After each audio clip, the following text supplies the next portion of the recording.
Good evening, everyone. Big game today. Wouldn't want to miss it. A football pitch is sometimes referred to as the park.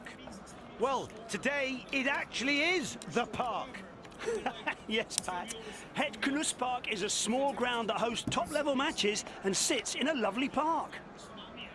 Your commentators today are Pat Grimshaw. And with me, the legend, Johnny Merkin. The teams are heading out onto the pitch. The surface is perfect. The weather is excellent, so there are absolutely no excuses today. It's time for a spectacular showpiece football match, and we're all here to see it. This is how the hosts are lining up for the match. I have to say, this looks like a positive formation. A well-balanced but exciting 4-3-3 setup. They're obviously pushing for a win today. And so we're up and at 'em. Lots of passes on. The goal is opening up. And the goal. Inside 5 minutes. Great start.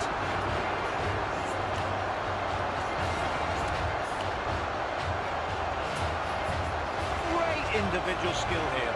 He outwitted everybody who stood between him and the goal. Got in the area and scored. This is only the beginning. Striker on the ball. Keeping possession.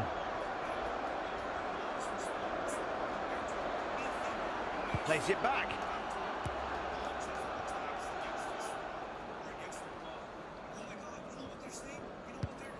The striker has it at his feet. He has the ball out on the left wing.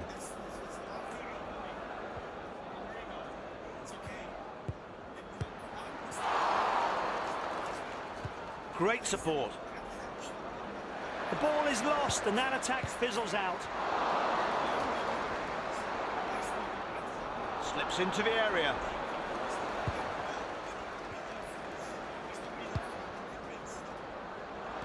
Excellent diagonal pass.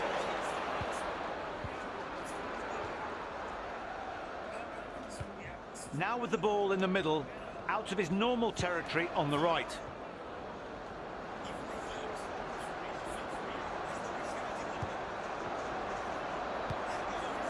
Out to the left, and here comes the winger. He can cross it in now. Here comes their response. A great diagonal ball, such accuracy. The ball's in the box. Can they finish it off? The ball reaches a striker.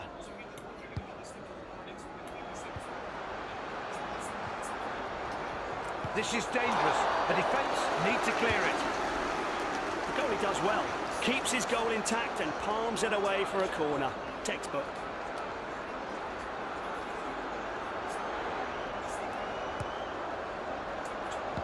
Pressure was building, but the ball is cleared. Now they're moving it through the middle. He just keeps running with the ball. Using the ball well. The trick that didn't go off. An equaliser.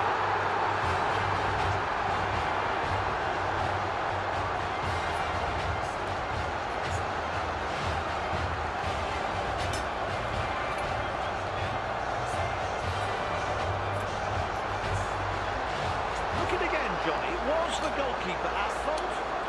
Hard to tell. Ultimately, it's his bad luck. The ball hits the post and goes in, not out.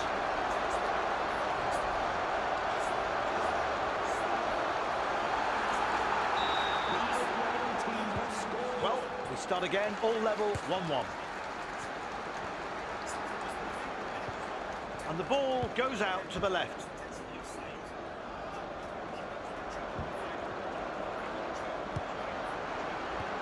Pass into the centre.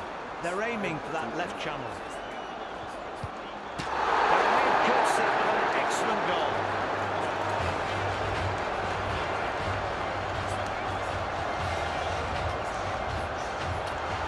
And here's how it happened.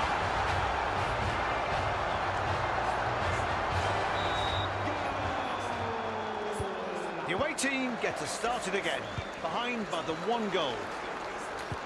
They want to attack straight down the middle. He saves it! Brilliant! Judges the curl on that shot just right. He's not wasting time. Well played. The midfielder gets it. He'll look to attack now he has the ball. He's committed himself there. He'll have to work back. It's out on the left wing. Loads of options here. One of those passes needs to be a killer.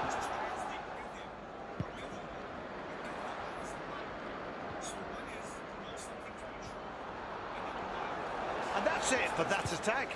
Counting down the last 5 minutes of this half.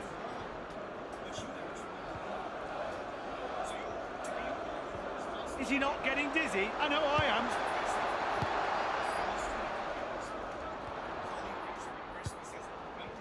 Well, the visitors aren't really playing for promotion. They've played a lot of matches, but their form has been poor, and you can't go up without wins. No guessing who will have done the most running in the stats. 3 minutes of added time.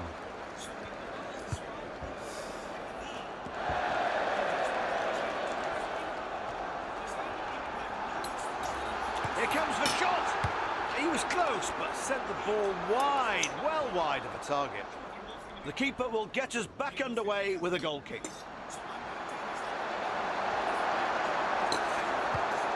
got the ball left to centre. The first half ends 2-1 in favour of the hosts. They better not relax in the second half. That's not a big lead at all.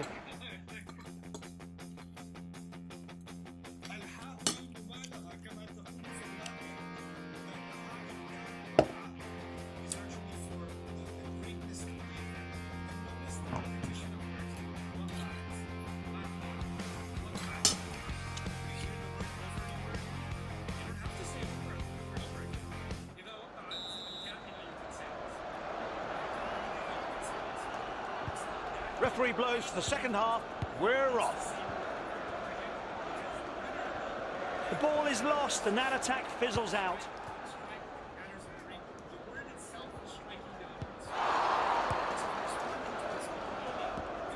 Out to the left, and here comes the winger.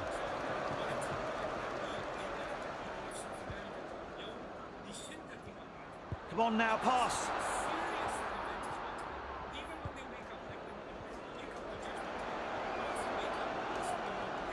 No whistle, but he noticed the foul.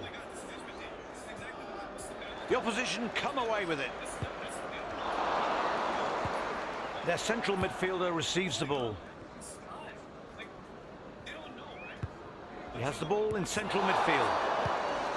The ball goes into the danger zone. What a piece of skill! He moves on. Now with the ball in the middle, out of his normal territory on the right. Is this a lightning counter-attack?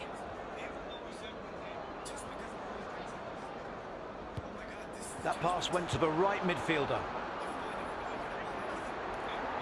How could they let this happen? Possession is lost. A neat pass to the front man.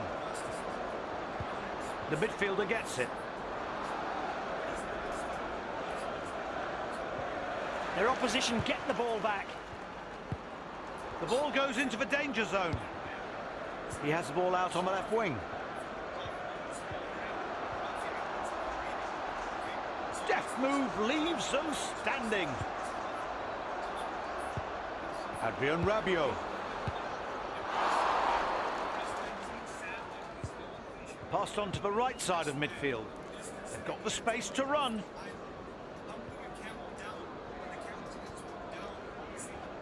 Oh, they need to close him down or risk trouble.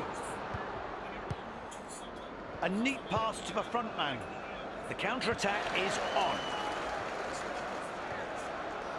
And this attack falls away. They lost the ball. It's a good day for them so far. Well, that's true, Pat, but I wouldn't jump to any conclusions just yet. This match is still up for grabs. Traore. Now with the ball in the middle, out of his normal territory on the right. The midfielder gets it. He'll look to attack, now he has the ball. De Silva.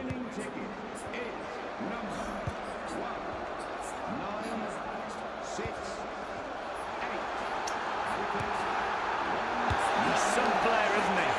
Nothing this time, but trust me, he gets better and better every minute he plays. If you were on your debut and you wanted to be in a position to score, this would be it. It's perfect. And he gets the power on it, but his accuracy is just off. Goal kick. He has the ball in central midfield. Right side of the pitch and finds the winger. The right wing gets the ball. He's first to the ball and gathers it. The ball out to the left side of defence. Striker on the ball. Adama Traore. He's broken into the area. Shoot it! Oh yes, they were looking for an equaliser, now they have one.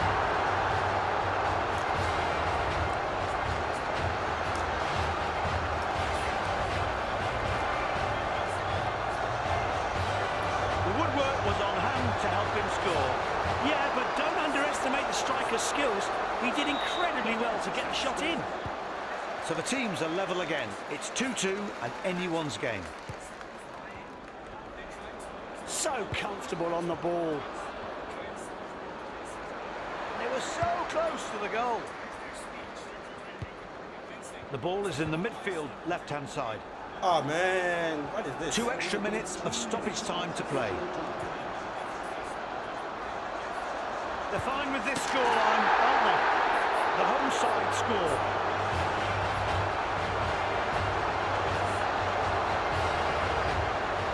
Must be one of his best goals.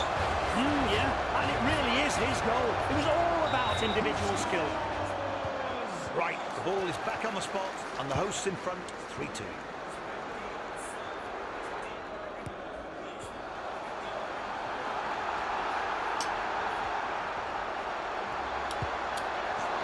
What a shot!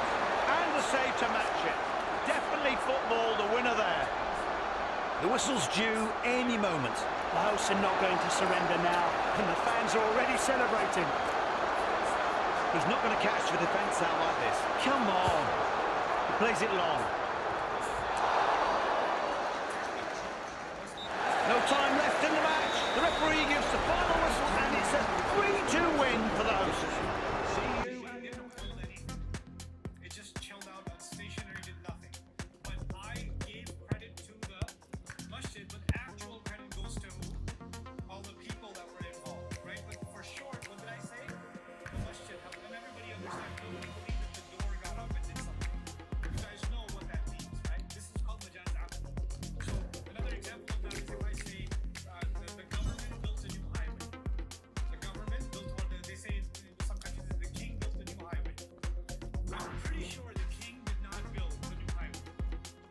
Okay?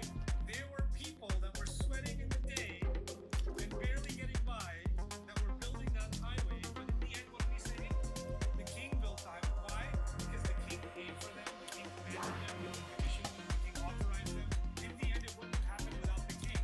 But then behind the king was an entire system that built the highway, right? So he's saying Judgment Day is going to lower, and Judgment Day is going to elevate. But actually, it's not Judgment Day that's lowering and elevating. Who's doing the lowering and elevating?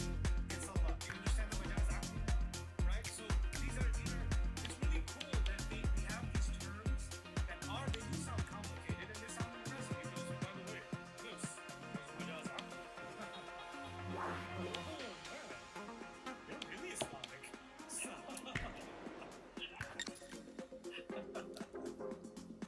Anyway, before I let you go, I'm going to share some thoughts with you. These are not from tafsir. These are my own. Sometimes I add my own comments. Sometimes I say them. Sometimes I add them comments.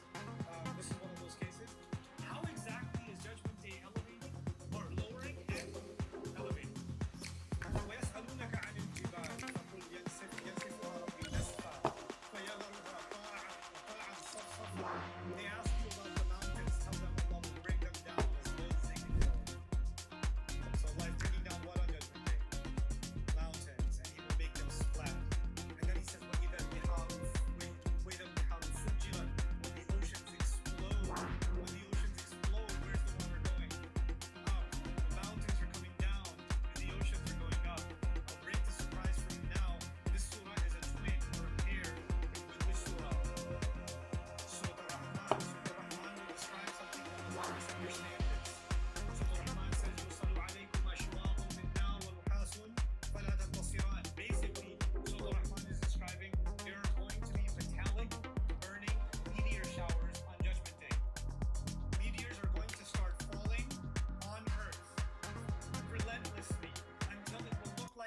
entire sky is torn open red.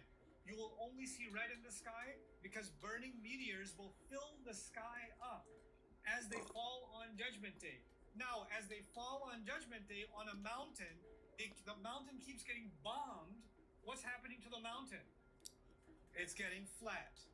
And when these burning meteors are falling into the ocean, crashing into the ocean, what's happening in the ocean?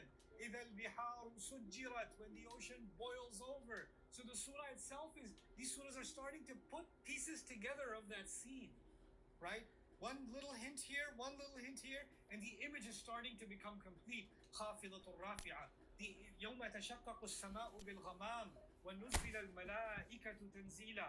Allah says, when we tear the sky open through the clouds, and the angels will be sent down. So what's coming down? What's being brought down? The angels. إِذَا الْقُبُورُ بُعْثِرَتْ خُشَّ عَنْ أَبْصَارُهُمْ يَخْرُجُونَ مِنَ الْأَجْدَاثِ. People are coming out from their graves. People are going up out of the ground, very deep within. We don't even know how many people are buried 200 feet below this building right here. You know how far down people dig nowadays for archaeological digs? 100 feet, 150 feet, 200 feet, and they find graves. And guess what's happening on Judgment Day? All those deep within, sunk within the mountain, sunk within deep inside the ground, all of those dead are going to rise. Rafi'a. The arrogant will be brought down. Wujuhun yawma'idhin 'alayha ghabara. Their faces will be filled with dirt. Dirt is down. Tarhaquha qatara. On the other hand, فَالْيَوْمَ الَّذِينَ آمَنُوا مِنَ الْكُفَّارِ يَضْحَكُونَ عَلَى الْأَرَائِكِ يَنْظُرُونَ. Judgment Day, believers are going to be laughing at disbelievers sitting on high, lofty couches. وَالَّذِينَ اتَّقَوْا فَوْقَهُمْ يَوْمَ الْقِيَامَةِ. People who have taqwa will be above them. So disbelievers are brought low. Believers are what? High. خَافِضَةٌ رَافِعَةٌ. He says, إِذَا الْعِشَارُ عُطِّلَتْ. When the camel that is about to give birth to a baby camel, which is the most expensive thing an Arab had, is a camel and a she-camel, right? And especially if she's pregnant, he's doubling his money, right? So it's amazing. Imagine having a Ferrari that gave birth to a Ferrari. You can't have that. But people will leave the Ferrari keys, ignition in the car, keys running, and just walk away from it. They'll leave their Rolex collection just lying in the garage. The Chanel bag, and then nobody cares anymore. No, nobody will care. None of these things will carry any value anymore. There'll be diamond stores with a window will crash with the diamonds in the street. Not one person picking them up. People running right. Well, what a sight this is. A beautiful evening and the promise of a match that will really get the juices flowing. Well, there's a real familiarity about these scenes here. The followers of one of the most formidable teams in the history of football, ensuring that, yet again, this will be an occasion for the game's ultimate glitterati. So, it's away we go then. He's going to be disappointed with that. You know, for me, Peter, there's a deep-lying playmaker out there who's as good as it comes. Pep Guardiola, as composed as he is clever, he always acts as the key pivot in forming attack after attack. Yeah, he's a bit of a manager on the pitch. Well, astute is the word. Well seen, saw that coming. He read that really well and stopped it. De Ligt. For Rice. Yokohama F. Marinos finding their passes. Now it's Messi. Has a look and plays it forward. Beckham. And he was quick to react. Vinicius Junior. Saka. Bruno Fernandes. He's tried one! Well, now it's a race for the ball.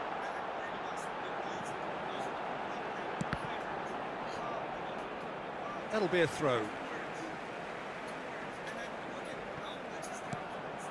And here's Bruno Fernandes. Decent hit! Fair attempt, just the wrong outcome. A more than decent attempt, Peter.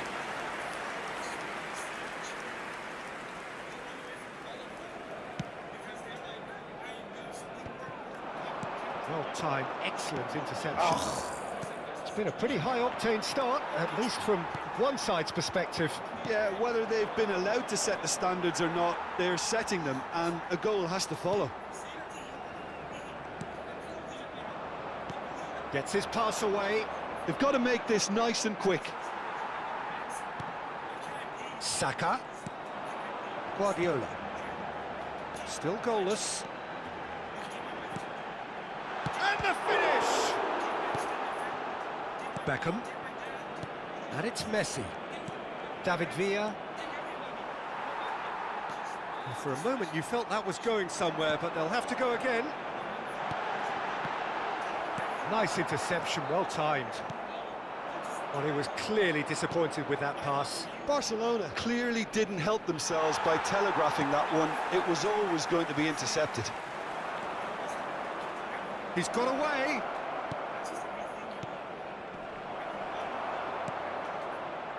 Bruno Fernandes.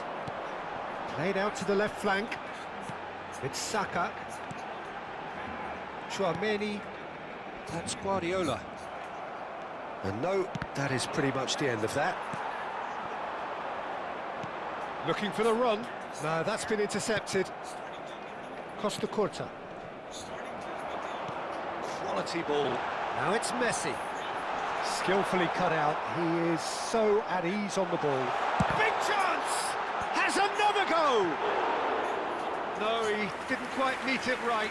Vinicius Junior very nearly made that count from a combination of luck and good judgment.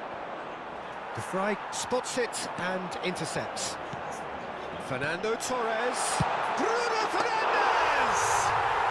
Goal! Barcelona! Barcelona are in front.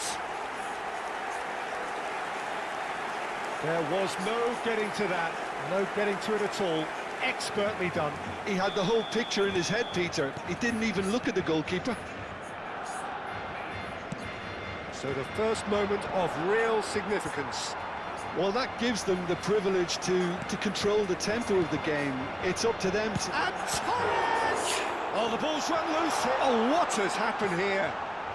Heads it! And he hits the net. Hot knife through butter. They have done it again. Yeah, I'd call that transition with bite. They won it back and bit hard. Things starting to look very comfortable. Well, their manager seems to have them always thinking about the next goal. When's the next goal coming? They're such an entertaining watch. Vinicius Junior. Great hit!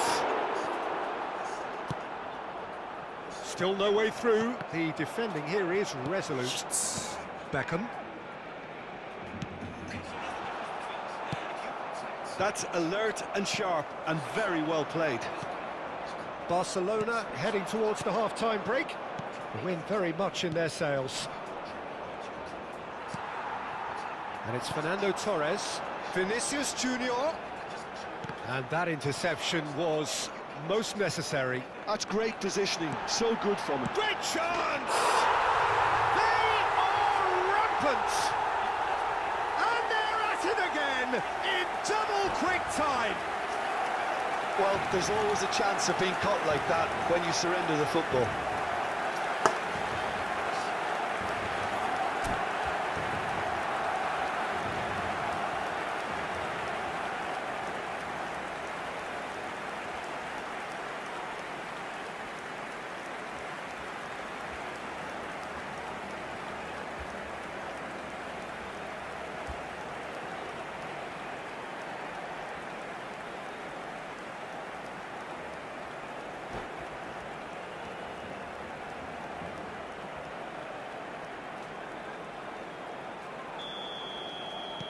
Barcelona find a position of real strength now. Well, they're very much the better team at the moment, Peter, and no doubt will be looking to cause even more damage here. Bruno Fernandes is sporting a guilty look after that. The movement was good, but the pass lacked authority, a cause of mild frustration. Now then, the ball's come loose. Challenge just a bit on the firm side. Vinicius Junior! And that's it for the first half. A breathless ending. Barcelona produced a terrific spell at the end there, culminating in a chance that their fans could not believe did not go in. Peter, do I really need to say anything, or can I simply refer you to the scoreline? Barcelona very much in control here, 3 up and cruising. Listen to this one, it's going to be so funny. We can still make jokes. I love to, but more important, I love to think about things that make my head hurt. I like really difficult, complicated things that there's no... So off we go once more. Wrong, which means I love people who make me think about these things. Could have been dangerous, but it came to nothing. You may know Trevor from The Daily Show and his stand-up Beckham. comedian and best-selling author. What Defending I like was is strong and his firm. intense ability to think about things and see things that the rest of us don't see. This episode is intense. A lot of space here, a real opportunity. And it'll definitely make your head hurt. In a good way. It looked as though that might lead to something quite promising, but it turned out that that was not the case. Trevor always enjoys Messi takes control of it and he's on the move. Tchouaméni cuts out the pass. Messi. Distributed tidily. Messi, he's found a way through. Oh, he's enjoyed that. He evidently loves the contest. And Torres! We don't like small talk. Messi. I actually like small talk. Do you? Yeah, you know why? Because maybe like a few years ago, I read on how important small talk is. And that's the end of that. It all started well enough. We have diminished the value of small talk, but we don't realize that small talk is what connects us as people. David Villa. Big talk is what He separates might be in us. here. So if you have the foundation Spread of it a lot of left. small talk, Great you challenge. found Time to perfection. Barcelona needed that. They really needed it. Well, that tackle was immense, and so was the relief. The great escape. I can't believe how beautiful it is. You're like, I know, right? And it's Beckham. Oh, great shot at goal! It's run loose. Who's going to get there? This time, surely! The craziest thing ever. You have literally... Valverde. They've got to be quick moving this forward. And that could set him on his way. And he's had it nicked away. So, Jim, is that the manager telling the forwards that they must stay forward for now? Well, I think he just is concentrating on the shape here, and he wants them to press as high as they can and get in the right position to do that collectively. Cambio de jugadores en el Barcelona. El dorsal 4 será sustituido por el dorsal 7. I've texted with you. I've never called you. Yeah. You've never called me. I'm not a big caller. No, you're not a big caller. And I don't know if I was driving home and for whatever reason, I decided to call you. Yeah. And out of the blue, I called you. And I'm like, hey, what are you doing? And you said, I'm sitting at this hotel in Los Angeles. And I had just driven past that hotel. Turned around and we had a cup of coffee. That's the only time you've ever hung out. Yeah. And I was a great night. And yet, I feel like you're a kindred spirit. I love spending time with you, and it's not because of small talk. It's because every time I see you, we waste no time and go deep. And here's Torres. At the table, they'll join in. So this is going against Beckham. the small talk thing. Yes. Oh, they could break here. I feel close to you. Now, has he because got we the always beating of his marker find here? commonality in the deepness. Tchouaméni We are wins the friends, duel this time. but I think it's because we are off a track. And here's So I Beckham. think that's where small talk Ronaldinho. is crucial. Oh, now here's an interesting matchup. Small talk is not necessary for everybody, but it's crucial. when What's you the don't know deception? the His market. positioning was So, spot on. From our get-go, I was told by somebody, a mutual friend, he said, you have to meet Simon. You're going to love Simon. You and Simon, wow, you two together. That has been So, slung I wide. our mutual friend, so I was Passes like, oh, yeah. short and sharp. Let's see if he says David Villa. well, he did not. So I said, I'll meet this person. And I assume that you know enough Oh, the about movement is this slick. The that I speed really is like. slippery. The So now defence, we- though, able to hold on this If time. I mentioned it differently, I think I would have In with the been slow challenge. to jump in with you. Because I'd be like, small talk. Oh, he's not gonna I get any understand further the than purpose that. of it, and maybe sometimes social work in groups. How many interceptions have we seen now? Someone's got to up the quality and set an example. And there's green grass ahead of him. Bellingham! Oh, brilliant save. Okay, it's come to nothing, but it's a warning of further threat on the break. Right, but Cambio de jugadores en el Barcelona. El dorsal 15, el dorsal 10, Messi. Serán sustituidos por el dorsal 22, Ribery, el dorsal 9. Or find somebody I know or a point. Either one of those is fine. Corner immediately. Agreed. And then I enjoy it. Or a buffet. You'll find me by the buffet because I can just disappear and just fill up a plate with food. I'll fill up a plate. Oh, okay. But it gives no. Yeah, just like my point is, it gives me something to do that doesn't look like I'm awkwardly trying to not engage. Yeah. It looks like I'm just trying to get food. Okay, which I am. Yeah. And then I can sit down and eat. Yeah. That's my instinct. Yeah. Yokohama F. Marinos with their first corner, the first in the game for either side, actually. Some mighty effort! And it's in! What a super header, dispatched beautifully. So well played, Peter. Did a great job keeping sight of the ball. Made a classic move and met it perfectly. And when the manager called on him, can he finish? They've done it! Just one in it now. The game takes on a whole new complexion. Barcelona really were asking for trouble there by failing to cope with a formidable press. I just walk in and I think to myself, all right, try your best. Just have a small talk conversation with this person. And I'll walk in and I'll go, wow. Yokohama F. Marinos get themselves back into contention. No doubt as to who has the momentum here now. The only doubt is how many is coming. He's got the shot away! Oh, taken with style! Right back in it! Almost no time remaining! Game still on!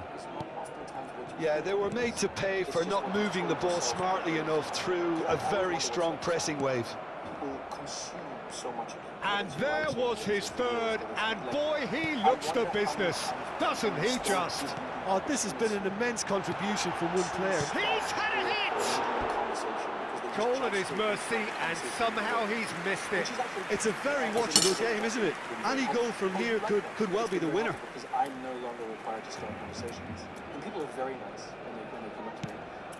But what's interesting, and you sort of still anyone's game this. One moment can decide it. Well, a goal either way at this stage would qualify as a steal. And for example, people think that I've read every book and that I read every book, right? And they talk to me with that assumption. They're like, anyway, this book, it's just beyond this reach. They'll literally say that. And that is as far as they're going to go. A lot of shame for many years, and I never was public until pretty recently. Is I read no books. I have seriously bad ADHD. I started one. I finished one book, excluding Musiala, Fernando Torres. That looks a good ball through. He's found a way through.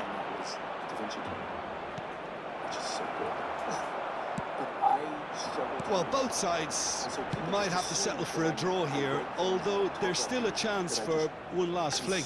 Voraciously consume books, yes. And I hear people talk about incredible judgment. People who don't chooses to go cross field. You know, I'm curious what misperceptions people have about you because of the persona. And it's Fernando Torres. Ribery threads one in. Fernando Torres tries a shot! What about that from Fernando Torres? And that may just do it! Barcelona clearly executed that with considerable confidence. It only took seconds to score once the ball was recovered. And with that, the hat-trick is complete. Well, you had to fancy him, Peter. He seems to be growing in stature with every goal. Barcelona take what looks to be a decisive lead. There's still a bit left in it. Now the finish! That was superb goalkeeping. Yeah, he was well placed to deal with that. Desperate defending required here.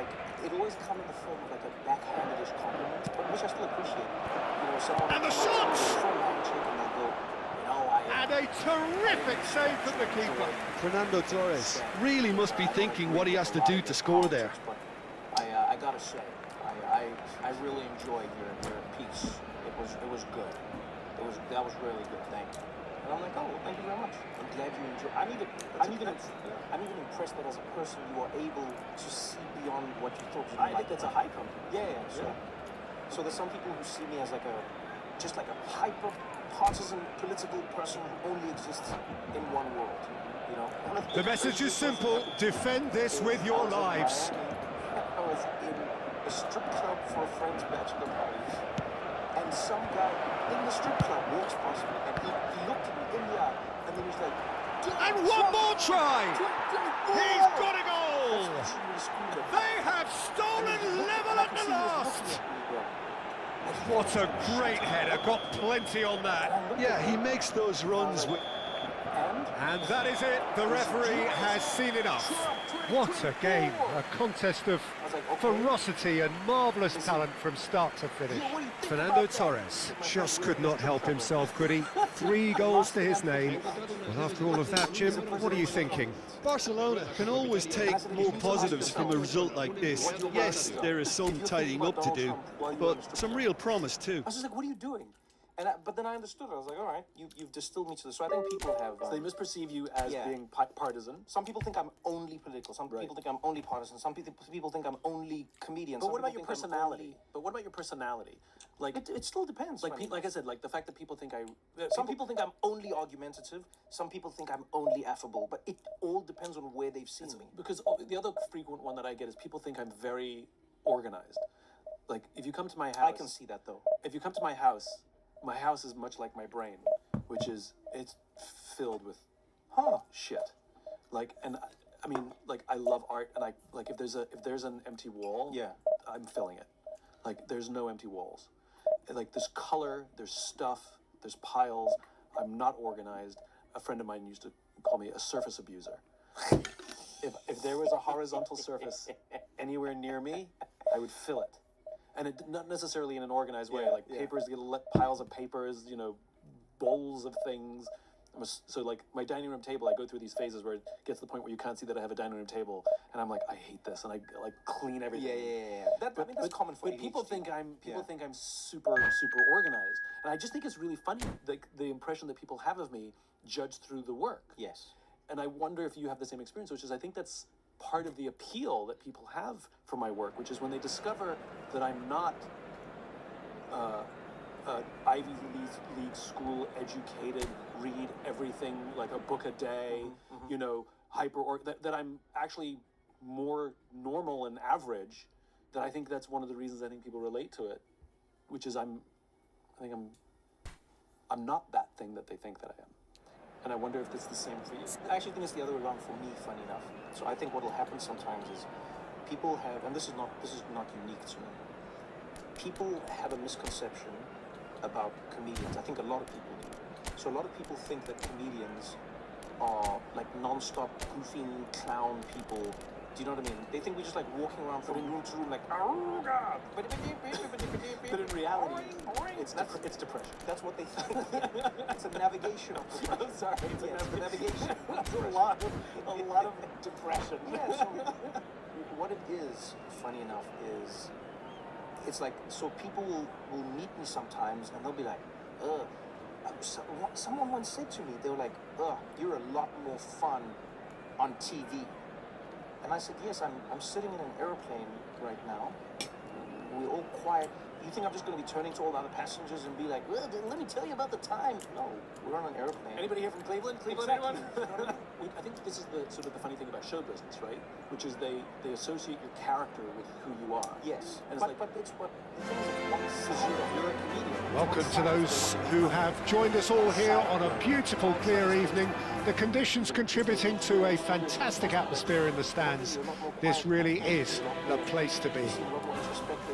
Well, there's a real familiarity about these scenes here. The followers of one of the most formidable teams in the history of football, ensuring that, yet again, this will be an occasion for the game's ultimate glitterati. The action has already started. Nicely aimed pass. Played back in.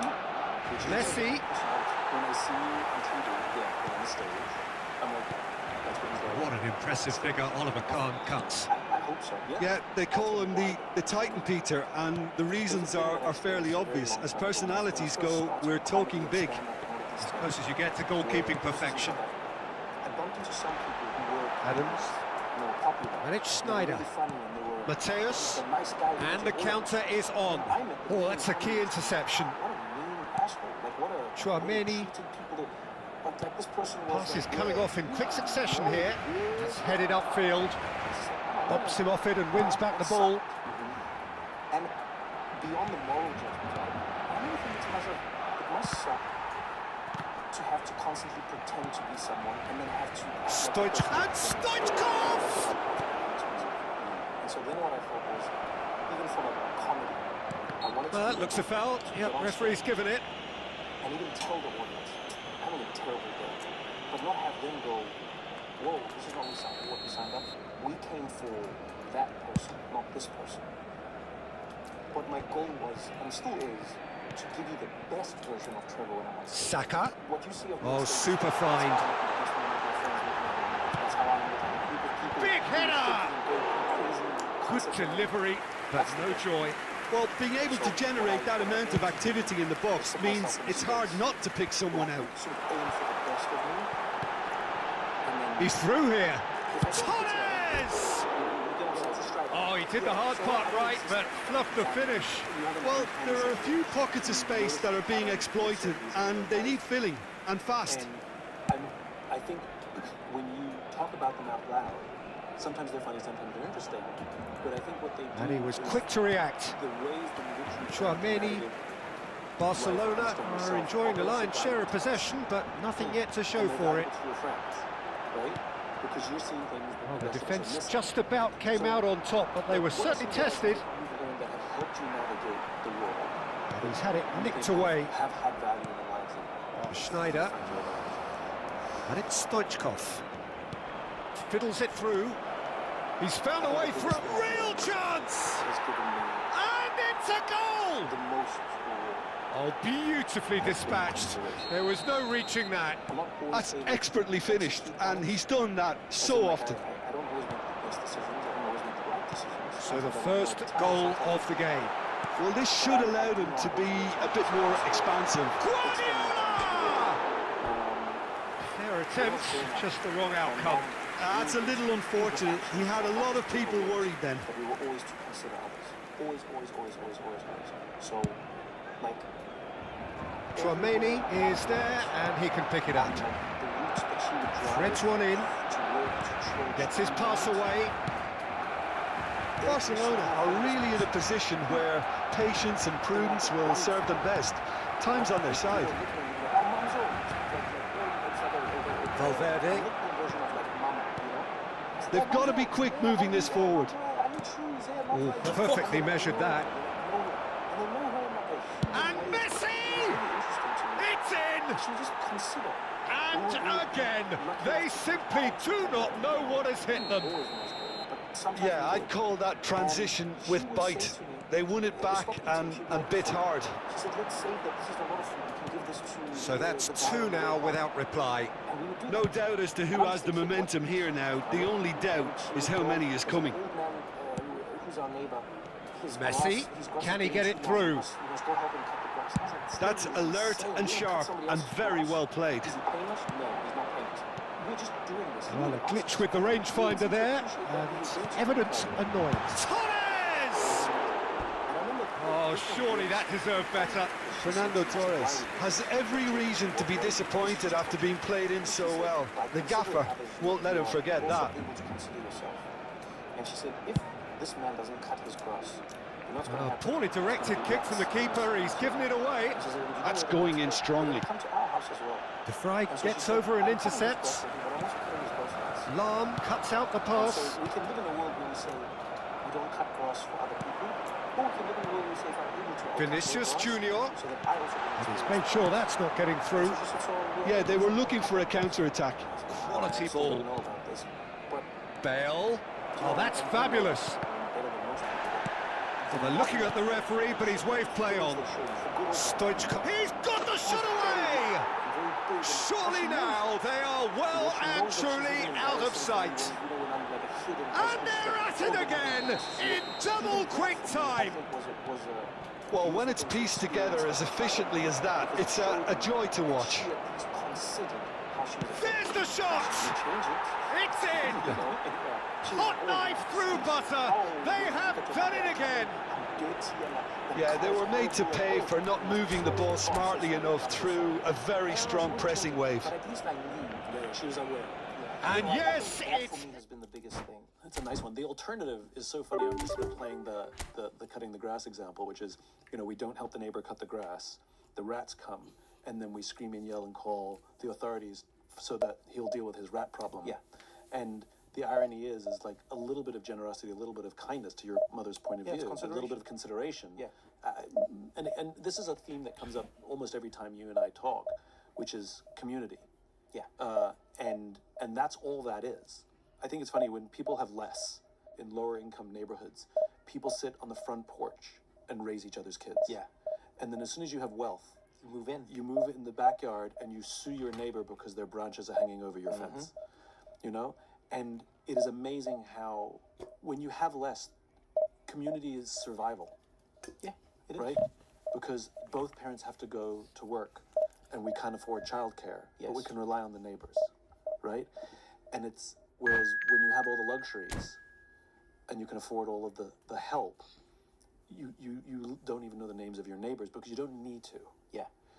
And if we look at the society we live in now, where we feel so closed off from everybody, because this has become the American dream, which is to go to the backyard and block everybody else off, you know? That we become so insular that we now are desperate for that feeling of community and belonging, and we're sort of struggling to find it and looking for anywhere to get it. Yeah. And you see it on the political left and on the political right, whether it's anti-Israel or anti-vax. Like, I'm gonna latch onto anything I can that makes me feel good about belonging to some sort of community, and you get all the feels, and I feel like my life has purpose, and I'm making good friends, and I'm sacrificing all these things, but for the fact that it won't last.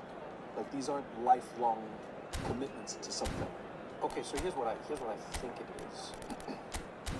I don't think that those things are unnatural. I don't think that it's zero sum. I don't think it's going to be one or the other. People will always have their politics. People will always gravitate towards certain issues. People will always form and find different alliances and allegiances. This is the human experience, right? Well, what a sight this is. A beautiful evening and the promise of a match that will really get the juices flowing. It really is a sight to behold here as Spotify Camp Nou opens its arms to the Barcelona nation, 100,000 plus in unison. Community spaces. The action has already started, and it's Messi. Messi will not want to lose out here, not against this opponent. I think that what it is it's a space. He can run onto that. There's no flag. And I expect Stood up well to him there. How they think, or regardless of what they choose, because the choice has sort of been made for them. Okay? So I often think to myself, Played back to the goalkeeper, and the keeper takes decisive action. Is the ability to leave their own town. Because you leave your own town. And here's Torres, skillfully cut out. He is so at ease on the ball. Pinches it off him. Guardiola. And that is expertly dealt with. And that pass is somewhat less than ideal. Torres! Oh, the keeper's done ever so well. Fernando Torres is offering a right smile there. Fernando and Torres! And collective relief etched on the faces of the defenders. Well, I think the opposition was pretty sloppy in creating a problem for themselves then, but he was onto it so quickly and very nearly made them pay. And it's Guardiola. Torres. It's been a pretty high-octane start, at least from one side's perspective. Yeah, whether they've been allowed to set the standards or not, they're setting them, and a goal has to follow. Which is the blessing and curse of basically what an urban centre is. Yeah, which is there's too much choice. Yes. And the main thing Valverde. is, you have been told there is a choice. Bruno between us. Fernandes. I think what it does is, it fundamentally He's seen that early, used a certain sixth sense. He's gone down, but the referee just tells him to get back up again. Could move up a gear here. Cannot exist with that, right? So I say this to my friends all the time. So we're still where we started right now. I encourage friends to bring up the things that they don't agree about, because your friends you trust, your friends you love, your friends. Well, the run has been sold a little bit short there. Look, the game is full of ifs and buts. If only the pass could have completed its journey. You can have what I call like healthy fights. And so And back to the keeper they I'm go. still friends with my friends who are pro-Israel. Szoboszlai. Some people... Oh no, this does not look good. Shapes to shoot! Goal! Barcelona! Palestine, and then my pro-Israel friends are like, how could you? You know, they're like, I understand why you say And that. that's it. That was always inevitable. Genuine, whether it's at the level of leadership or whether it's at the level of you in your life. If you cannot find a way to exist despite the things you're disagreeing on, and because there will be many of them, and some are like the most extreme and some aren't. So please don't get me wrong. I'm not saying I'm not talking about who I am. I'm just saying there are many things where you sort of have to accept. And so when I was growing up in South Africa and we were living at my grandmother's house in Soweto, black people couldn't leave Soweto. It wasn't like a thing. This is the southwestern township. This is where you've been put by the apartheid government. You cannot leave this. So what do? You live. You know your neighbor always plays music loud on a Saturday morning when they're cleaning their stoop. Ah, man, you just know this. Maybe you complain once or twice, but you like know this. You know every Friday night there's going to be a bunch of guys who drive cars, they have loud exhausts. They're going to do this every Friday. They get paid, they get drunk, they do this. And the weirdest thing happened. You knew that you didn't like it, but you also accepted the reality that you were in. And I found it was like, in a weird way, more tolerable. You know what I mean? People even tolerated each other and then found a connection with each other. You could even tell shit to that person. You're like, here you come with your, man, on Friday, I don't look forward to seeing you. They'll be like, Baba, don't talk about my car like that. Why you? So the first goal of the game. Well, I guess this ought to make things interesting, Peter. No doubt the opposition will now be forced. Oh, shooting chance! It's in! And again, they simply do not know what has hit them. And that really is so impressive. Oh, that's wonderful to see. The run was explosive, the finish exquisite. Barcelona are now luxuriating in a two-goal lead. No doubt as to who has the momentum here now. There's the hit!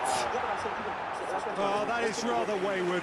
Barcelona certainly look a very capable counter-attacking team. They're direct, they're quick, and to be honest, they're full of belief that it'll pay off. What you shared is you didn't have a choice. You shared this non-choice. And so when given no choice, you have to make it work. If a plane crashes and everyone survives and everyone's on this, you have to make it work.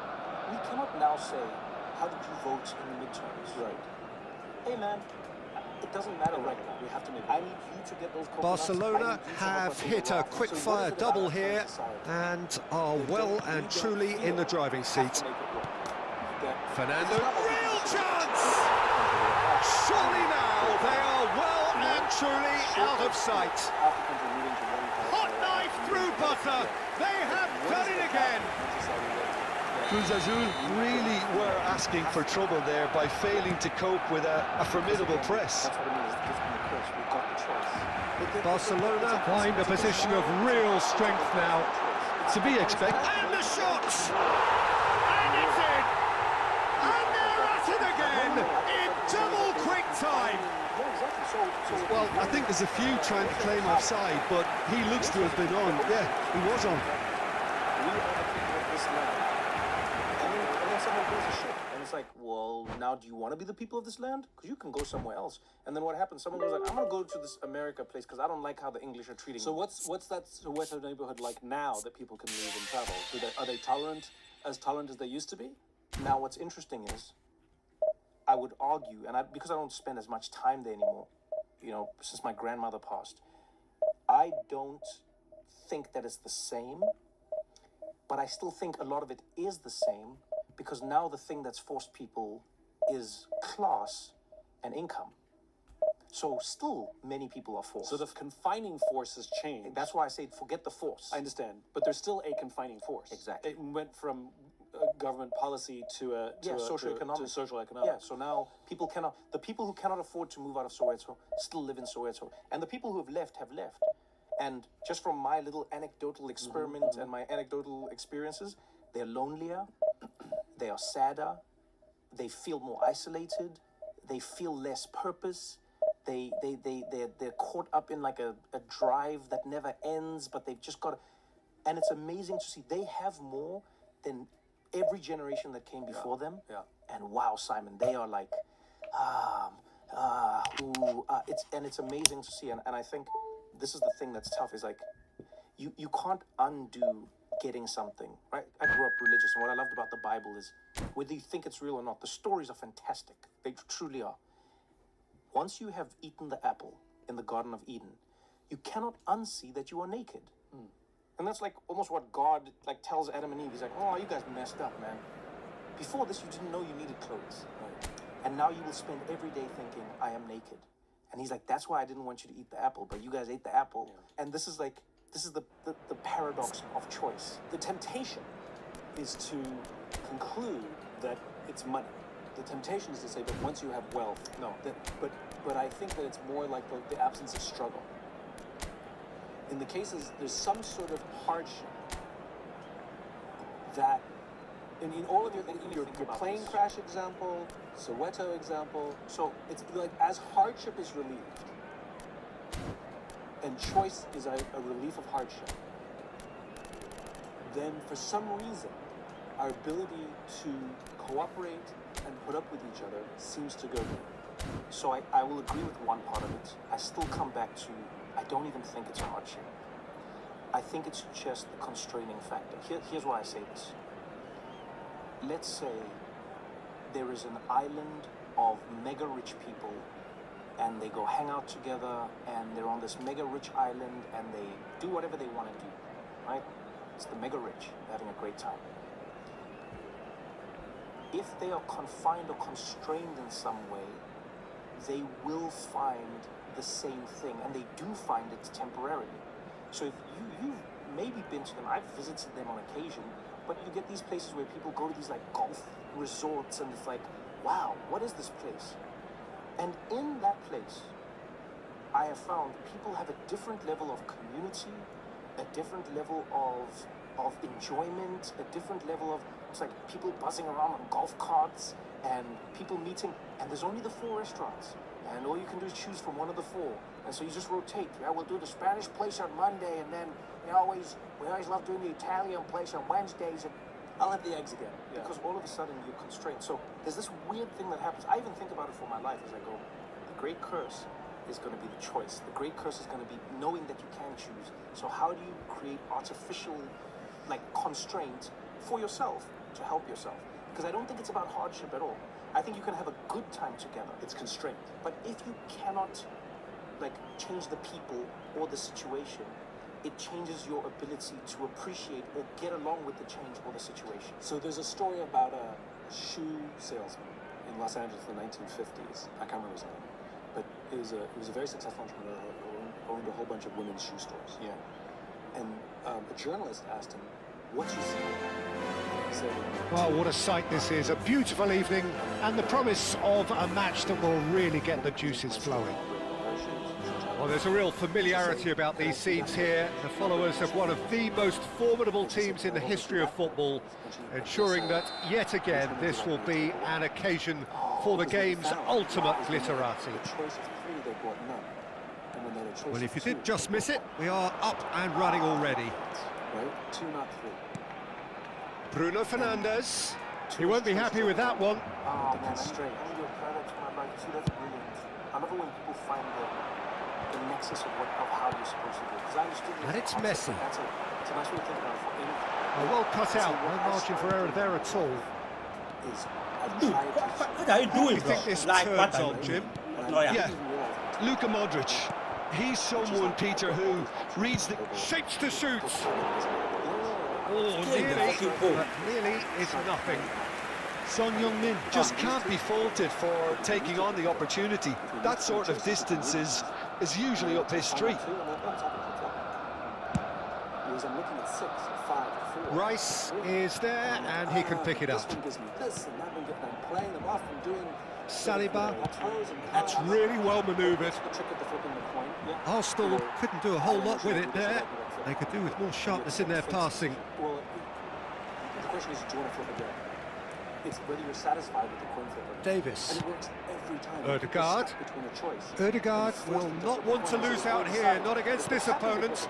Footballing width usually identifies with running room, and we've just seen a prime example. He's being chased here by an unwelcome guest. Chance here to counter. Messi.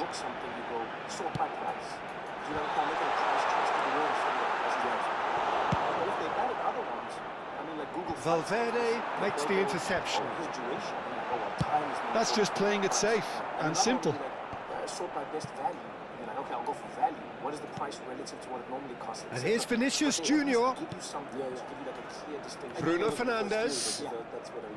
Chouameni. This idea of constraint is really important. So the question is that how do we add constraint in social Danger averted for now. in order to help people better find community or at least get along? And maybe that's not possible. I think it happens naturally whether you like it or not. Because I think it's like White can get it clear. But it seems not to happen. Barcelona are still to register a shot on target. As a matter of fact, a shot of any type. We love everything right now. Everything is right now. That's good running with the ball. I think it's always... They want to be quick here. It's breakaway time. Well, there's the clearance. Right? Because I think of like everything. He's going to be disappointed with that. Countries, or whether it's the world, or whether it's it's terrible.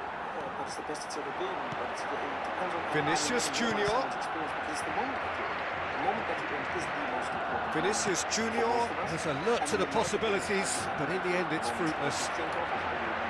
So, when I think of Rice. Ødegaard. Pressing high and with purpose. But let's look at the United Healthcare CEO. Ødegaard. Chouameni does really well to win the ball there. Fascinating. And I'll throw all the disclaimers out there. So let's just say this is me using like what I like to call like my And he's managed to gift it back. I'm thinking of this more like a this is a thought experiment. And it's Davis. Not a social. Forget what Oh, he's enjoyed that. He evidently loves the contest. one person was killed, and I would argue Valverde gets his pass away.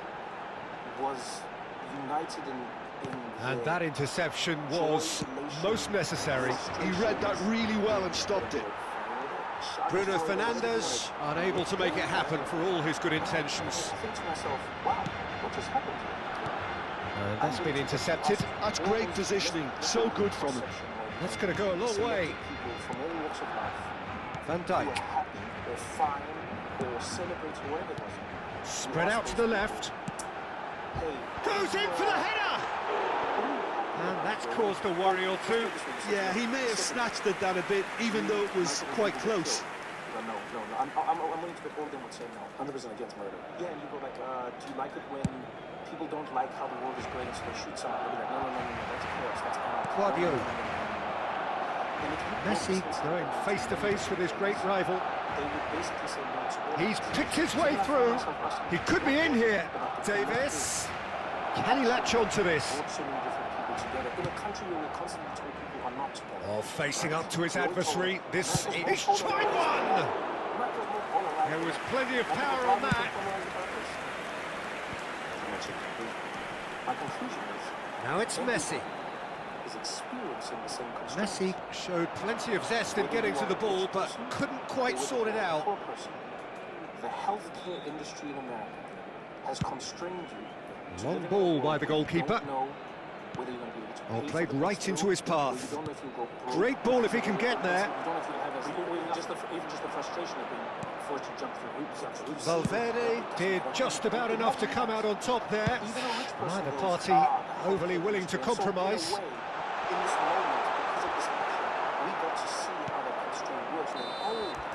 And we've reached half-time. Truth be told, perhaps it's not the game that many anticipated, but there is lots to be seen in it, lots to be taken from it. Plenty for the key figures to mull over, but it remains goalless. An intriguing half, lacking only in goals. The score 0-0. It was after September 11th. And after September 11th, there was this big concern that the Muslim world, you know, hated Americans. So there was research done. They went to the moderate, average Arab on the street in Egypt and Jordan, and they asked them, what do you think about September 11th? And a huge number, vast majority said, I think what happened was abhorrent. I think it's terrible. And then they added, but I understand it. And that's the part that I found very scary, which is the minute that a rational person can rationalize an abhorrent behavior, there's something under the surface there that has to be addressed. I agree. But I understand it. Yeah. And this is what's happening now with this assassination, which is, I think murder is horrible. I think that his family lost is horrible, but I understand it. Yeah. And it's that part that we need to explore. Which is, what is that? And the second half gets underway. Know what it is, which is both sides defensively robust up to now. The United States has become so unjust and so unbalanced. And he was quick to react. To rationalize and let go of our ethics. What a throw in. Because of this. The opportunity Van Dijk is to somehow understand how it got. Arsenal have turned up with a human blockade. This is top defence. Is for these unjust experiences to happen in the world. And moved on forwards. Justice is the only way to calm. Because what it is frustration. It's the Schadenfreude. It's an alleviation of frustration. The ball's gone astray. I'm still stuck in this problem, but I feel like I got some relief. Modric has been caught there. It's a foul. Is it though? The referee has resisted the temptation to go to his pocket. It's just a stern lecture. Let's flip it the other way around. Well, this may not be the kindest angle for a direct hit. What are laws? What are laws fundamentally? If not, how a society wishes, constraints on, agreed upon constraints on our behavior. There's a beautiful simplicity about this contest. Willing running on one side, dogged defence on the other. Where's the fence? Yeah, for everything. Where's the fence for the speed limit? Where's the fence for shooting a person? Valverde promptly onto that, and that is that. And we agree to the fence. And there's his chance to lead the counter. Because of how Modric goes steaming forward.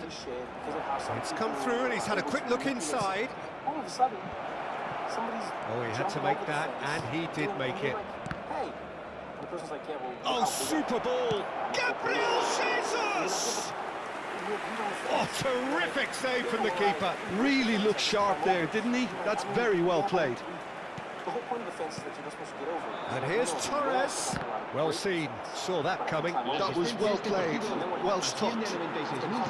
Torres was alert to the possibilities, but in the end it's fruitless. I can't get over the fence. And here's Saka. There's the hit! Oh, that is rather wayward. Barcelona just served up a reminder of how good they can be on the break. Their method is clear. Power or whatever. Because of how close it is to them, they panic. We're going to live in a world where there's just chaos. And this, do you know why? It is still anyone's game, 0-0. I think that's what a lot of people are missing. Oh, now here's an interesting matchup. We miss it if we don't realize it wasn't chaos. You and I are not. We're trying to understand. Yes, why people understand. Why people understand. Yes. And we're trying to understand why people in with the challenge. Yes. Or at least. Now it's Vinicius Junior. Rationalize it a little. Because I go, they are in many ways. Raya punts it upfield. Saka gets across to intercept that. And here's Torres! Just like it. Oh, that is really good tenacity. How we respond to the situation will change depending on how the person responds. What people are missing, it's Barcelona with the corner. They're first. He's not a father or a husband. He's a symbol. Yes, and an active participant. And it's more than just the symbol. But you're the CEO. People feel a moral rebalancing. Completely. Yeah, completely. And this is why I say, in the same way, like, quote unquote, that seems fair. Which, do you know the concept of ethical fading? No. So ethical fading is a concept where we're able to rationalize unethical behavior. And there's a few things that contribute to ethical fading. We see this inside corporations, also inside governments, right? So one of the things that contributes to ethical fading is sort of peer pressure. Like Well, everyone's doing it. I mean, Se va a realizar un cambio de jugadores. they might do damage and I won't, so, right? The other one is, that's what my boss wants. In for a header! That's what I want to do. Oh, denied brilliantly! That's very, very good. You can't ask for much more than that. And the pass is intercepted. Valverde. Oh, good read. That's great positioning. So good from him. But it is clear to see that he is not at all happy with that. Oh, that just... Can he finish? They've scored! What you do is you get pharmaceutical companies, you have patents on essential drugs, raising the prices. Well, we've seen the hunger to win it back and the focus to make it count. A very tasty combination. Up to 1 hour of surgery, anything more than 1 hour, it's on you. Like, knowing that most surgeries are not. No, they pull numbers over their ass. And everybody knows it's wrong. It's unethical.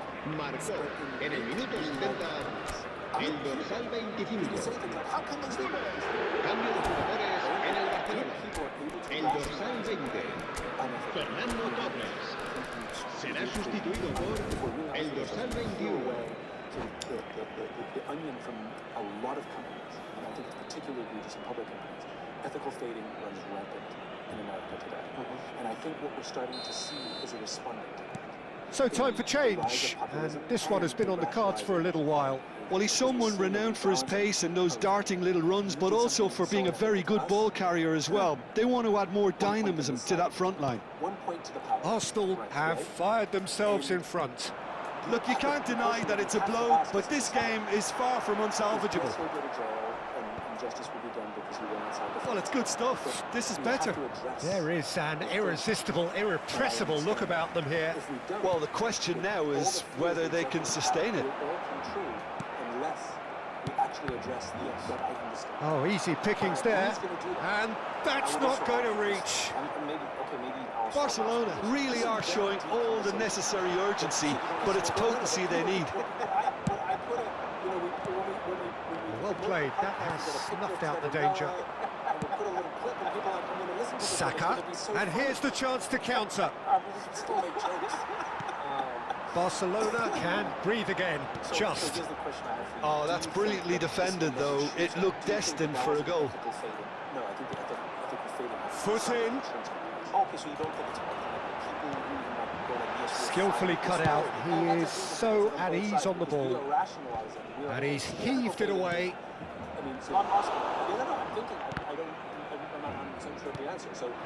Messi. Foden. There's the shot! Oh, what has happened? And one more try! They've done it!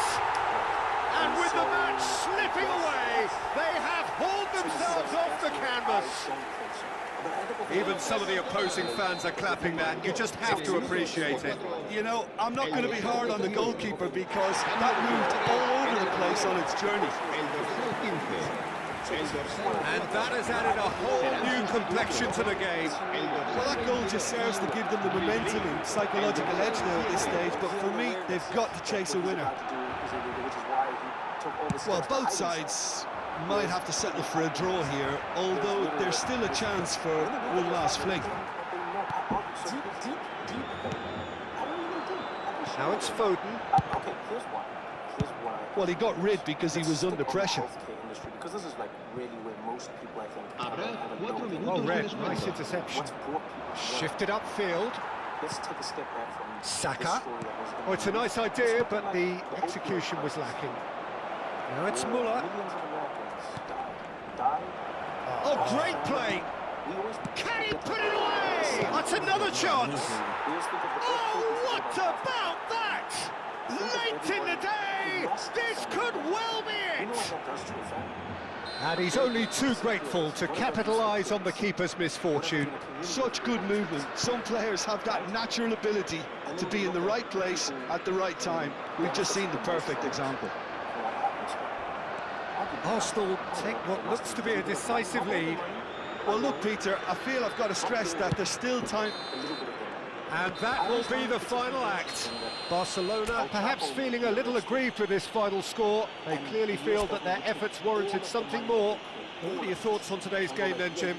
Barcelona never quite got to grips with this game, Peter. Some of this you earned from interest, and some of this you earned from other ventures that aren't actually drugs. And they just go like, no, we're taking all your money. But then for the Sackler family, they don't take all their money. They go like, I pay a fine. Do you know what I mean? Pay a fine. Why not all their money as well? Look at what they did, and look at how many people were affected. Not even jail. And so what starts to happen then, I think, and this is what I think we have to grapple with as a society, is beyond like this is what I always try and talk to people in power about, is I go, it is easy when you are close to power to assume that the actions of the powerless are devoid of morality because you have the levers of power, and so power responds to you accordingly, right?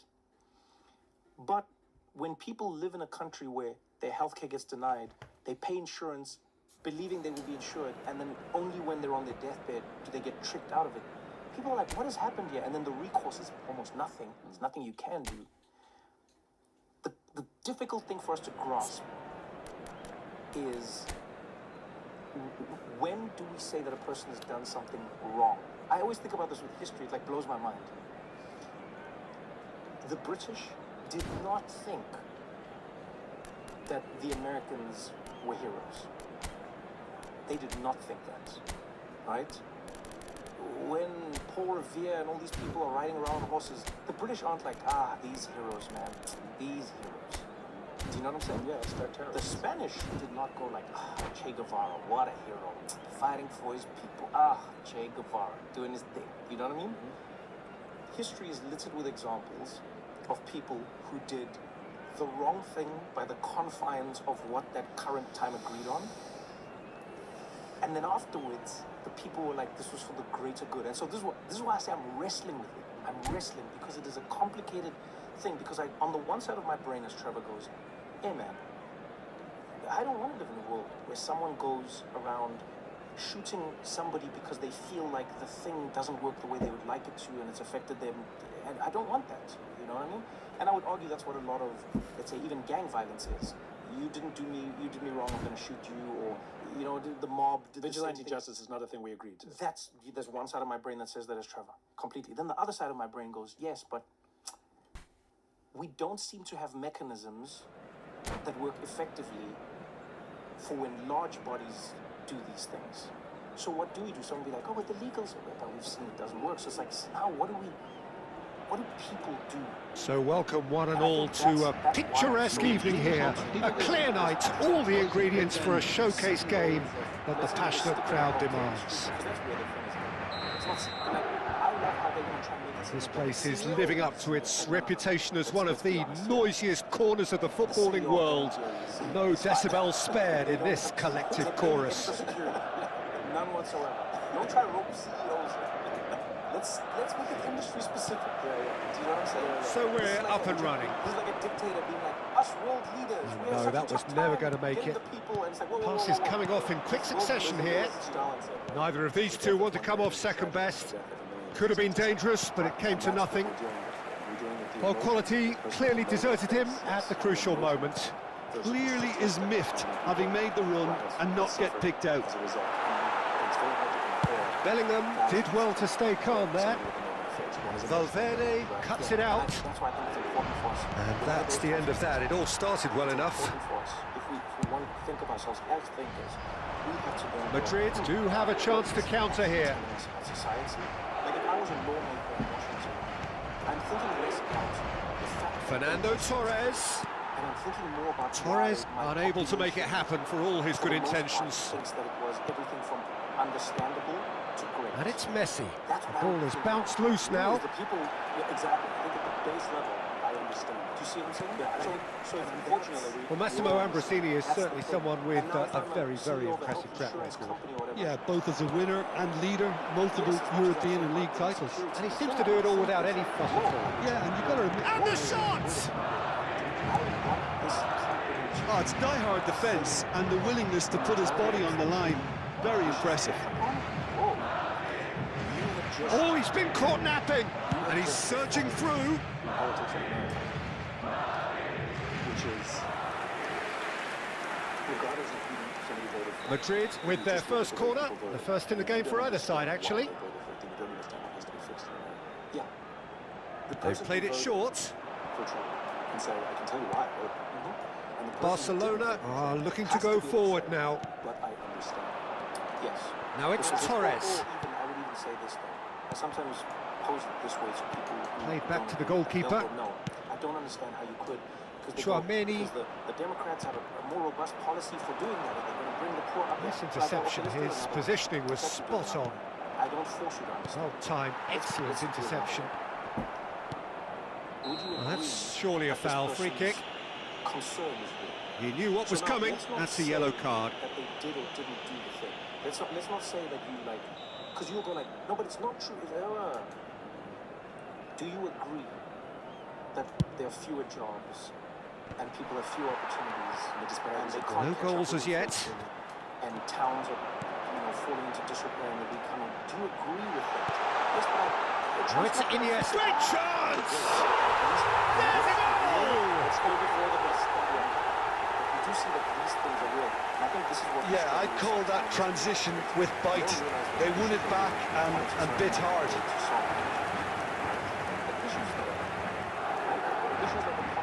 It exists. The politics is arguing about who pays for the pothole or how we get to fix the pothole, but the pothole is very real. And so I think sometimes what we do is we don't spend enough time Se va a llevar a cabo un cambio de jugadores. and we spend more time arguing. So time for change, and this one has been on the cards for a little while.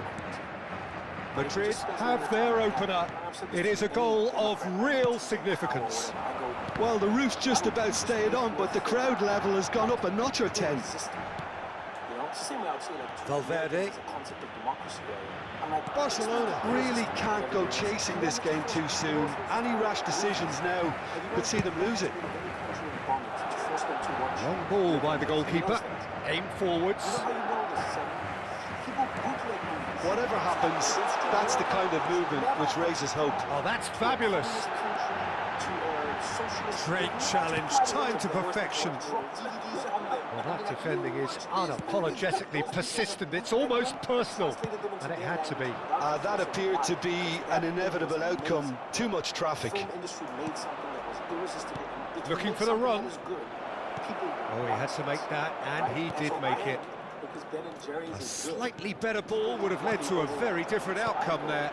Look, the game is full of ifs and buts.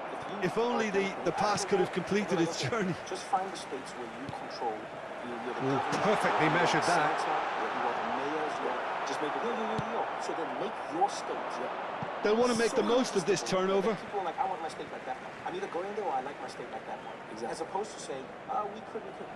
Because I don't think that the one has to wait for the other. And I think that's something that we take for granted, is if the thing is good, people are always... Good spot, he's seen the run. You don't have to force them to believe it. Pulls it, he rises! Firm header, just off target. That's a great attempt, although he clearly feels he should have done better with it. The problem with talking to you is I never want it to end. I have endless energy. My brain hurts a little. Messi, he's played him through. Well, it's a move of great promise, but will it really prove productive? Oh, shooting chance! And he was there to get a vital touch. There's a certain aura about him today, tremendous. Such a joy, such a joy, such a joy. It really is, it's mutual. That's why I love sitting with you. And no smoke, maybe, a little bit, but maybe... And now a sudden chance to counter. At some point they have to end. So Oh, he's been caught on it here. Oh, super find. If we did it all the time, it wouldn't be as fun. Thank you. Well, he was clearly disappointed with that pass. That was just poor decision-making and a win. There's the shot! Oh, fine stop from the keeper. That's very, very good. You can't ask for much more than that. Yeah, and you said, Simon, what is going wrong with this company? And what? Then Simon Sinek would try and help you to make the company better. Madrid have If you their walked second around corner to your now. company and said, yo, what's happening? There's a chance that I would say, you need to shut this place down. Just shut it all down. You should fire yourself, and you people should ask yourself why you work there, and everyone should go home. That might be my solution. I mean, that's a contribution.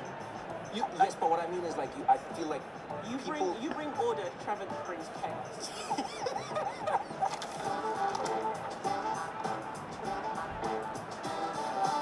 This is What Now with Trevor Noah. Messi plays it short. Up he goes! Oh, not the best of headers. Tim, what are you doing? Oh, you don't even know. And again, they run up against stubborn defending. Get Trevor to move here. Passing is crisp and sharp. My sister and her family. Vinicius Junior. Oh, that's a key interception. My sister and I are very close, and we work together. And so. And it's Roberto Carlos. Ease into living. Nice sequence of passes, this. And he's gone backward here. Kind of a magical gift. My niece and nephew were kids that I used to see. Spread out to the left. This is the time you need that pace. And then it's run loose here. Bruno Fernandes. So you're a real uncle, Dad. Yeah. The referee brings the first half to a close. Well, a very decent watch up to now, but just the one goal so far. It has been competitive and combative throughout. Yeah, you don't get any points for stating the obvious, Peter, but thankfully this is still very savable. Keep things simple, keep the intensity high, and hope for an early goal. If that happens, it's a game changer. How do they stay friends? Or how do they even make a friend? Because people assume you'll be friends with your siblings. Gets things going for the second half. He's like an uncle, Dad. Well, I think starting this half in a strong manner is essential, Peter, if you're chasing the game, which they are. Go with intent and purpose. Let your opponents know you're not just going to quietly bow down. They say, Vinicius Junior! Yes! And for them, I think they have grabbed themselves an equaliser. Well, we're all back to square one, but I hope this game opens up from here. It looks as if it could happen. The breakaway clinical and clean, and the finish unerring. Well, this is a well-rehearsed drill. As soon as possession is regained, the commitment to attack is lethal. So we were the only. No, okay, that actually makes a lot of sense. That has certainly made things interesting. Yeah, it's a very good contest with two very good sides and with such great individual talent on show. Can he finish? There it is! Oh, he's quite the pro. The speed and sharpness in his game gives him an advantageous edge, and he applies it with lethal effect. He's class, real class. Well, there's always a chance of being caught like that when you surrender the football. He's got the shot away! We've got a goal! That is remarkable! All square in a matter of moments. Yeah, and analysis of the goal should take a back seat to the importance of a committed reaction. This is wonderful to watch. What about the pass, Peter? It was played so intelligently, and he picked out the perfect target. Just start speaking French to their parents. They just make everything. This is quite a battle. Oh, I think the coach will really be annoyed with Has a goal! Well, he should have done better, and he knows it. That's a little unfortunate. He had a lot of people worried then. Even fake an English accent. That's so interesting. They found these feral kids in India, and they found that there's a critical age for language. If they brought in kids, well, they've got it back in a hurry. Iniesta. They could learn syntax and language, and they could be. That pass is somewhat less than ideal. Quality deserted them when they really needed it. Messi! They couldn't learn syntax. That, Peter, is wonderful reading of the game. Perfect positioning. Well played. When we came to America, fully American, well, I was sort of on that cusp. And so I had an English accent with him here for Can he finish? They want to be quick to recover this. It's a sharp pass. Now it's Vinicius Junior. Well, they've broken out here, and this could be the moment. Well, it didn't look good for a while, but that was brave defending, and they got away with it. Well, that tackle was immense, and so was the relief. The great escape. Moved on forwards. Back into the middle. And it's played in. That's it! It's a goal! They've done it! It was coming! They have their reward! And he's He's only too grateful to capitalise on the keeper's misfortune. And listen, last line of defence and you don't get it right, then you're paying a visit to your net. Madrid get themselves into the lead. Yeah, for me, this team seems to find it easier to attack than defend, but now they're going to need to dig in at the back a bit. Messi, and the flag has stepped. Tries a shot! It's in! And there's the goal they've been looking for. That looks like a preconceived plan. Win the ball and then unleash. Madrid take a 2-goal lead and are looking good for the win. And things are much healthier in their favour. Mind you, you would have thought that when the last one went in. No, that's been intercepted. I'm not familiar with it. Chouameni. Well, they can break no, here. What I mean by this is like, not an academic. No, what I'm trying to say is like, I'm not always trying to help people. Quality ball. Oh, that's well spotted. So this is, I wouldn't distill me like that. I don't think that's fair. Can he get it through? That's a nicely measured pass. The thing And that we enjoy about each other. That is decidedly lacking. Okay, it's come to nothing, but it's a warning of further threat on the And I break. think that's what creativity is. I think creativity is the ability to find order in chaos. And I love chaos. Because chaos is where all the magic is. Half an hour gone in the second half. I think he creates the chaos. It's just so for I think he like. Oh, this looks sharp. Distributed tidily. There's the delivery. Played out to the right. Barcelona could counter here. But either way, I'm Roberto Carlos. Before I get into it, my stuff, I want to know. Now it's Luis Suarez. Luis Suarez! So, And that would have been game, set and match. Suarez just got a little carried away with himself there. He knew he could have clinched it. So, third quarter of the game. 50-something odd minutes. Messi goes short. Most world orders I can solve in 30. Oh, shooting chance! And that's a real chance missed. You know, and trying to understand how we got here as well. You know, Messi. we went from the Cold War, Neymar. Cold War 1.0, where it was very neat. It was very neatly organized. Yeah. So, what can they make of this? Threads one in. Oh, super find. And it was very And no, that is pretty much the end of that. We weren't your friends, and that was it. Well, it's a nice idea, but the execution was lacking. And the referee has shown him a yellow card. It's very, very simple. And both were reasonably rational and played by very similar rules. Well, that doesn't exist anymore. And we now have ideologies mixed together. Our adversaries are also our trading partners.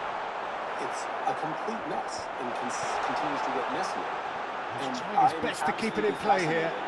By how our Guardiola. leaders don't really understand the world that we're operating in and how And we he's got here. intervened well They're there. attempting to make decisions to manage Bellingham. their leader.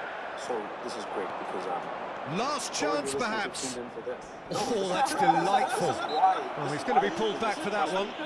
This is Tempers why- are flaring. The referee really needs to get a I grip feel like again. to give people a little more context, you know, like you blew So up the on perfect scene chance to get 20 one years ago. I back. think you've had like This multiple certainly looks appetising, moments well that really within put you shooting into the range. zeitgeist. But one thing that I think is Loose ball now, and there's a chase on to retrieve it. You're Kimmich. seen as somebody who is inspirational And that is thought-provoking expertly dealt and with. really the modern-day philosopher in Neymar. how we see the world. But then Kimmich. you also seem like that by institutions in some ways, you know. And so And he's quick to snatch it back. leaders or personnel, and you know, you'll get brought into speakers like parts of government or companies. That's been that cut will out, assign, well "We played. need you to come in." Nicely aimed Okay, I'm pass. going to ask you, you don't have to expose The anybody. assistant referee has his flag raised And for I'll tell you what I think offside. about it, and I'd love to know your opinion on it. In my time, traveling around the world, and spending a lot Neymar of is time holding with his leg leaders in there, a America, worrying not sign. political, by the way, Yeah, just and, across the board. You know, People I who think have it power appears over to have people been in bothering him shape for or a form. while. He's I going to have been continue, shocked it seems, at how albeit much a little gingerly. people who are in charge of shit And he's do being not know shifted what off is it. going on. And I'm going to repeat this a little bit Aimed slower because it beyond the shocked me when I defence. came to the realization. Most of the people, many Pretty people, robust And he's defence. picked out the run. many of the people who are in charge, There's no flag. companies, of, Opts to play it back. institutions, of, That's like, really well you know, manoeuvred. the states, they do Now it's not Vinicius know Junior. Alexander-Arnold going does on? want to stand for... It's an amateur. And that's it. Well, what a game. Unpredictable to the very end. Momentum shifting this way and that. The kind of match, as neutrals, we all love to come and see. The end of the game. Reflections? Yeah, well, I've been on the military. Like, I'm constantly amazed at how much they know, and simultaneously amazed at how little they know. Okay. And that's true for government and military. Like, those things live in this strange paradox. Yeah. And it's constantly amazing to me how good they are and how bad they are simultaneously. There are multiple reasons for that. One is, and it's the same in the corporate world, which is how we promote. You know, there are tactical people and there are strategic people. Nobody's purely one or the other. Right? You know, tactical people sort of know how to get things done. They're in the weeds. They can see the details. And strategic people live more in the sky, can see sort of far off horizons. You know, the best strategic people aren't the best at tactics, and the best tactical people aren't the good at strategy. What I found is fascinating, especially when you get to the higher echelons of government or military, which is the really great strategic thinkers know that they are bad at tactical thinking and surround themselves with good tactical thinkers. Okay. The really great tactical thinkers who find themselves in high-level positions think they're great at strategy. Oh, that's okay. Okay. So strategic people are more likely, in your opinion, to know that they aren't great at the tactics. Correct. But tactical people are less likely to know that They think they're great at strategy. They think they're great and at they don't strategy. even understand it. Think of it like marketing. Marketing's a little more ethereal. It's a little more, Yeah. blue skyish. Finance, a little more detailed, a little more in the weeds, Okay. right? Marketers know that they're bad at finance. Finance people think they're good marketers. Okay. Where marketing people are like, you should probably get somebody in finance to look at that. I don't understand, right? And so what ends up happening is the tactical people, if they get promoted into strategic jobs, they think they understand it. Yeah. But they don't. And it's not that they don't understand. It's that their view is just too shallow. They're operating only with what they can see, and they're not very good at making decisions based on what they can see or very long term. They don't understand, like, if you pull lever A, then these things might happen. They just like pull lever A, get this, and you're like, yes, and this will be the response to that. There's not that way of thinking, and I think strategy in general is one of those very misunderstood things. It's hard, it's amorphous, and it's sort of in the clouds.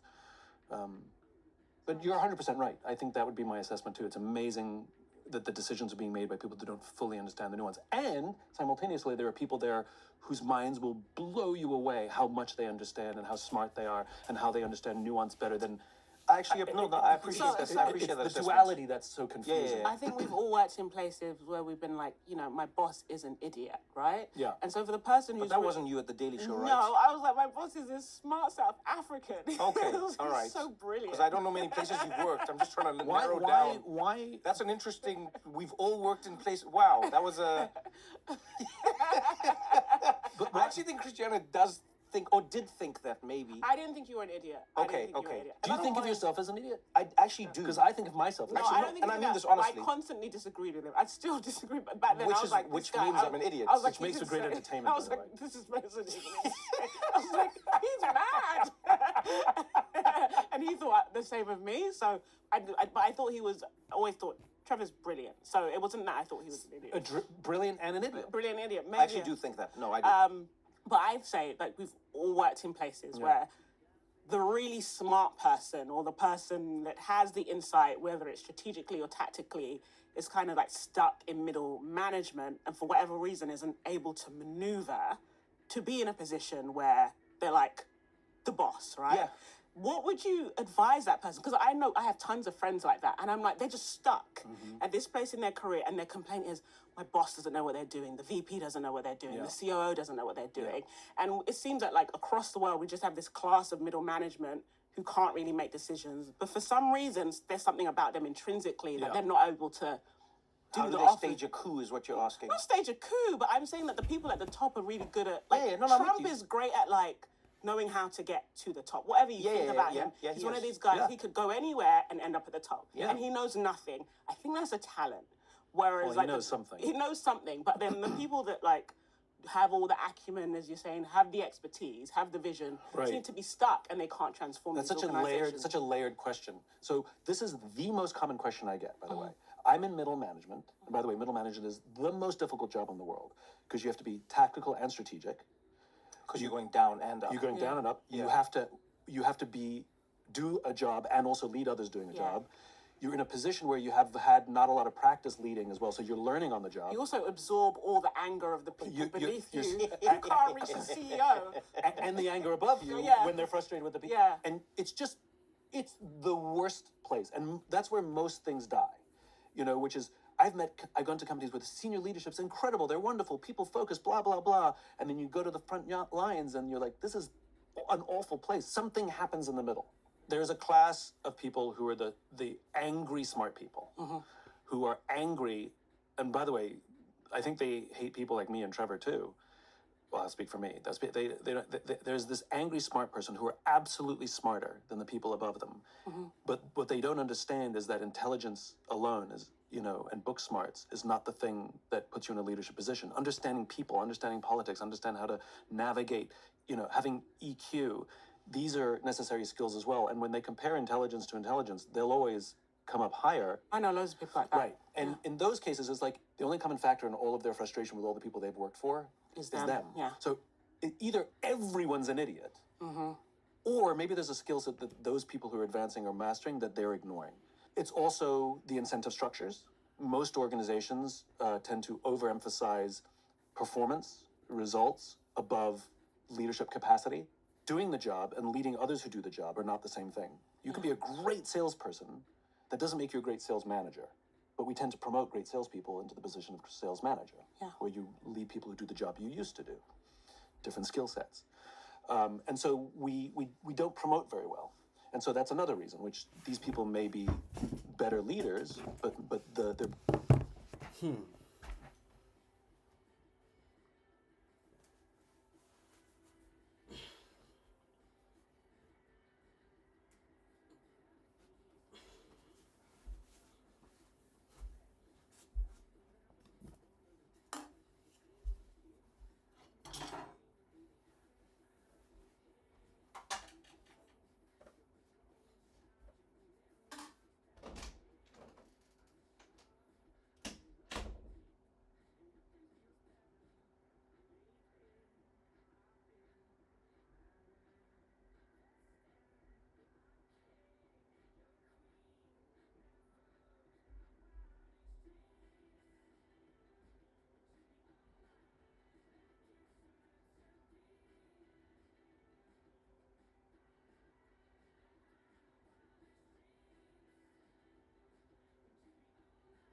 being overlooked because of what are the incentive structures inside the organization. And then ultimately, the incentive structures above them as well, which is the senior leaders are incentivized not to make the company better, at least in a public company. They're incentivized to make the stock price better. Yeah. And so they're going to promote the people who do that. And the focus shouldn't be on the boss. You can't control people you can't control. Like, no number of anonymously sent books to your boss will change the way that they lead. Although I urge people to keep trying. Well, you're like, buy my book. Keep trying. It's not going to work, but keep trying. My advice is always the same, which is worry about the things you can control. Be the leader you wish you had, right? And so, how do you help the people for whom you're responsible? How do you help them rise? How do you help them build confidence? How do you help them build the skill sets? To the people to the left of you and to the right of you, even the person above you, that's a human being too, and we don't know the stresses that they're dealing with. Yeah. And to have empathy for your boss who might have just yelled at you, to go into their office afterwards and say, "Are you okay?" And truly become the leader you wish you had. Because what I've learned is, especially if you would adopt an infinite mindset, which is if you let go of that things have to happen by a certain time, what'll happen is that influence, that'll be a really well-led group. And generally their performance will go up because they're well-led. And senior management will either just leave them alone because the numbers are good, or if they're curious, they'll say, "What are you doing?" And what'll end up happening is one of those people will get promoted out. They'll take everything they've learned from that great leader, and that will infect another group. And before you know it, the tail wags the dog. That's interesting. Now we're like into kind of this workplace dynamic space. Could you tell the audience more about your view on gossip? Because I come on the other side of it. And I don't like the word gossip. I think we should call it oral history, because that's what it is. Oral history in real time. In real time. Is that true? Yeah, I mean, I come from a line of griots. I'm West African. But isn't it? But wait, how do you define gossip then? So, like, I think gossip is really important for protecting the tribe. It's how we... No, but how do you define gossip? So what I mean is, like, okay, for me, when I hear gossip, I go, gossip is a story about something or someone from my perspective that is salacious in some way, shape, or form. But it isn't necessarily the same as history, because history is a thing that happened. And look, everyone's going to be biased, but I always feel like telling a story involves like a little, I think it's two things. Okay, so the main one is trying to be impartial. You don't gossip about the history of your people. You just tell the story of it, right? That's what I think of with like the griots and history and gossip is interchangeable. No, I'm with you in some ways. Yeah. And then the second one for me, and this is a big one, is I don't think people ever need to whisper about histories. Hello everyone, it's an early kick-off today. And that's the referee's whistle.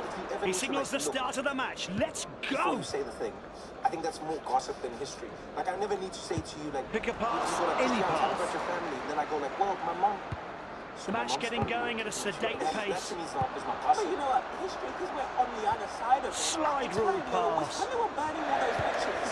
This is looking like a well-supported forward move. Players making themselves available everywhere. As opposed to like a shading. Terrific control. I think gossip is frowned upon because women do it. I stand by that. Josh De Silva. But women do it really well. He'll look to attack, now he has the ball. My closest male friends are great gossip. Oral history. Traore. So they'll like oral history is a recount. Ball into the box. Where gossip is laced with judgment. I mean, history is laced with judgment. Like, there is no neutral history. There's no neutral history. Let's bring it down. I've heard of one-man teams, but this is ridiculous. I think pushes forward. Return pass. So you leave work that day, you pick up the phone, you're like, they were so close to the goal. Just get it on, you say all the stupid things, and you just need to get it. The referee pulls play back. I think that's good. I think venting is very hard. Okay, venting is hard. Let's have a closer look. Yes, the officials got it right. He was offside. So I think venting at work is very important. And I'm on the other side, like, Dumfries. Okay, well, but let's see. You can vent about plays it back to other people. He knocks it back. Okay, go on. I mean, or you can vent Central midfielder gets the ball. I mean, like, you vent about your kids. So venting, so the most important thing is releasing the exhaust gases. That's essentially what you're saying. And leaves him stranded. Way you're doing it. I mean, I think you have to. The ball is lost, and that attack fizzles out. And you have to have emotional professionalism. You know, you can't vent about De Silva. your boss to somebody who works for you, because your voice carries Calories influence, right? And then you're going to start muddying the waters. But you can vent to somebody you're friends with at work, and they know you're just venting, and it doesn't affect their. And before you move on, why is venting good? Because I think it releases tension. Because I think if you keep the tension and it builds, and you start forming a narrative about a person that they're dumb. Is he not getting dizzy? I know I am. Okay. So gossip, I think, is perpetuating narratives that may or may not be true. Josh Can De I think what Silva. office gossip normally, someone who's not in a office, it's normally done in a group chat. Yeah. It was the left wing. This is what office gossip is. De Silva. It's, you know, the Christmas party. So-and-so hooked up with so-and-so. Really? They did.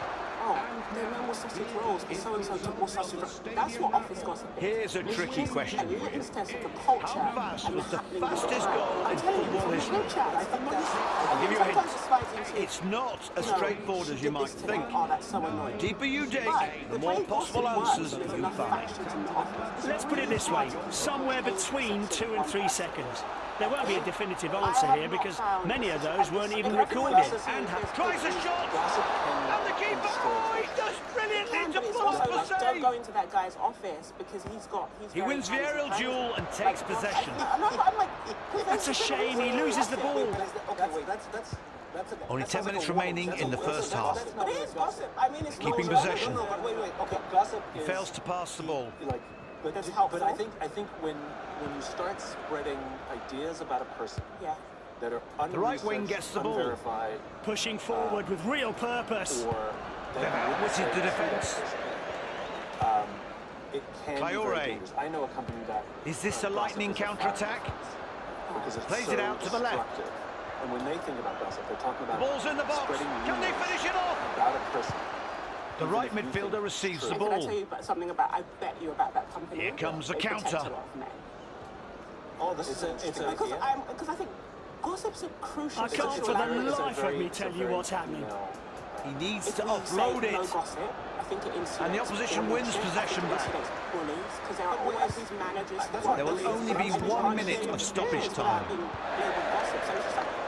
How do I So this is very interesting. I think we need another word here because I think Put it in. Great position he found, but he really should have done better. I think we need And that's another it for the word first because I half think of the you and I are match. talking about different things. Time for our break. 'Cause This is the I time agree to with you. freshen things up I and maybe wouldn't change classify that tactics. stuff as gossip. But some people would. Some people Yeah. would say, "Well, that's gossip. You weren't there. You can't prove that he looked at her a certain way. You can't This prove is that why he was a bully." offices. But by the way, gossip spreads much quicker and easier in virtual. There's a whistle for the When you're second in an half. office and you interact with people, and somebody's really nice. Yeah. On a daily basis, or says hi, and somebody goes, "That person is." He has the ball in worst central person in the midfield. world." Yeah, and they're like, they're really nice. But when we're separated from each other, what I've learned. No what I've tricks in found the is area, that- please. That false narratives about somebody swirl way quicker. The difference, though, is like with gossip versus, like, let's say an The office. right winger's on the move. I don't I love how understand. we're all having a conversation about the office, like He sends play to the other wing. our corporate jobs. Yeah, but we've all Return been pass.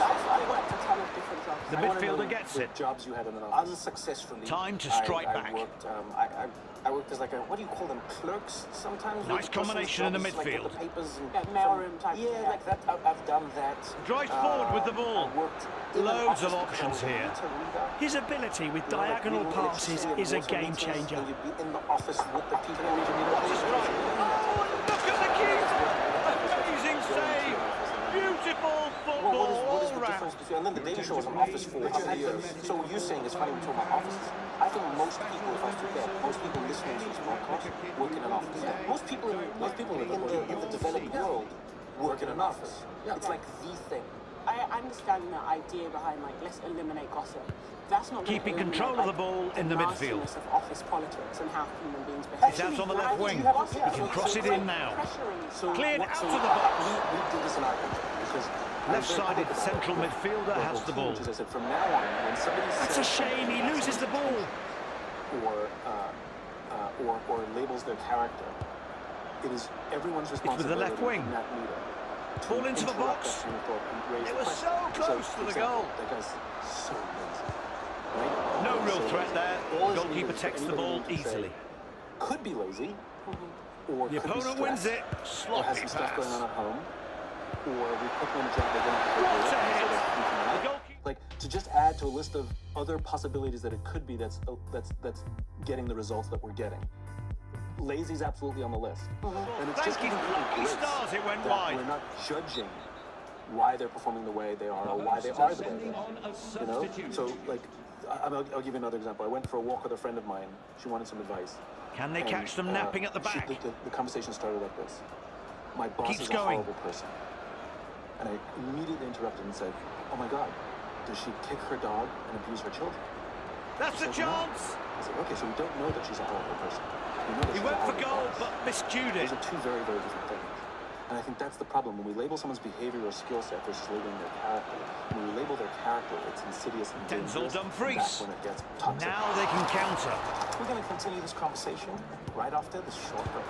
Look at all the options he has. We're witnessing dynamic football. You know, when I'm listening to this, I can't help but Rabiot. wonder if we The always striker talk about has it companies at his feet. as if they're these isolated spaces. But it feels like you live in a world where you're constantly Glides exposed past to the the man. petri dishes of society. Because what is a company? Who's going to that's shoot? not a manufactured community? It's a collection of people, right? It's a collection of It's the people. modern tribe. Adrian People. Rabiot. And so these are the people you, because of let's say this Fantastic job, technique. maybe you chose, but you sort of didn't choose them because you weren't the person hiring all of them. play the You weren't ball. person. So in many ways, it is like a tribe. It is like a community. These people are Sees it, companies, reads right? it, catches And it, you and have to holds choose on. how to treat them and how not to treat them. His So pass doesn't make it to its the thing target. that pops into my mind as I'm Excellent thinking pass. about this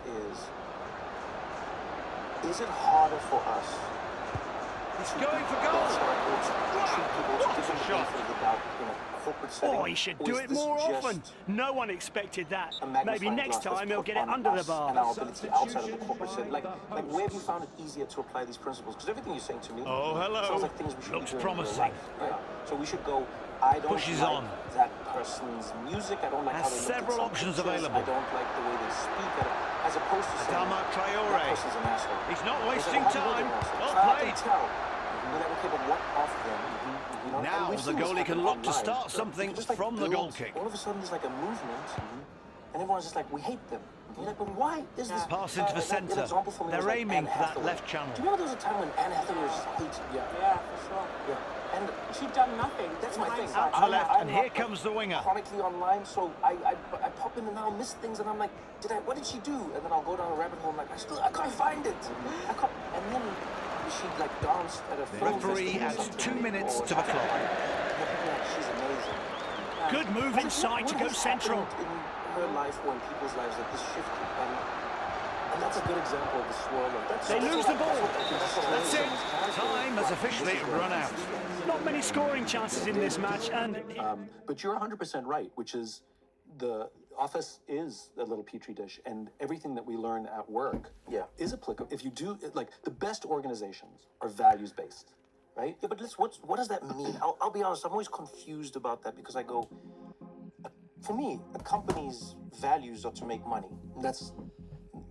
So that's, go on. No, and I mean this, and I'm not like saying it in an attacking way. I go, I'm always thrown when a company says like our values, because I go, these are your values. Yeah. But if losing money comes into the equation, you will adapt your values. So then they aren't values to me. Correct. That's what I always think of. So I go like, can a company actually have values beyond making money? So you are highlighting the very problem with modern capitalism, right? The capitalism that we have today is not Adam Smith capitalism. That's not the capitalism we have today. We have a bastardized form of capitalism influenced by an economist from the late 70s named Milton Friedman. The Adam Smith version of capitalism was that the baker selfishly wants to make the best bread so that they can sell more bread than all the other bakers. And the butcher selfishly wants to make the best meat so he can sell more than all the other butchers. And the dairy farmer wants to make the best butter so that he can sell more. And what you get is the best sandwich. What we as the customer get is the best sandwich, right? So the selfish behavior of wanting to be better than the others benefits the customer, right? And in the late 1970s, Milton Friedman wrote an op-ed in the New York Times where he basically proposed a new definition of business. He actually called it the responsibility of business. The responsibility of business was to maximize profit within the bounds of the rules. Forget about ethics. Maximize profits within the bounds of the rules. Right? Okay. Ethics are a higher standard than the rules. And you see it all the time. You know, companies did some horrifically unethical things. You know, a patent to an essential drug, and they raised the price 1,500%. Right, it's within the rules. And they all say the same thing. We broke no laws. Yeah. Which is true, right? Horrible, but not illegal, right? And so in the late 70s and early 80s, a lot of the sort of the ruling classes, the CEO classes, heard this definition and went, yeah, baby, right? And they embraced Friedman's definition of capitalism, or business, the responsibility of business, and they sort of doubled down on it. And it gave rise to some entirely new behaviors and entirely new CEOs. This is just from this op-ed. Yeah. I mean, like, it became a popular thing. Wow, Milton, that's a Milton high hit Friedman. rate. Well done, Milton. I don't like Milton Friedman, right? Is Milton Friedman still alive? No. Oh, okay. And That's why you can say it like that. Otherwise, that would be like a crazy move if you were just like, I hate you, Milton Friedman. And Milton Friedman's like, I hate his Simon work. Sinek. Okay, you hate his... Oh, there we go, okay. Can't speak about his character, but I don't like the work he put out there. And so you started to see these new behaviors arise. So, for example, the use of mass layoffs to balance the books on an annualized basis, right? Yeah. Did not exist in the United States prior to the 1980s. It didn't exist. Mass layoffs were used for existential reasons, like, oh my God, the company's going bankrupt, we have to cut 10% of our workforce. Yes. Now it's like, we're profitable, we're just not as profitable as we promised, you lose your job, right? That started in the early 1980s, and it started to gain popularity, and then it gave rise to an entirely new type of CEO, like Jack Welch, who was the CEO of GE, and he was like the poster child of Miltonian economics, where you started to see the shareholder being prioritized over the customer and the employee. You started to see shorter term time horizons. You started to see an emphasis on price of stock versus is this good for the company's long-term value. You started to see long-term greed being replaced by short-term greed. I don't have an issue with long-term greed, but short-term greed is a problem. And the use of human beings' livelihoods to maximize shareholder value. And this was all because of this Miltonian influenced Jack Welch poster child that is the standard of how businesses are led today. There's nothing wrong with capitalism. There's a huge problem with this version of capitalism. And you can see what's happening. There's a rise of populist movements across the West and in capitalist societies. I don't care if you're on the left and right, Bernie or Trump, it doesn't matter. And they're complaining about the same thing, which is the very small percentage of the elite are getting richer and everybody else is being left behind. And when you have a huge delta between those who have and those who don't, what you get is revolution. The middle class is drying up and people are not investing in the stock market anymore. The whole stock market exists so that the average working American can share in the wealth of a nation. That's why we have a stock market. That's what Alexander Hamilton imagined, right? But that's not what we have anymore. It's become a game for a few, so they can command more wealth. And just to put one final sort of cap on it, if you go back to the anthropology of leadership, like if we go back, 50,000 years, whatever you want to do, where we lived in tribes that were never bigger than about 150, 200 people, human beings evolved into naturally hierarchical animals. We're constantly assessing and judging who's alpha, depending on whatever the standards are for that group. Who's alpha? And we treat our alphas differently, right? You know this. As soon as you started getting some fame, you're better looking and all your jokes are funnier, right? If you leave your jacket in another room, somebody goes and gets your jacket for you.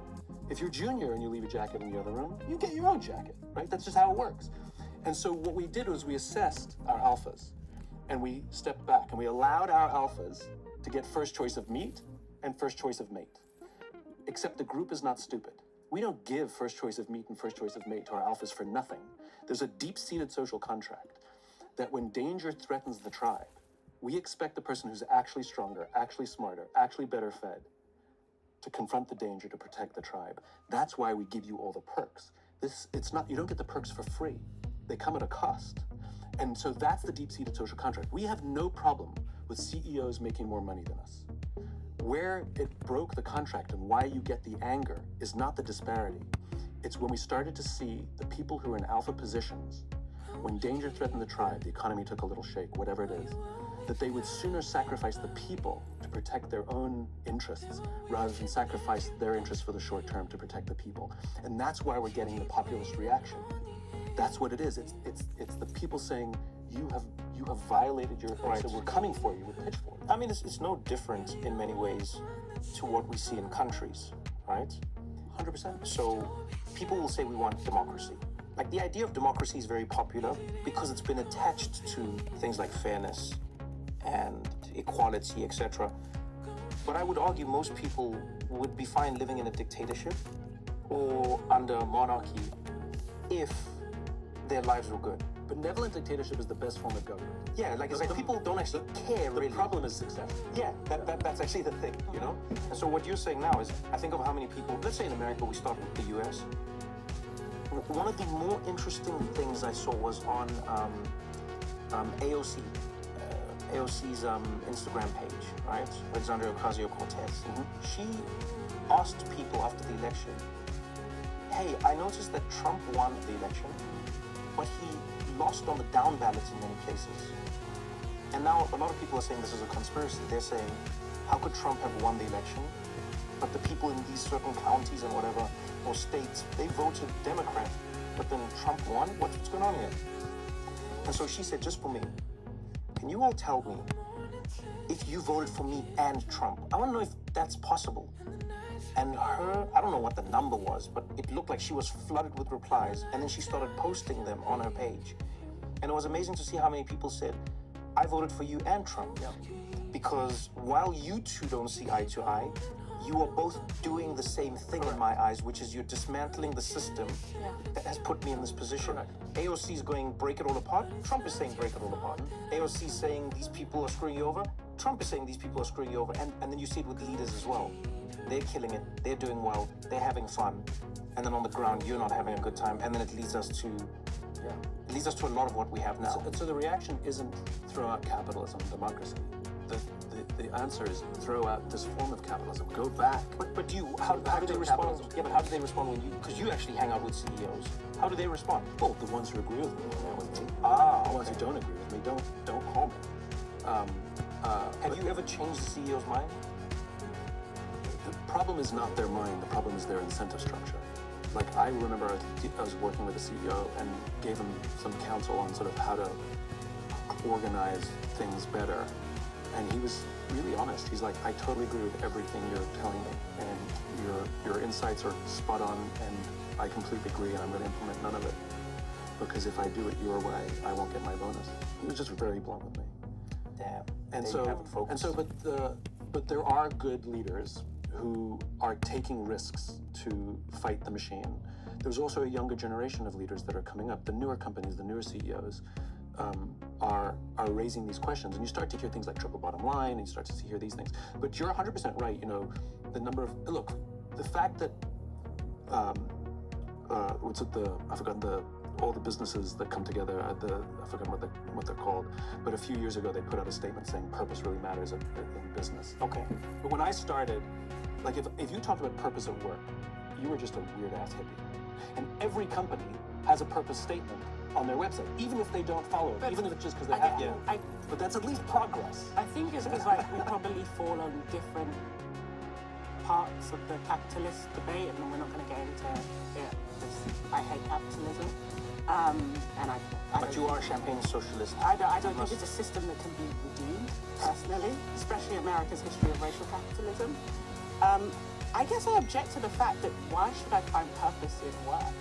Like, I actually deeply recoil when I hear that, because I'm just like, oh, so you want me to feel like, it's like kind of like the wellness industry, right? Yeah. This way of feeling good about yourself in order to sell me more things. And I'm like, why should to me, my purpose can never, ever be in work.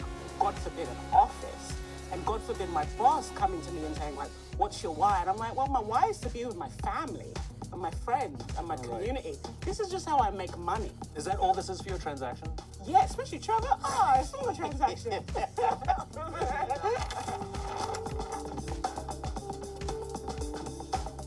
This episode, we're talking with Simon Sinek about how to find meaning and satisfaction in the work you do. And let's be honest, a big part of that is making sure you end up in the right role at the right place. In other words, it's all about hiring, recruiting, and finding the perfect match. That's what's inspired this next special part of today's episode. Next big opportunity brought to you by ZipRecruiter. Let me give you one example of a job opportunity up right now on ZipRecruiter. A cake maker in Pacifica, California. Yeah, sounds like a pretty straightforward job. But when you think about who the perfect candidate would be, you realize how important the recruiting process actually is.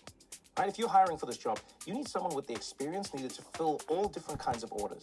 People have some pretty weird ideas for cakes out there, and they've got to fulfill them.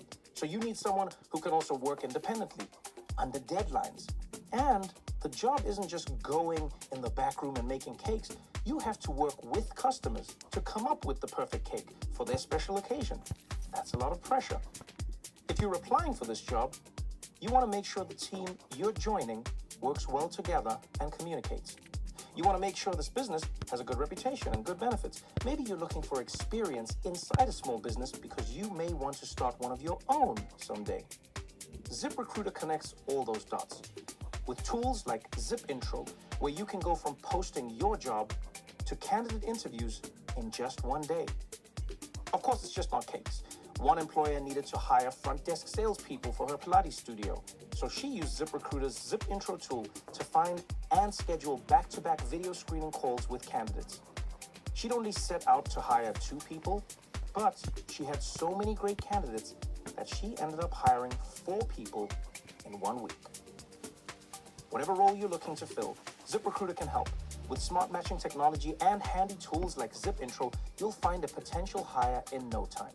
In fact, 4 out of 5 employers who post on ZipRecruiter get a quality candidate within the first day. Try it now for free at ziprecruiter.com/Trevor. That's ziprecruiter.com/TREVOR. See for yourself. Try it for free at ziprecruiter.com/Trevor. This has been Next Big Opportunity, brought to you by ZipRecruiter. Now, back to our conversation with Simon Sinek.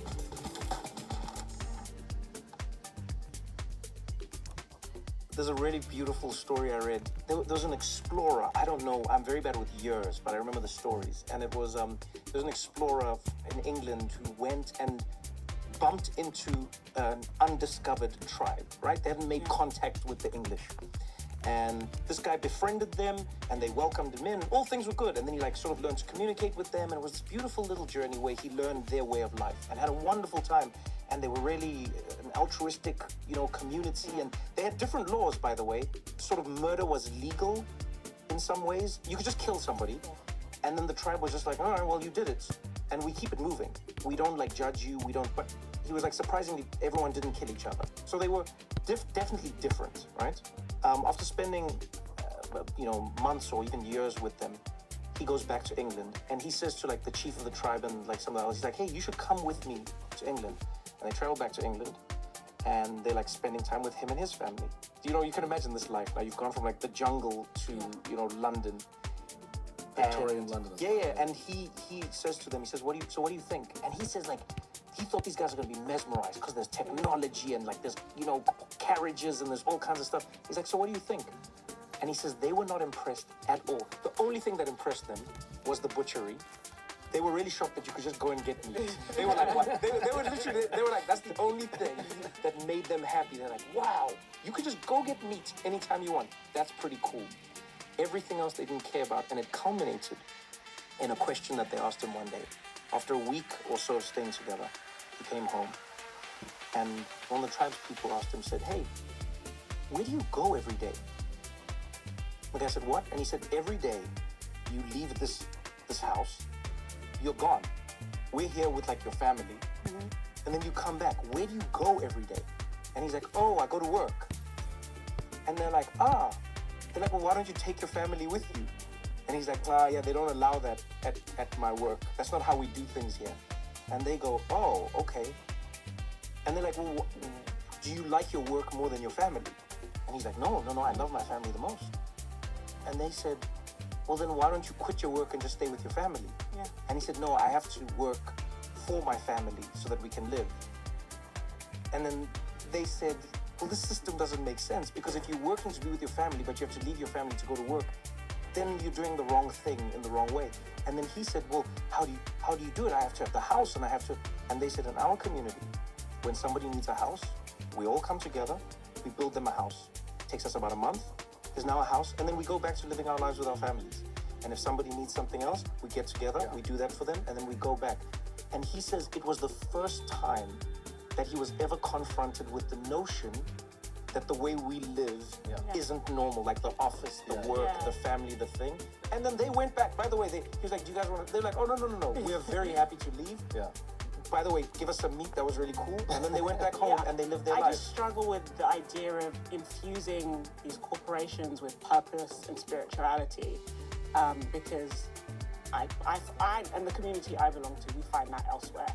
It's like your job is your job. I feel very fortunate to do a job that I enjoy, despite it being with Trevor a lot of the time. It's a whole wonderful crew. Yeah, forget them. But no, it's just like I butt up against that, because in the tech world it looks like, okay, now we're going to give you a gym in the office because that'll make them feel better, and they have somewhere to sleep, and like what that gets laid. So actually, how do you define the value and the purpose?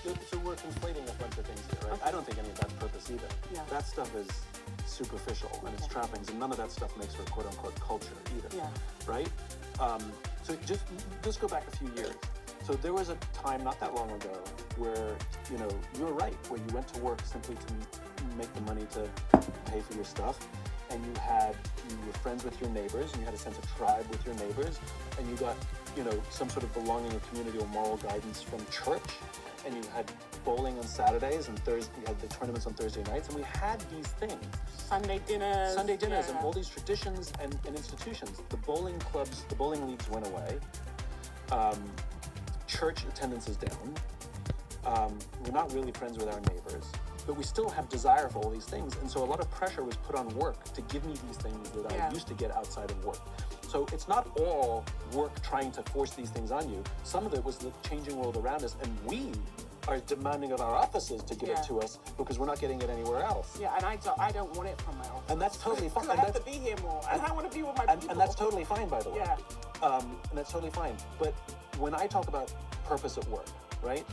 I'm not talking about something spiritual or anything like that. When we talk about vision, whether it's vision, the best companies sound like social movements, right? Which is scary to me because I don't. Like, it's cultish.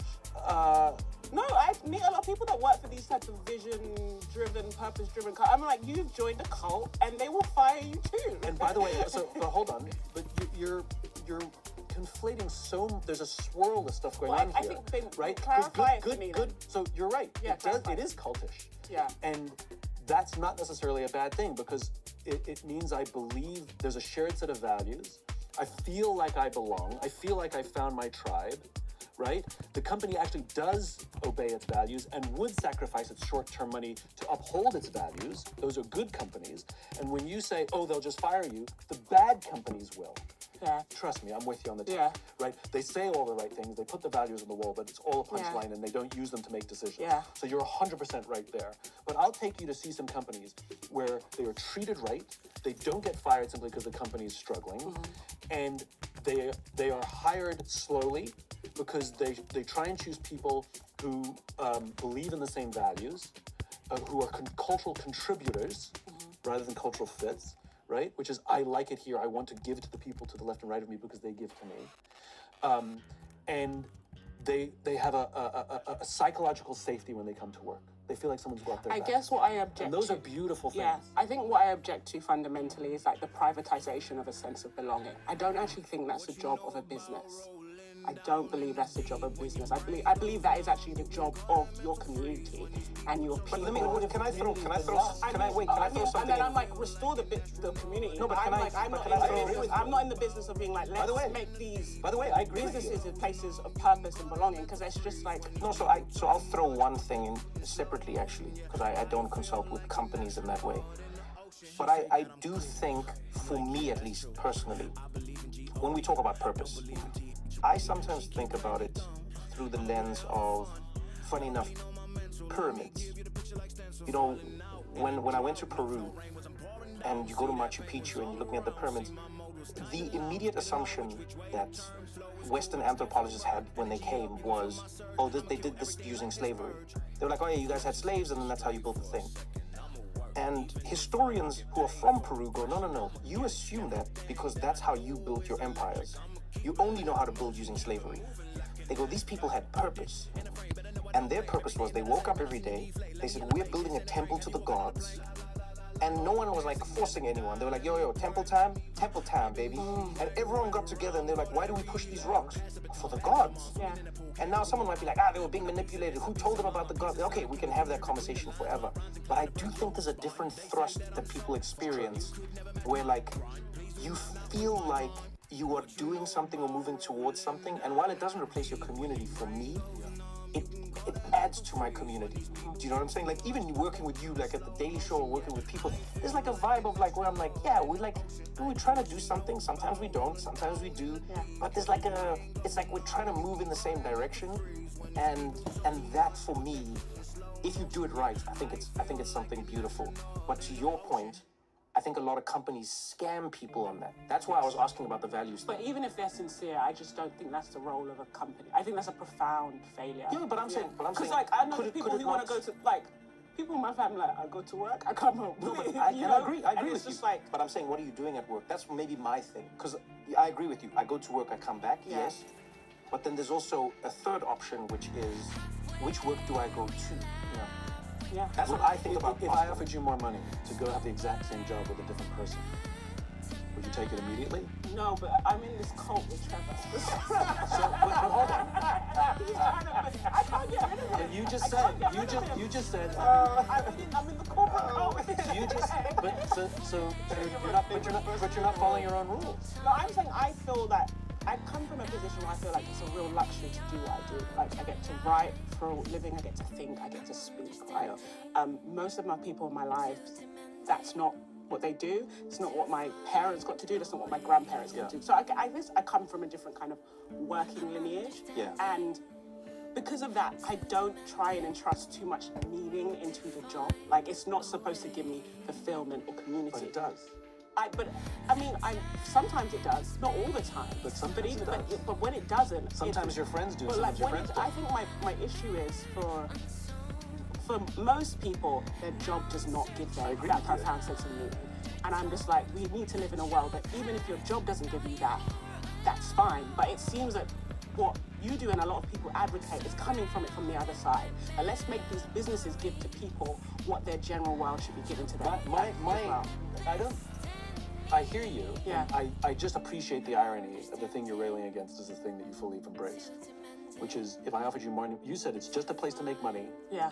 To serve my family, and I'll get my community somewhere else. But if I offered you more money to work But I'm for a somebody socialist. else, That's why, champagne socialist. yeah, but if I gave you more money to go somewhere else, you wouldn't want to. You'd want to stay here because you quote unquote like it here, and you feel on some occasions that you actually are contributing. Like the messages you're spreading, and especially on the Daily Show, the stuff that you're putting out there in some way, shape, or form is informing people and helping people understand the world and make sense of the world. That was the thing you were contributing to, and it gave the work meaning. You didn't just come to work and be like, oh, I gotta work and write again.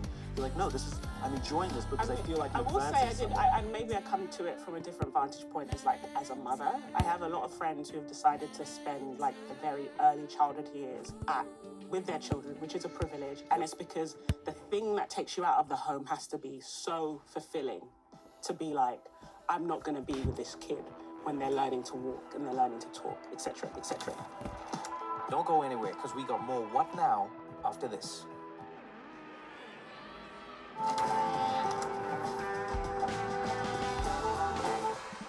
How do we better find, not necessarily the purpose, and not always the meaning, but sort of that why, but notice that it's always shifting. Yeah. Do you know what I mean? So I understand, like, you're talking to a company, and you're saying to them, look, you are a collection of people. And so you have to ask yourself what you would like this collection of people to be moving towards, or how you would like them to even be with one another, right? That's what I assume you're doing. on a good day. Yeah, but there are also people, right?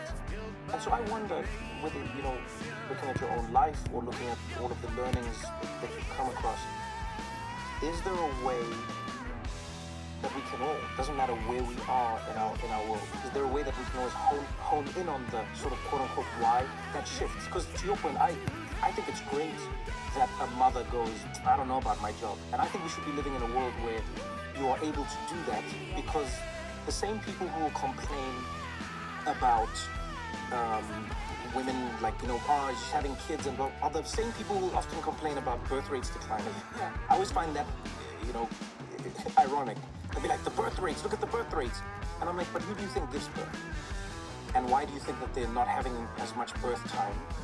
Yeah, it's because, no, really, I do believe that. So, yeah, I would love to know what you think we could do. So, by the way, I think you and I agree more than not, which is just my attitude is like, the world is the way it is. Yeah. And if we're going to go to work, then work should at least feel like I'm contributing. And I want to go home at the end of the day, like, if you work hard for something you believe in, it's passion. Yeah. If you work hard for something you don't believe in, it's stress. Mm-hmm. And I'd rather people, even if they work really hard, to be like, you know what? The sacrifice was worth it because I feel like my work has some value in the world. It meant something. When it's done right, it's gorgeous. But the problem is, and you said it, superficially people say the same words, talk about the same values. The difference is they're not actually living them or doing them.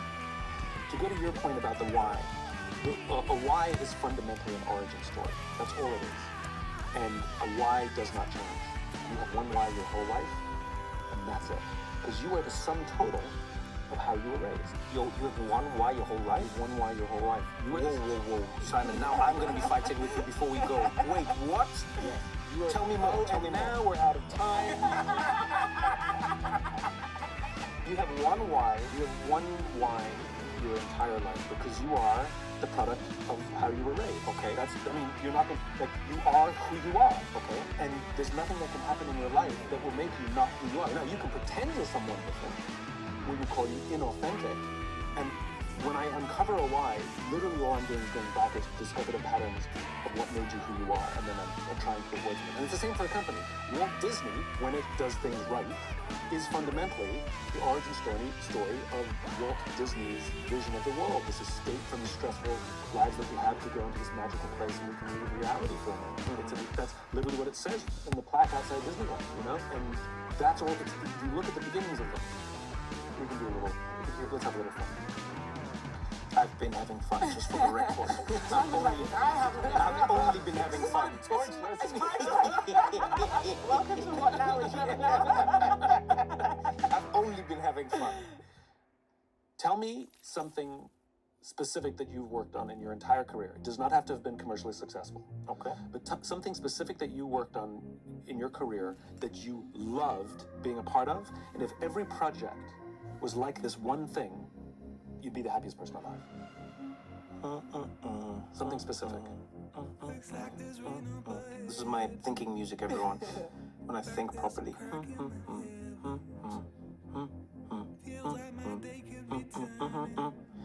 It would probably be the White House Correspondents' Dinner. Okay. Tell me of all of the amazing things you've done in this remarkable career of yours, what was it about the White House Correspondents' Dinner that stands out that you want to bring it up now? So, I've actually thought a lot about this, so I'm also cheating a little bit, everyone, because I do think about this all the time. The reason it was that for me was because, firstly, I had no boss. This is very important to me in life, right? I had no boss. Secondly, the thing had a natural conclusion, right? It does not go infinitely, right? I think everything should end. I'm a big fan of endings. It's wonderful in life. Third is I could bring on whoever I wanted. And it was a wide range of people, by the way. Some people were writers, some people were not. Some people were comedians, some people were not, okay? You had those experiences in other jobs. When you were at The Daily Show, you could fill the writer's room with whatever you wanted. I mean, you had a boss, but kind of. No, but it makes a big difference. Because at The Daily Show, for instance, I was working for somebody. And the somebody I'm working for is the network. So you're always fighting this balance between what do you think is important to do or create, and what do these people want? Because you can do what you think is important, and if the ratings are terrible, at some point they go, it's time for you to leave, right? So now and to be honest with you, I think that's one of the biggest problems with television and art right now in the world, right? If you look at the MGM logo, it's Trayvon, our friend who was on one of the podcasts, he pointed this out to me even. It's like, in Latin, when that lion roars before the movie, in Latin it says there, art for the sake of art. And I don't think we do that anymore. Yeah. I don't think we, like, people don't make movies because they think making a movie is a beautiful thing for people to experience. People don't tell stories because it's like, it just makes you feel good as a person. No. Okay, how much will it get? Will there be a sequel? Can we get more money? Is there franchising? For you, the Correspondence Dinner was pure. In as many ways as it could be, Yeah. yes, it was. Do you get what I'm saying? I do. And so that's the thing. So if as I everything go- in your life was like that, game on. Game on. Okay. Tell me an early, specific, happy childhood memory. Something I can relive with you. An early, specific childhood memory. Yeah. Damn, this is an interesting one. Let me think. Because there's many. How old? Give me an age and I'll tell you. Okay. No, but when does childhood end? 42. Okay. No, I'm being serious though. I want when you're a child, like under in school, like Okay, my early childhood memory. One of my happiest childhood memories is me. The only one who's ever asked me, what do you mean by childhood? Yes, because I think your memories at different ages are very. Yeah. Tell me an early specific childhood memory. Yeah. So okay, when I think of young, one of my favorite memories was playing on the roundabouts at a park near my house. This is something, a specific time, not just a thing you did. No. This is was a specific one. Okay, yeah, go on. And we were all seeing how we were all teaming up. I got a bunch of people together to see how fast we could make this thing spin. But like it was a monumental effort. Do you know what I mean? Because everyone had to be at the right place, swinging the thing at the right time to get it. Our goal was to make it fly. That was the dream. We thought if we spin it hard enough, it's gonna take off. And this was but that was one of my. When I think back, I go like, wow, what a day, what a day.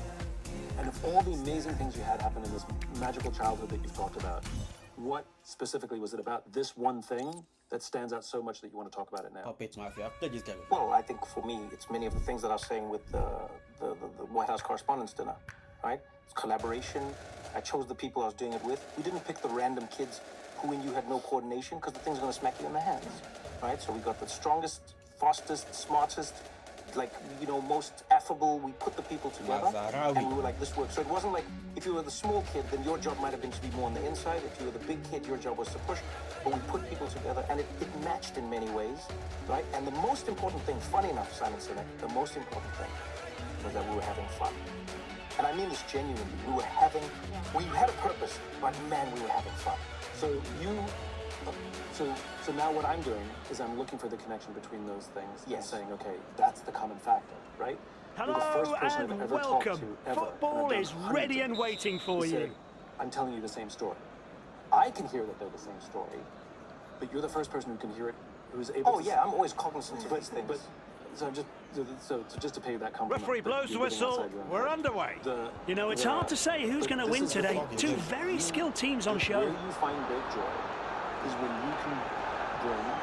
Surely he'll shoot. It's in the net. The home side scoring early.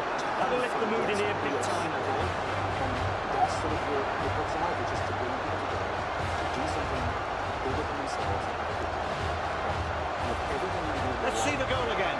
Just look at how he moves with the ball. Oh, such confidence and precision. He knows exactly what he's doing. Here's the whistle, and we're back in the game. Really waiting to see how the visitors Oh. respond. Is to remind yourself of that, right? So He's not wasting time. Well played. Holding the ball like this, how does he think they're going to score? I like sentimental things. Right? Drives forward with the ball. It's your talisman. It's the thing that reminds you of why you get out of bed today. All you want to do in life is work tirelessly. He's taking control and pulling his team into attack. And the thing is because you have vision, we're gonna make this thing fly. Yeah. Okay. So people go Dumfries. and you go Going up the middle. and That's you. always an option. Okay? And now they're all Great decision from the referee to let play go on. It didn't fly. No yellow It did card not fly. yet, It did not but the fly. referee's So warned you him. actually He should be think careful. if it really was, yeah, but it didn't matter because it was the joy of the together, Traore. and the fun, even with the vision that made it worth it. It was the exact same That looks thing. like the end of this attack. You've never said at any point, Cornet. and freaking nailed it. No, that's not the point. Right? The point wasn't the result. Great No. diagonal The point ball. was the people- The outcome is a Perfect. bonus. I always say this. The outcome's a bonus. But now let me ask you this because I love this for me. No, I appreciate it. But so the A last neat thing I'll pass ask to you the before we front go man. is this then. Can they catch them For the napping at the person- back? And I think this is sort of what Cristiano's saying. for those who are not lucky enough to find themselves in that place. Here it comes. Seasoned it up. They can't choose the kids. They can't. Do you get what I'm saying? So, what is All the time in the world. I really don't. You're comparing your The screen says it all. 1-1 in fact. And we restart again. So I did this with somebody Runs up the middle. years ago, and I said, "Tell me an early childhood memory." And they said, "I have." Well played by the keeper. And they have a corner. Here's another look. He does well to clear it, and the hosts will hope they can clear the corner too. Drunken rampages. Sees it, I remember reads it, hiding in a catches closet. it, and holds on. And I wrapped my sister underneath me to protect her from my father. And, Striker on the ball. She's telling the story. And the opposition wins possession back. She wakes up every day to protect He'll her. look to attack, now he has the ball. Bring myself to tears. Adrian Rabiot. Right? And she was struck by this pattern.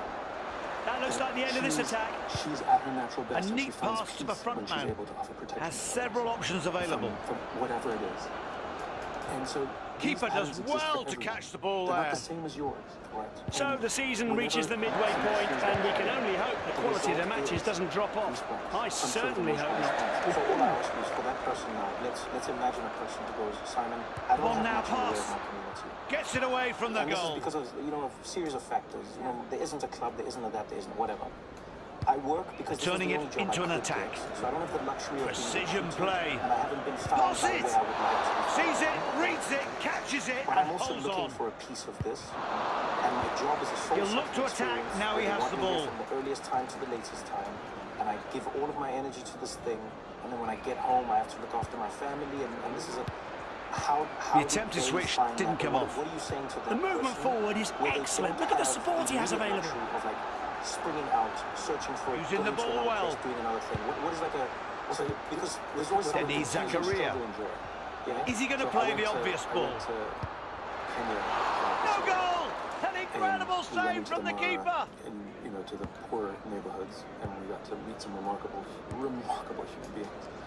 And I Roberto started to Insigne realize that we from to the West, box. Could be dangerous. it's like this story. Yeah, it's like Still on the ball. you have nothing. You live in a mud hut. Happy. I'll show you This happy. first half is my almost house, over. all Just my 5 stuff, minutes left right? now. And all they do is One now pass. you Puts them in look front. at the children, you say they have nothing there, no clothes, and they're tired. Here's the goal again now. For me, it was all about the pass. Just look, see how pinpoint it is.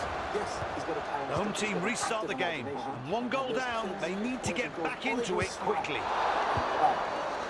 Insigne. I met these remarkable people who absolutely their life is different.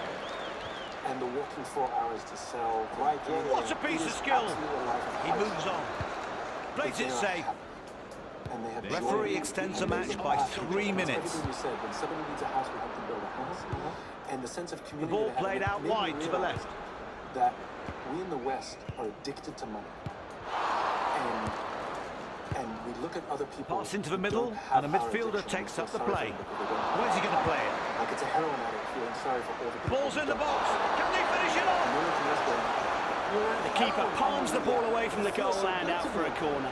Right? And that's how Samoa is. We're all so Here's a cross into the box. The players hurry off the pitch as the first half is brought to a close. The away side have been a bit more inventive up front. That's why We've they... forgotten about helping. We've forgotten about imagination. And I went in thinking, what can I give? And I came out saying, what must I learn? I love that, but again, I'm just going to push you on this because I need a tip. I'll tell you why. Because I agree with all of that. But this is why I think Christiana and I are friends, because I understand a lot of what she's saying, honestly, like innately. So I'm saying now that people are in this situation, what's like a hack? Because there are some people who literally, they can't find the community because there is no community. They don't have the people around them. They live in a different country maybe. Maybe their family doesn't even talk to them. Is there like a little hack or something you can move that can move you towards that? Yes. And the answer is service. Oh, So damn. I have a friend who The referee struggling. blows for the second She half. knows what I do. Here And she came goes. to me and said, I said, okay. So we got together every Wednesday. Drives and forward with the ball. she told me what she did. Plays it back to his teammate. My career was me going the right way and my kids were driving me Can't crazy. trick his way He wasn't past. having it. Lots of And passes every on. Wednesday I'd give her some that cancelled for advice, and she feels Got great. options. That lasted about 2 days. It's not proving a great season for the visitors. After a fair few matches, they're still loitering mid-table. I'm sure nobody was expecting that at the start of the season. My own work in service, and I looked into Alcoholics Anonymous. You know, the 12-step Classy program. move. The first step is admitting the problem. And if you master 11 steps, Slide rule you're pass. going to succumb to the disease. But if you master the 12, They then are it's so more likely impressive to going disease. forward. 12 steps is So not many good. options available. That's Off the net! the 12 steps. So I said to her, I did a little social experiment. I said, I think we get to the bottom. Let's look at what made the difference here. Well, lots of things. He did everything right here, in my opinion. The visitors have stretched their lead to 2. Can the host respond? So the next week we got together, we spent 90 minutes talking about me. That's a shame. He loses the ball. And the next week we got together, and just by accident, it's not like we had Barella. we spent 90 minutes talking about me. He'll look to attack. Now he has the ball. Pass into the centre. They're aiming for that left channel. Adama Traore. The ball goes into the danger zone. Can't find whatever it is. Now the ball is on the other wing. Someone to struggle with the same thing and help them find the thing they're looking for. Roberto Insigne. The ball reaches a striker. They're looking to fashion a counter-attack. When we're selfishly minded, we don't build community.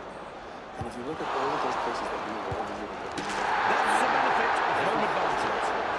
it's all over. It's all over. Well, I don't have the time. That's what it's happening. You find a way to find the energy to help you build your house no matter what you struggle.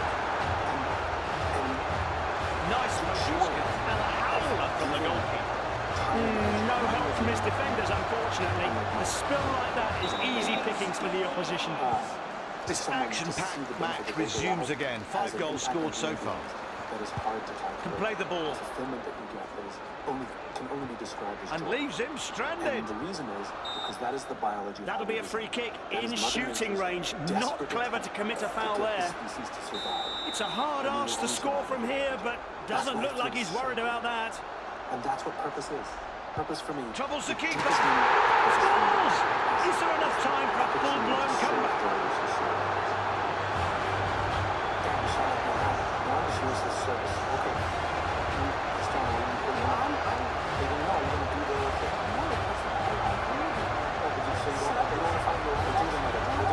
It's a free kick once more. Great execution. He's clearly been practicing those a long time.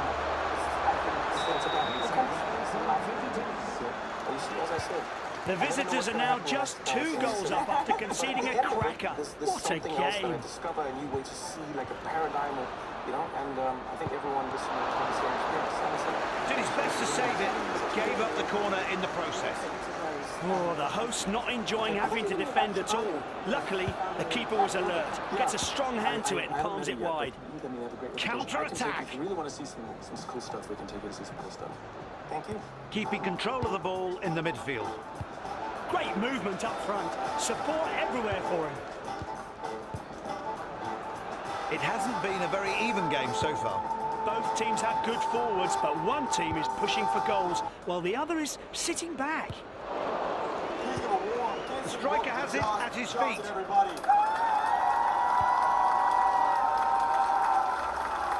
Fantastic technique. I've been reading a lot of history lately. I don't know why, but maybe it's because it's A such neat a pass to the far front time. man. Feels better to read Traore. history, just to be reminded, like, oh, God. Possession lost. Can they get it back? Let's have a closer look. Yes, the officials got it right. He was You also offside. Get a real sense of yourself from reading about the past. You see the mistakes people made, so hopefully you don't make them. Left-sided central I midfielder was has the reading a lot ball. about Juneteenth. He loses Juneteenth possession. is coming up, and admittedly, like, you know, I learned about Juneteenth pretty well. What an effort! They lead by 3 goals now. That's impressive. Necessarily celebrate Juneteenth.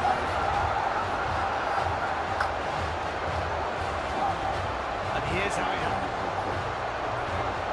I was reading about it because it's Here's the key moment again. one of the most fascinating times in living history to me.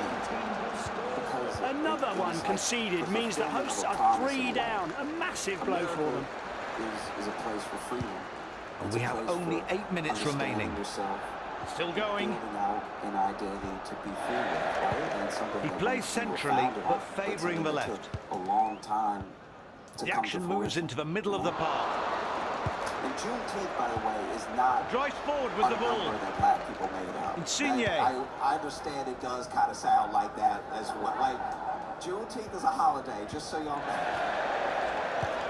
Because sometimes, as black people, we do make Maxwell up numbers. Cornet. If you know a black person, So smooth on especially the in ball. South, you've probably heard them say 50-11. The defence can't switch off with the ball that 50-11 close. is, I want to be clear, not 5,011.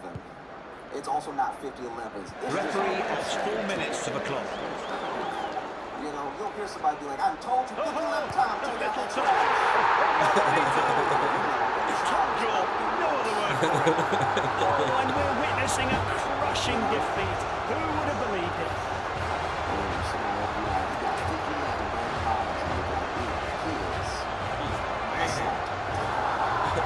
Let's look at what made the difference here. You have to say, it's an impossible task to get anything from a game when you're losing this badly. $50-11, something like that. Deft move Just leaves don't them say standing. But it would be better to say the actual amount. Which reminds me, okay, this is digressing for a second, but it's very funny to me. One time, a dude from my hometown won the lottery, and he was calling everybody telling them. And that is it for this match. Well, no home fans celebrating this one. Waiting. Won some money, and so he was bragging, but he didn't. So basically, okay, because he told me about. Basically, he told me he did this, but then he told me how much he made. I was like, you shouldn't have called anybody.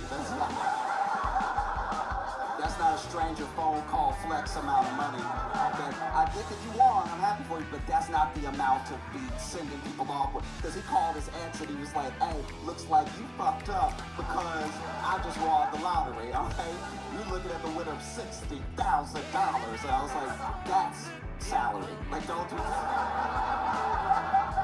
After taxes, that is $30,000, sir.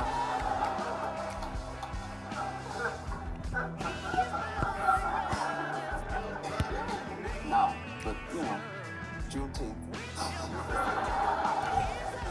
Juneteenth is a holiday to commemorate the slaves in Dallas, Texas, being told of their freedom and it being made official, right?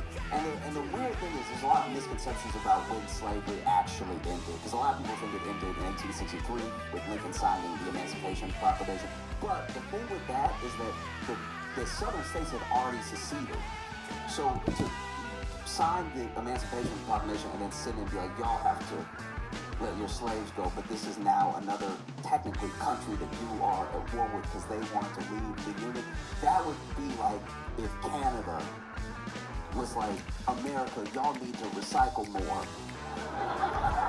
And then we were like, you don't shut your maple ass up. Like that's like...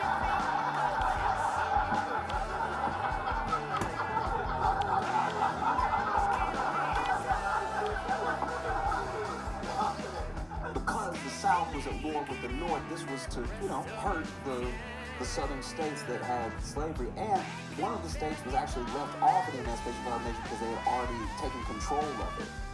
You know? And it had said nothing about any sort of slavery that was happening on the northern side. Like, the northern side isn't known for slavery, but there were people in the north who had slaves, right? And so then, 1864, I believe it was the Senate that passed it, and then the House passed it in 1865. And then they told everybody later.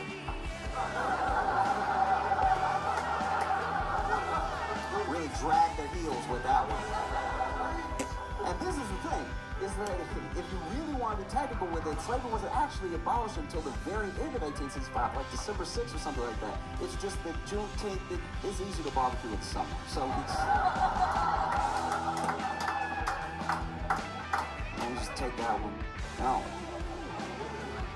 But it is a fascinating time in America because it was America fulfilling a promise that it made to itself since its inception. And so many people fought it. That's what's so crazy. Like, America was about to be everything that it was supposed to be, and there were people that were standing in the way. And the thing that is like the fight for freedom in America, for every person, right? Because every person, no matter who you are, your ancestors had to fight for some form of freedom to be here. Everyone from every ethnicity, everyone from every background, has had some sort of fight to get where they are now.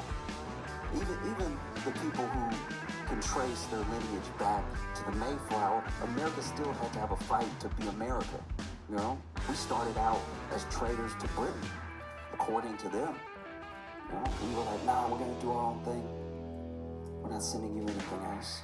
We pay taxes to you, y'all don't even come over here. We like coffee better anyway.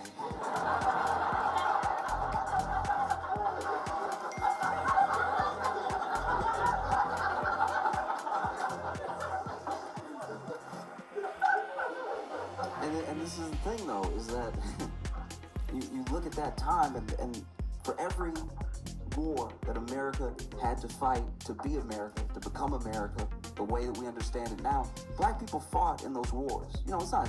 It's not talked about as often, but there were black people that fought in the American Revolution. There were black people that were fighting right alongside other white people in other regiments. Not every regiment was even fully segregated. And, part of it was the desperation. We're fighting for our existence as a country, and then we win.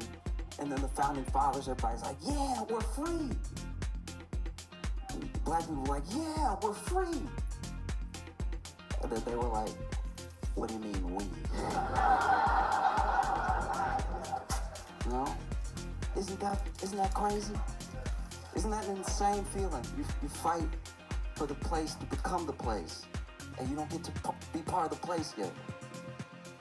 And then, all the way up to the Civil War, for us to have a truly, deeply imperfect union, there was this battle that took place, and there were black people that fought on both sides of the Civil War, which is confusing. You know what I mean? Because the white soldiers, you can kind of see where they stand and why they stand there. But any black soldier fighting in the Confederacy, you are kind of like, what? And I don't think anyone would have been more confused than a black Union soldier, because then if they meet in the battlefield, he's like,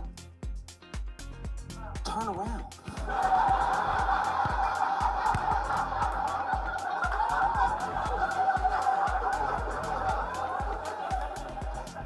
Now, it's important to understand that whether it was the American Revolution or whether it was the Civil War, on both sides, black people fought for promises. The same way that America made a promise to itself, it also made promises to every people of every nation that would come here, right? It's why people come from Ireland, from Italy, from all these places that immigrated, that came to Ellis Island. They came for that promise, and that was a promise that was also made to the black people that were already here. You'll be part of America, right? And so in some weird way, sometimes it was due to the threat of death, sometimes it was just to get off the plantation, sometimes it was with the promise of freedom. There were black people that fought in the Confederacy, and I'm pretty sure they didn't try that hard. You know what I mean? Like, if I was a black officer, I wouldn't have been an officer. I guess a black soldier in the Confederacy, I think when I shoot, I'd be like, oops. I miss. I hope you don't get over here and free everybody.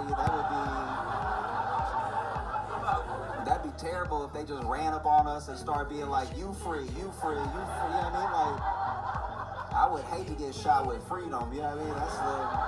I've heard it's terrible,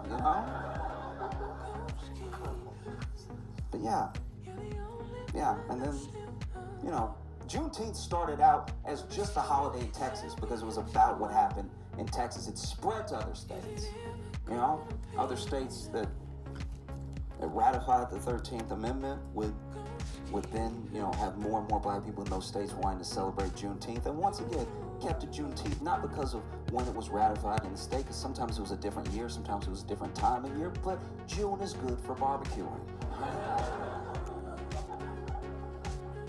But it was probably one of the most awkward times in America because all of a sudden this thing had happened.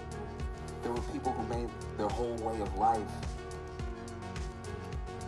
out of the terrible treatment of other people they didn't see as people. And don't be weird. I'm not saying that these were your slaves or something. Don't tighten up on me, okay? Everyone I'm talking about is dead, all right? Don't be weird. Just. But this is my thing. I guess this is what I come back to. It's that time, how that happened, right? You know, I just imagine what would it be like in a household that had slaves, and now they're arguing. They're arguing in the kitchen or something. You know, the couple that own the plantation. She's just like, Bo, what do we do? It's illegal now. We can't. It's illegal. We can't do this anymore, Bo. It's illegal. He's like, what do you want me to do, Bob G? What do you want me to do? You want me to go out there and be like, oops? What do you want me to do? What's the plan here, okay? All right, because we are outnumbered. Gonna have to handle this delicately. You know? And you have to handle it delicately because for the entire time that you owned people, you know, how'd you treat them? How'd you treat these people? Because they are people. How'd you treat these people who can see you now, who can speak to you? What'd you do? You know? Did you commit some of the most heinous crimes of all time? Because at best, you never said please or thank you.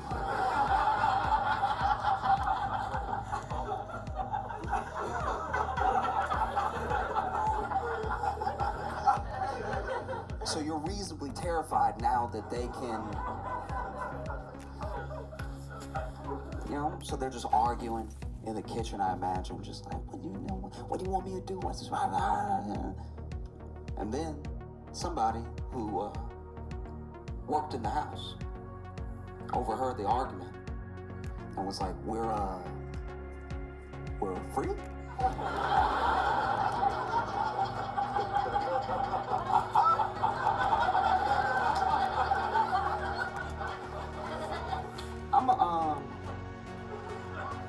I'm gonna let this marinate on the stove. I'll be right back, I promise. I'll be right back. You know? Because what would that have been like? What would that have been like, the secret message going from house to house? You know, we already had passageways for communication and passageways to escape slavery through the Underground Railroad. This message was getting around, right? We're free, we're free, we're free, we're free, we're free, we're free, right? So now someone in the house comes outside to the field and they're like, hey, y'all, I don't know how to tell you. Okay,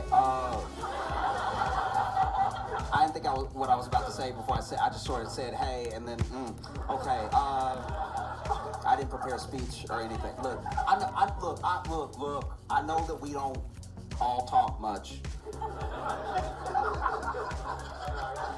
Because I'm in there, and y'all out here. And I hear what y'all say about me. It's hurtful.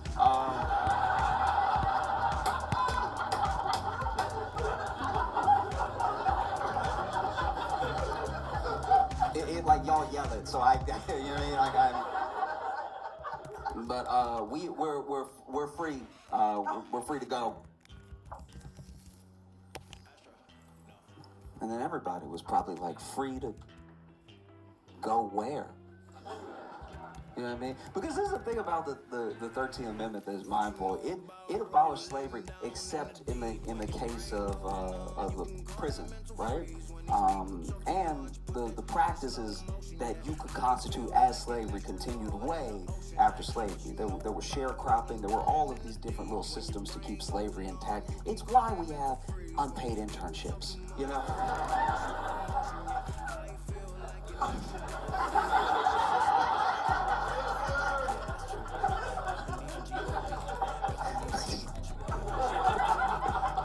someone's like, but I'm white.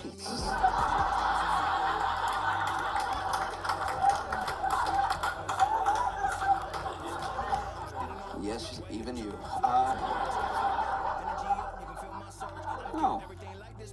Just imagine that. Imagine someone tell you, hey, we're free. Because what would freedom feel like? You wouldn't know. No. And free to go where? Free to go kill them? I'm just joking. That would be fair.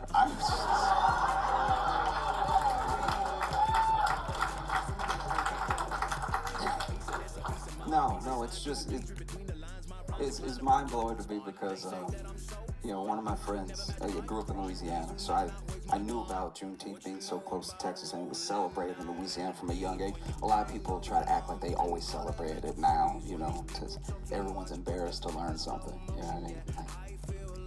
It is a true thing. You know, you see people in New York that are like, oh yeah, Juneteenth every year for Juneteenth. I'm like, all right, maybe, but...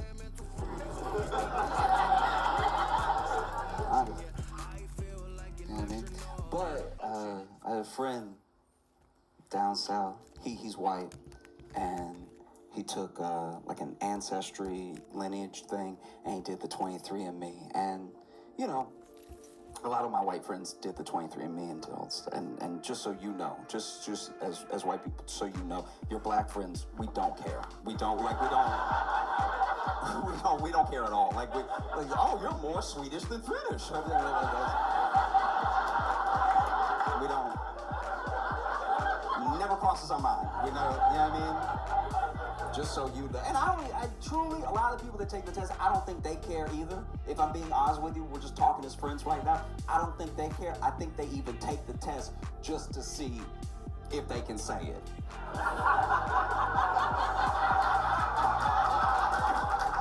You know what I mean? Like, they take it because anytime one of your white friends is like, hey, I'm actually 5% black. You're like, why are you? I don't know, I just wanted to know if I could sing the whole song now.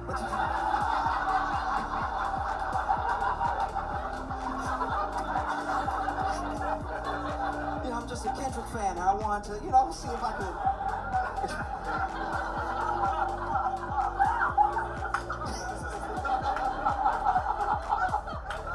No, but he did the ancestry thing, and he did the DNA test, and he found through both that his family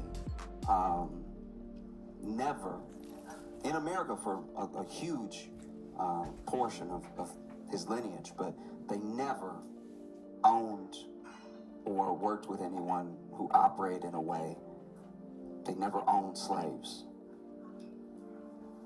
And if you've never watched the white guilt leave somebody's body,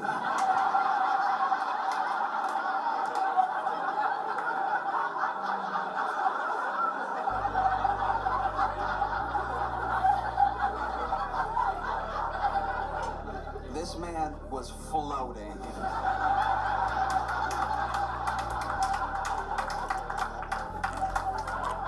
This man was floating in waves. Just like, I'm too Irish to be bad.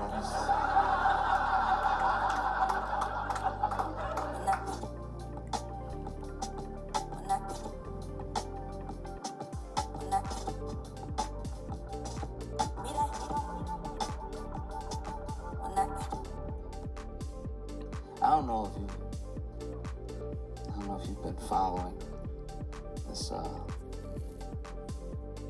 maybe not. I just realized how white this room is. I mean, it's pop culture. You probably heard about it. I mean, I don't know if you've been watching this whole Drake and Kendrick.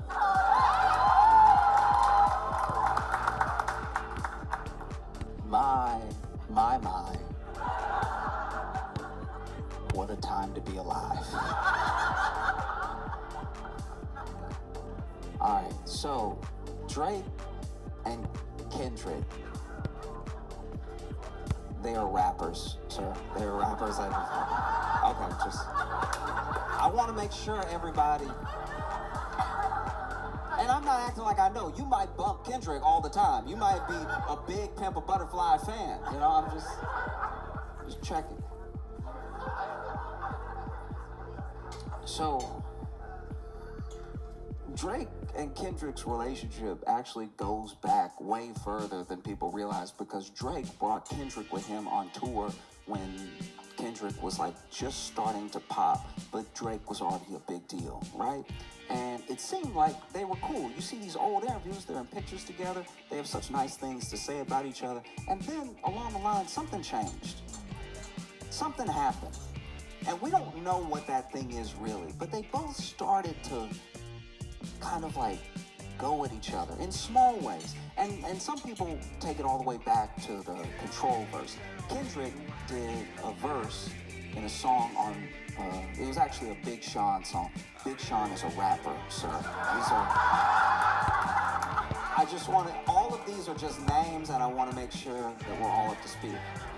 So he did a verse on a Big Sean song called Control, but it blew up so much it became Kendrick's verse. It became the Control verse, which is crazy. And in that verse, he went at everybody. He called people out by name, you know?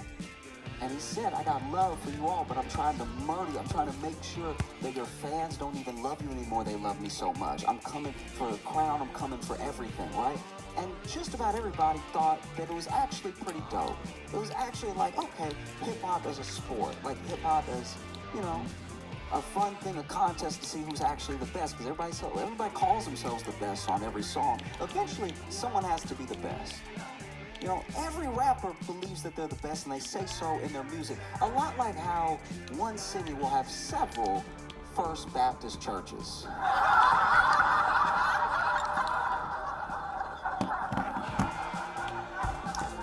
When you look around, you're like, one of y'all has to actually be first, right? How can y'all even all claim to be first? This is confusing. And so releases the Control verse. Now, this is something, maybe this is where it started. It's where a lot of people say it started, but maybe it was something else. But Drake seemed to take some sort of issue with the love that Kendrick was getting for that verse, with him being called out, even though he's someone that helped, you know, Kendrick out in the beginning. But even in interviews, Kendrick explained himself. He said, like, this is a contest to see who's the best. It's all love, right? But Drake has, I'm trying to be fair. Drake has a lot of feelings that you can tell because he has a lot of albums. And there are feelings on every one of those albums. And some people don't have several albums worth of feelings. Some people only have 4 or 5 albums worth of feelings, you know? And some people decide when to let it out, and he just lets it out on a pretty tight schedule, a pretty regimented schedule of release to let out all of his feelings, you know? And he said, he's like, I just didn't like it. It didn't feel sincere. I just didn't vibe with the whole thing. Because then I saw him later, and he was all nice to me. Yeah. He said in his interview it was all love. It was just a contest. And then from there, they had like a weirdness. And then there's like little things. You can listen to certain songs where Drake seems to be like digging right at Kendrick, but in a way where you have to really look at it and wonder, right? Not saying his name. And then Kendrick even does a little bit of the same. But even after a little bit of this had kicked off, they still worked together 1 or 2 more times, right? Because Drake was on Good Kid, Mad City, Kendrick's album, and Kendrick was on Take Care. So there's still at least a professional relationship there to some degree, right? Fast forward a few years, and Drake's really big. And when I say really big, he's like what Bad Bunny is now, he was back then, like top in the world, right? Everybody wanted to beat Drake. Everybody wanted to sing a little bit of Drake. He was #1 on Spotify. Every time he released, it was a big deal. And so some people, admittedly, were very jealous of Drake. You know, there were people who started to go at Drake a little bit. And Drake is a good writer. He may have writers that he works with. He may have, but he's also good. It's like when he's making music, everyone in the room is good.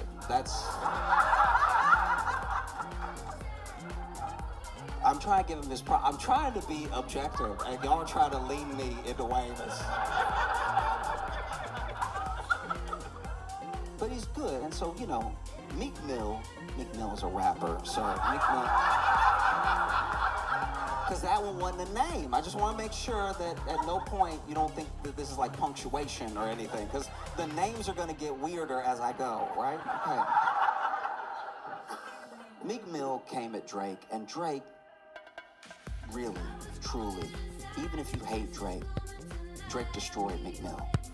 He destroyed Meek Mill so bad that Meek Mill had to go back to jail just to level out some of that street cred. Because if you remember, Meek Mill went back to jail for a while on like this weird aspect of probation that they even tried to get changed as a law. So then Meek Mill became this like face of changing incarceration and changing the criminal justice system, everything, because he had to do something else for a little while, because Drake really ate him up, all right? So more time passes, and there's still not much between Kendrick and Drake in this moment, right? And then Drake gets into it, and I want to be clear, because a lot of people sometimes feel bad for Drake in a way that I want to be clear. He does start a lot of this stuff. He does like have a little thing in a song that implies that your wife is unfaithful, and then when you come at him directly, he's like, what's with all the hate? I'm all love. It's like, no.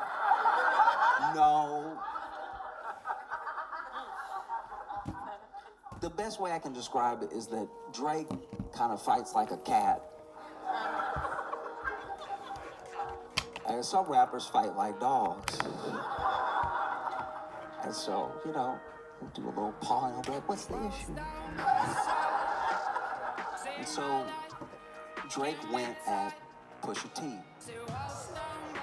which was a true mistake. This is the thing about people like Pusha T, right? You don't want to mess with anyone who's actually had a hard life.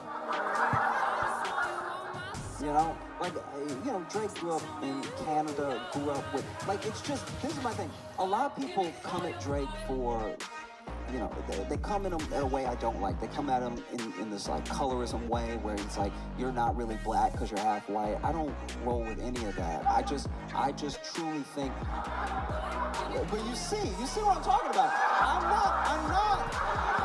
Y'all try to get me to do something I'm not doing. I'm just saying it's very hard for a rapper to seem hard, right? When they have not been through what other rappers have been through. Like, it's hard to go hard when everybody knows you had health care.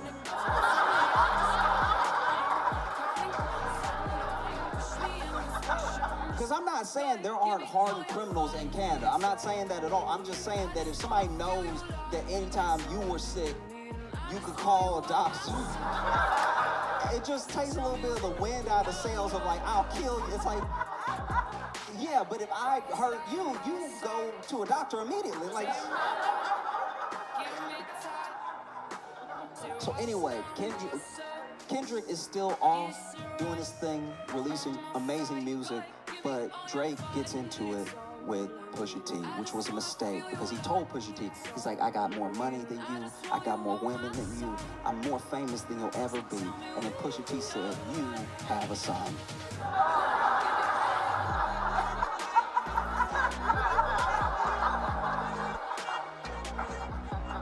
He released the fact that Drake had a son, which people didn't know, on a track that's covered was Drake in blackface. Everything about what Pusha T did to Drake is why you don't get involved with people like Pusha T. You're like, you know, a part of me felt bad for Drake. Drake was probably like jawing at the mouth and everything and didn't know he'd do research. You know, Drake is sitting there like, guys, I thought we were rhyming. I thought we were making music. What is this? So anyway, now Drake perceivably takes care of his son. And, you know, whatever.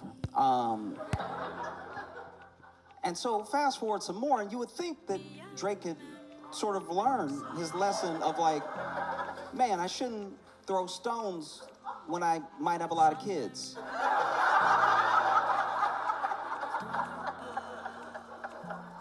And for his part, I will say this, for his part, every time somebody comes at Drake, he does come at them pretty hard, pretty heavy. And he does release music that his fans love, and there are a lot of his fans. I'm saying that's something that I thought about going into this thing, where I was like, he always does really try to like give you something, but what he gives is twofold. Drake is usually trying to give you that sort of earworm, trying to give you that thing that takes you to a place beyond the beef. So now people will still play back to back and songs that were responses to beefs he's had in the past, just as songs to enjoy, you know? And so this year,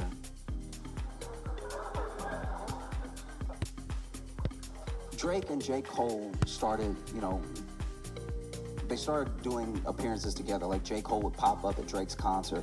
And J. Cole is also someone who I genuinely believe is one of the most talented, phenomenal, musically inclined artists that I've encountered. I really enjoy his music. I don't know him as a person, and I think he's amazing, right? So he is on a couple of Drake songs after they appeared together last year, and it made me listen to those songs. I was like, oh, J. Cole, okay, because I admittedly I hadn't listened to Drake in a long time, because I only have a certain amount of feelings. I feel like I got pretty far. I feel like I listened to several albums, and then at a certain point I was like, I feel grown. Like, you know? And anyway, they do a song together, and then they do a song called First Person Shooter. And in First Person Shooter, they're going back and forth about how great the era is and how great they are. And First Person Shooter is a fantastic song, right? And then J. Cole in the song says, forgive me if I'm getting it wrong, but he says, maybe something like, we're the top top 2 and 3, okay. And then he was like, is it Kendrick, is it Aubrey, or me? Because we're the big 3, like we started the league, but right now I feel like Muhammad Ali, right? And I guess Kendrick heard that and took it as a personal affront. I would have felt that, like, if two people were like, man, we're the best ever, and Josh is great too, and I wasn't even there, I would be like, oh, thanks. But I'm not built like Kendrick, you know? And so then later we would also find out that apparently Drake tried to get Kendrick on that track. So he knew it was coming up and he didn't want any part of it. And then I guess he hated that he was mentioned. So then Metro Boomin and Future are rappers because that could have been a label name. I'm not making fun of you at all. I'm just making sure everybody is up to speed and you're right in front of me. That's all that's happening, right? So Metro Boomin and Future, you know, they release an album called We Don't Trust You, and on it is a track called Like That. Now, Like That is where Kendrick does essentially the control effect on this song. He does a verse that really made me forget it was a song. I don't know what anyone else said on the song, right? And on the song, he says, fuck the big three, it's just big me, right? Which is also, hey, I've always said I want to be the best. I've said it from day one. As soon as people started interviewing me, I said I want to be the best. As soon as people started listening to my music, I said I wanted to be the best. This is not out of character for me. This is the same thing I did 10 years ago, right? So just for me, if it were me, if I was one of them, if I was Drake and I heard fuck the big three, it's just big me, I also wouldn't take it as a personal affront. Because there were other things in the song where he came at Drake specifically. He didn't really have much for J. Cole. And yeah, it just sat for a while. It sat and everybody was like, ooh, what are Drake and Cole gonna do? And then Cole was actually, I think, the first one to release. He released this song that he's since taken down called 7 Minute Drill, and he went at Kendrick in the song, and then he took it down, and a lot of people clowned him for it, but it's something that even, I'm not being a revisionist here. I said this when it happened. I was like, I respect the fact that he took it down, because it's not something he really wanted to do. And the internet is all gas, no brakes. The internet will get you to mess up your life. Do you know what I mean? People you don't know are like, I wouldn't take that if I was you. What you gonna do? Huh? Do something, huh? People who are very safe at home, I wouldn't, if I was you, ooh, I'd go at his neck. I'd eat him alive if I was you. Do something, Jermaine, do it. And so he took it down, and he even said, he's like, I didn't feel like doing it, so it's not even good. I kind of just went at him a little bit, and it's true. In the song, he doesn't even say anything that bad. He's just like, one of your albums was boring. I won't even say which one. And then he took it down because he said, I don't know, this felt corny. And I respected the hell out of that. Very few men, grown men, famous men, powerful men, very few ever apologize. Very few ever apologize without being made to, with the threat of losing their money, losing their fame, losing something. Very few men. So I respect that, and people clowned him to no end. But then the actual beef between Drake and Kendrick started, and that was a lot. Because Drake released a song called Push-Ups, and he didn't just go at Kendrick, he went at a bunch of people and, implied that Kendrick's wife was unfaithful, that his son might not be his and everything. And people are like, ooh, what's Kendrick gonna do? What's gonna happen, right? And then, he releases another song, and this song is AI. This song is Drake with the late Tupac and Snoop Dogg, and it's going at Kendrick. And some people have their feelings about that. But then, oof. On a random morning, I was, it was right about the time I was supposed to say my prayers anyway. You know your morning prayers? Your thank you God for waking me up this morning, right? And Kendrick dropped a song called Euphoria. And I think when it happened, a lot of people, including me, was like, oh, this is an actual rap beef now in the way that we had in the 90s. These dudes do not like each other. And Kendrick says he hates him in the song. He says, I hate you. He said it a lot. He said, I hate you a lot. He did artistically, but he was like, ooh, I hate you. Ooh, I hate you. Ooh, right? And, woof. It was a lot, right? And then,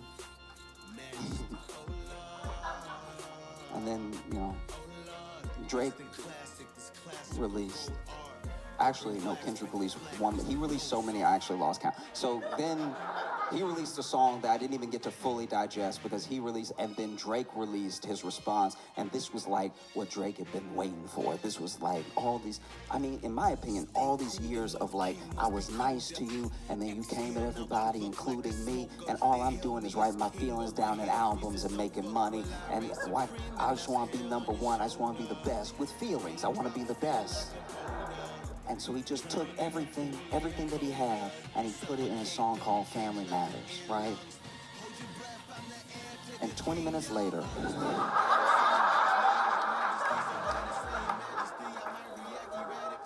20 minutes later, Kendrick released a song called Meet the Grams, which is a real play off Family Matters. And he had said in 616 before, he was like, have you ever thought about the fact that like people in your camp are working for me, that everyone hates you so much they feed me information about you, and that there's no way that you're gonna win this because I write so many songs, because all I do is hang out with my wife and my kids and I write, right? This is all that I do. I enjoy this. This is my favorite thing to do, is just sit at home and hate you and write songs about you and how much I hate you. So I can go forever. This will never be over. We can chill. We can just go back and forth, and I'll release 20 for every one that you release. You keep saying that's a 1v20, and it is. It's one of you, and it's 20 songs of me every single day until the both of us die. This is old black man hate. You gotta understand. This doesn't happen. This doesn't happen with people under 60 almost ever. This is old. This is old. We knew each other during the Civil Rights Movement hate that he brought to this battle. And Drake was like, guys, I thought we were rhyming.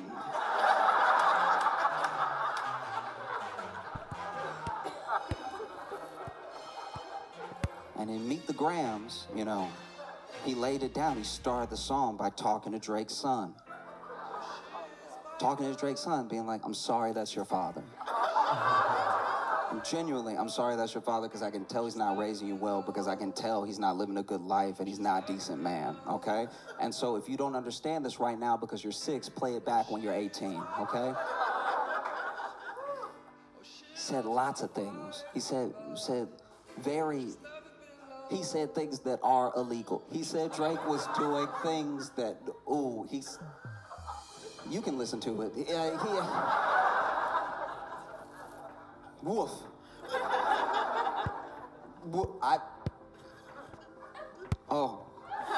He even had this effect in the song. At the end of the song, when he's like, he called him a liar several times, and he's like, you lied. I was like, oh, that's too much.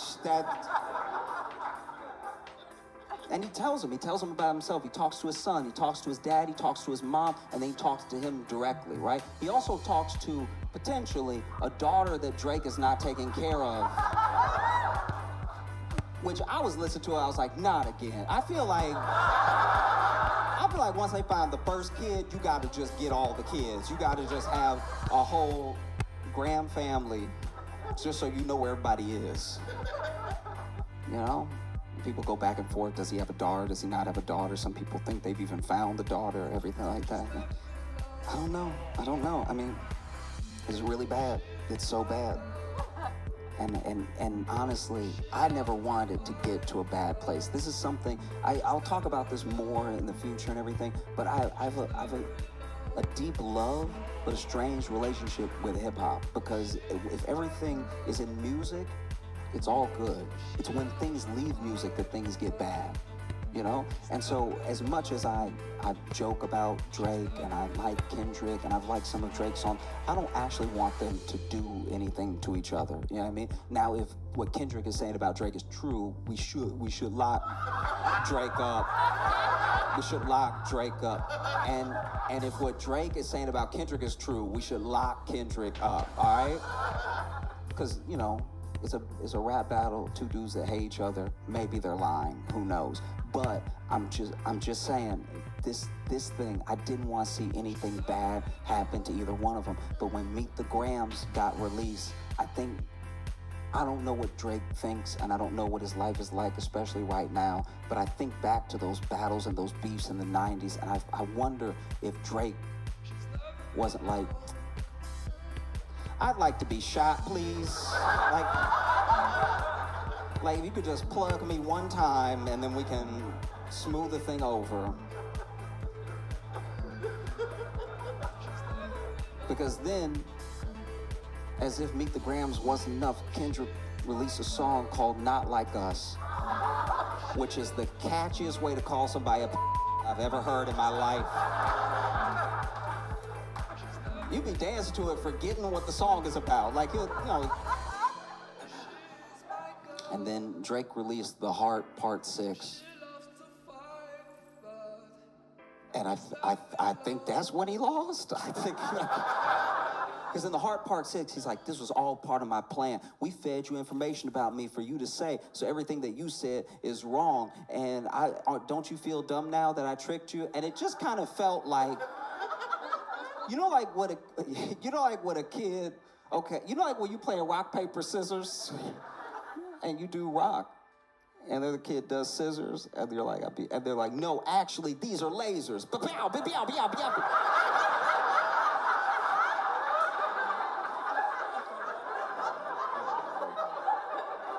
Because I was like, Drake, if it was part of your plan to feed Kendrick information about you for him to rap about very well, by the way, like even if those are lies, they do sound good and they sound very true.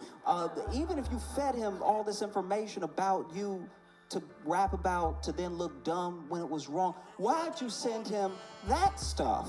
That's the worst stuff you could send somebody. Hey, tell him this thing about me that's not true but was true once, and tell him I'm a thing that no one wants to be. So now that it's over, because I do hope it's over, I feel like Drake should just release some songs about some feelings.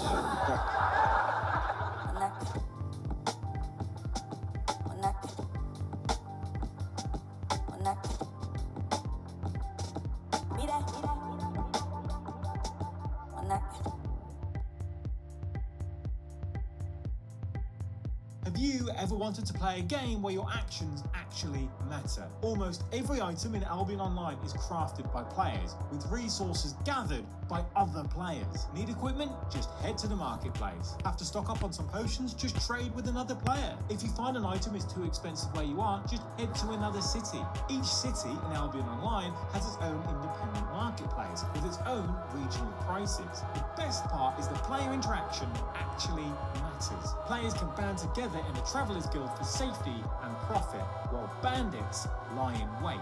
If a trade convoy is ever taken out, it has a direct impact on the market. It's all connected. Although it's not all about trade. Player-made guilds are constantly fighting for control, waging war to conquer territories and build powerful economic empires. Your actions, your alliances, your rivalries, they all have an impact in an environment where you know every single player has put effort in to leave their mark.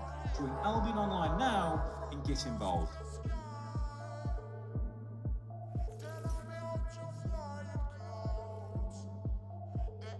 Hey, you need to become your own bank. And it's as simple as changing one thing, and that is where your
when all I see is a stare?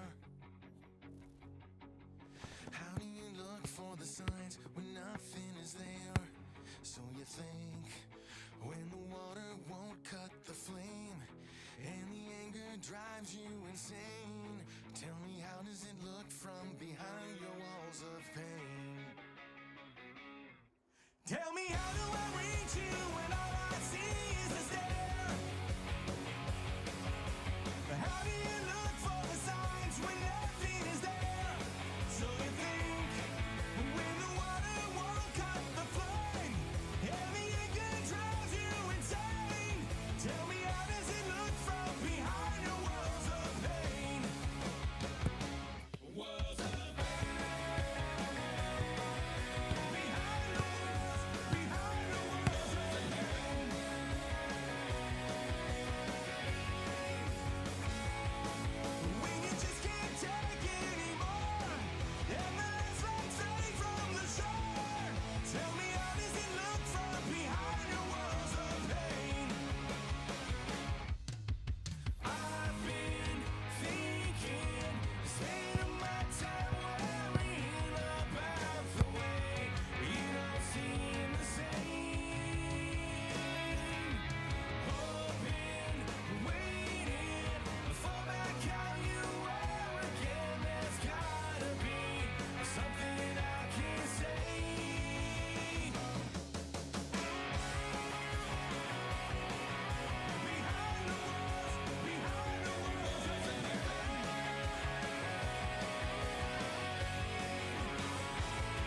money goes first.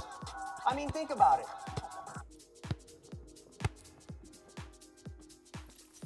All right, so I want you guys to get loud and proud for your headliner, Josh Johnson!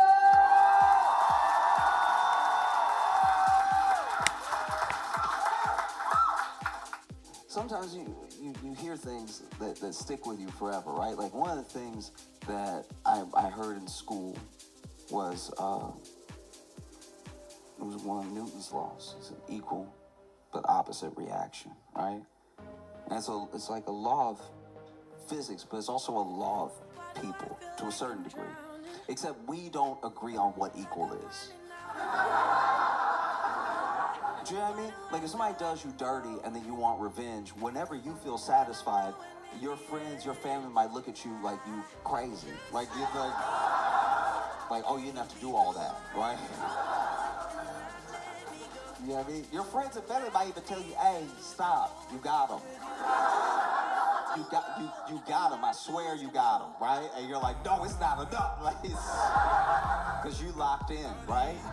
You locked into revenge. Maybe, look, also because of how the world works and because of how we're all entering and exiting each other's lives, sometimes you make somebody pay for the sins of other people. Sometimes they did you dirty, but they didn't do all of it. That's not their whole fault. Like you clearly let out some demons on somebody else. You especially know you're doing it if you accidentally called them the wrong name. You know what I mean? You know, like you get your last day at work, you quitting. You quitting this job and he done you dirty too many times and you're sick of it, right? And then at the last second, when you cursing your boss out and you telling him where he can shove it and you can tell him how he treated you and how he no longer has any power over you and you tell him to go right to hell and then you accidentally say dad.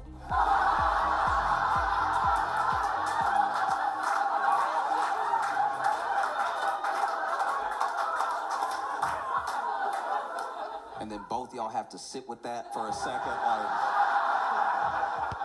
now the exit interview is awkward, right? Because you were on a roll. You had that whole speech prepared. That dad thing came out of nowhere, right? It was okay. There was this one time when I was living in Chicago that I was near Wrigleyville. And Wrigleyville, if you don't know, that's where the Cubs play. And it's like the ratchet bar broy type part of Chicago, right? So there's a lot of fights for no reason. There's a lot of like catcalling. There's just so much chaos happening, and it's all stuff that is like it doesn't phase you as much when you're like in your early 20s, right? You're just like, oh, I'm out where the party is. And I think if you go back there at like 30, you'll be like, ooh. Everyone here should call their mom. Everybody should. You know? But while I was out there, there was this guy that was walking and he was drunk. He had that like...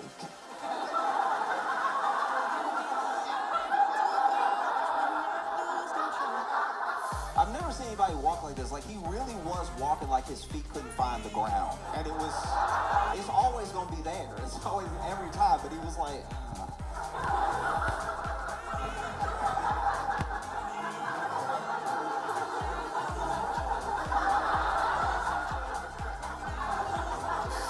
And I couldn't believe he wasn't falling. He was staying upright and everything. And this guy was passing. And this guy's passing with his girlfriend. And the drunk guy, as they pass him, he clocks the girlfriend and he just casually, like, spins on a heel and slaps her ass, right? Yeah, so she notices.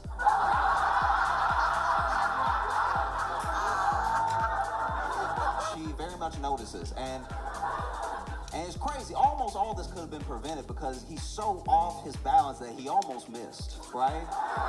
He almost had a very different night. And so basically he slaps her ass and then she turns around and then her boyfriend turns around. Now he is not withdrawn his hand fast enough for the boyfriend to not know what just happened, right? So then he turns around and this guy is like the drunk guy is bigger than the guy whose girlfriend just got her ass slapped. So even though that dude goes like toe to toe with him in the next moment, I was still worried about the little guy because the little guy was little, right? And even in his drunken state, he's still like aware enough to know he was big enough to be an asshole, right?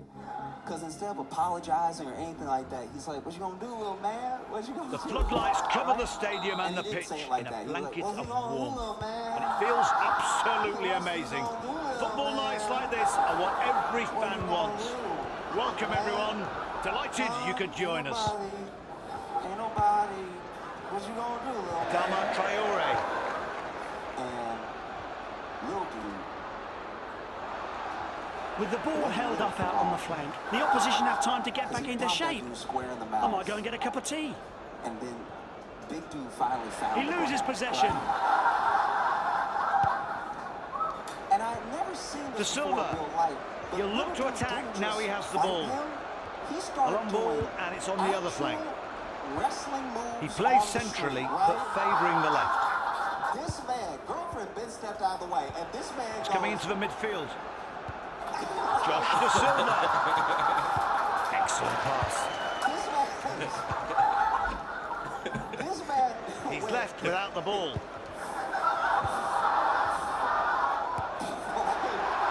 Shoots! Great shot in terms of its power, but no danger. Should have done better. And it got The goalkeeper sets himself to get the game going again from the goal kick. I think you got it. His pass doesn't make it to its target. This dude is not getting up at a certain point. He tried to get up the first time, and him trying to Can they make something of this?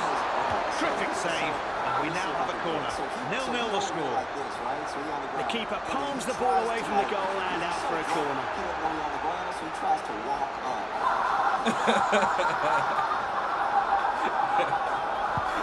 Crosses the ball. And this attack falls away. They lost the ball. He was getting hit in his face, and he was like, There are several options around. He's spoiled for choice. They've outwitted the defence. Plays it safe. And then picks out the central midfielder. Nice really work. tries to like walk up, and then he finds the ground with his hand, and then he goes. He's taking control and pulling his team into attack. He said that the dude uppercut him, that he went flat back down, right? The pass gets there. And then the beating Traore. did turn a little bit too Can much they catch them intense, napping at the right? back? Like then the beating. Drives forward with the He ball. started to do stuff that was not even wrestling moves. Insigne. He was just like, De Silva. to the point where even his girl was like, Dama Traore. You got him. But you could tell, you could see, you could see Rabiot. on his face that something deeper was bothering him than just this moment, right? Maxwell Because if Cornet. you're not- and I'm speaking on the behalf of men who are not big, right? If you Pushing are not a forward big with man, real you probably purpose. been pumped a couple times in your life, right? Or He at tries least someone one. tried to pump Could you be because dangerous, they didn't know they shouldn't but try not it, this right? time. And so The then goalkeeper that stuff is starts to mightily well up, relieved. And then out of nowhere, you finally have a righteous opportunity to exercise Traore. that anger, so then you let loose. And when you don't stop, people are like, damn. Cornet.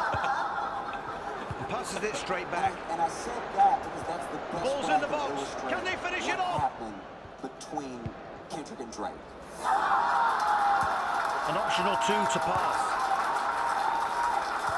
He switches to play. Less than 10 minutes remaining of the first half. Well, the visitors aren't really playing for promotion. They've played a lot of matches, but their form has been poor, and you can't go up without wins. Possession lost. Can they get it back? Kendrick's wife, because that's what he likes to do. He likes to attack rappers. It's always by great the to have a wife. If you second look chance through to check his the line. catalog, And he does it yes, every he time. had strayed offside, And no then Kendrick doubt. said, okay.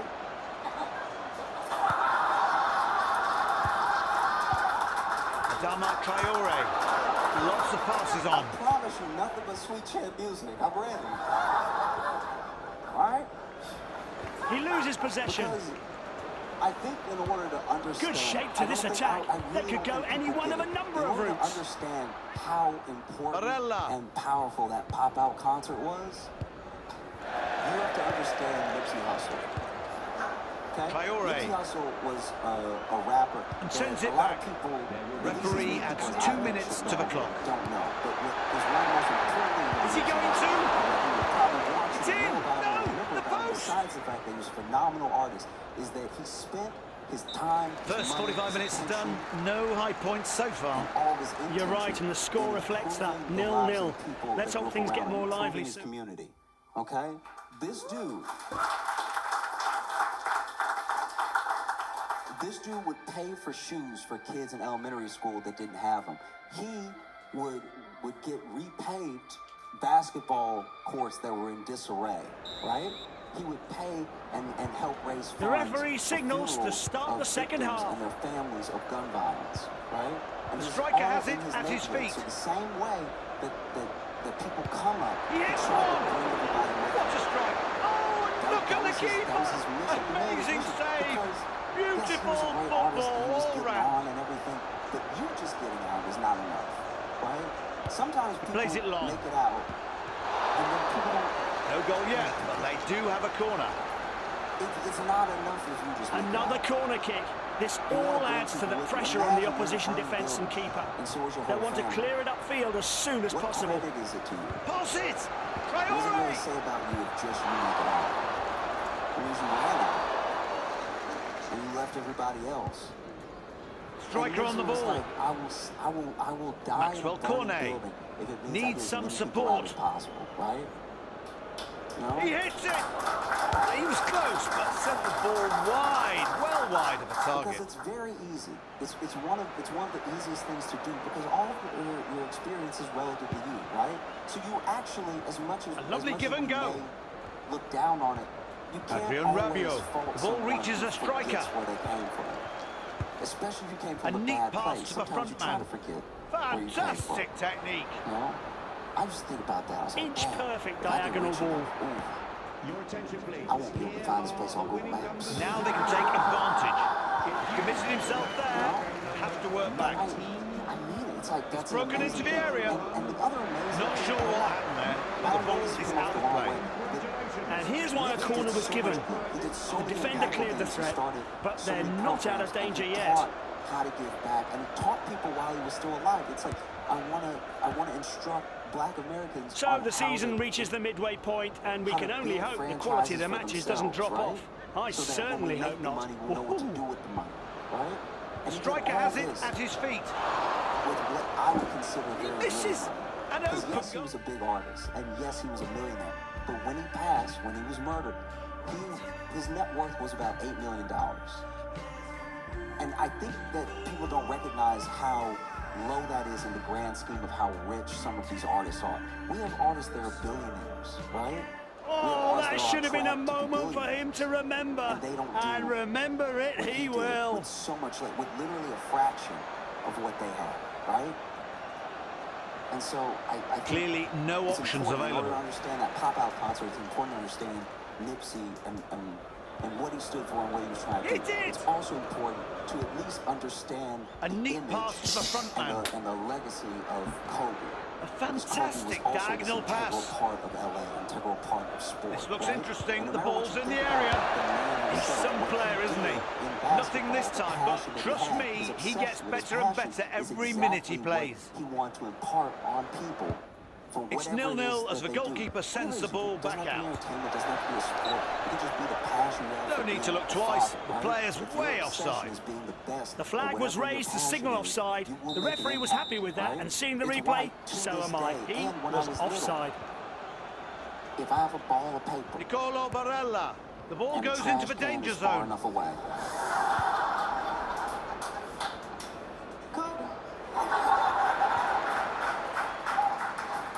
And if I make it, I lose my mind.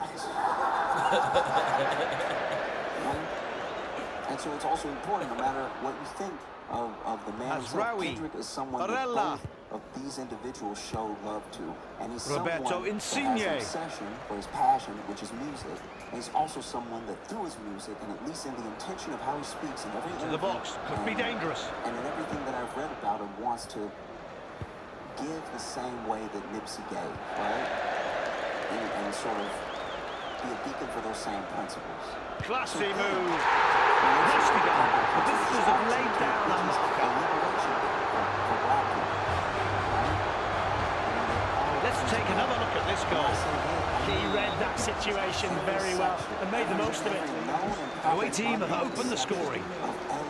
He's taking it on. One place at the same time.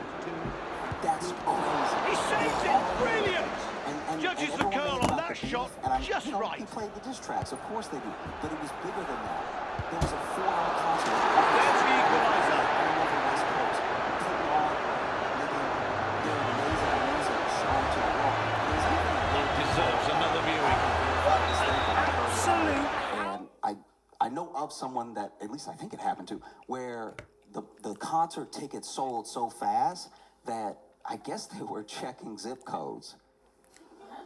And if you didn't like live in or around LA or the West Coast, they were refunding people so that people in LA could go to the concert, right? You know? He'll have to put his hand up for that one. The manager is shuffling his pack big time. Level pegging at 1-1, and we kick off again. Is an appreciation and a strengthening of community. Insigne is very important. And just because you're not a member of a particular community doesn't mean you can't help, doesn't mean you can't feel a part of it. But if you're in a community, it's important to give back.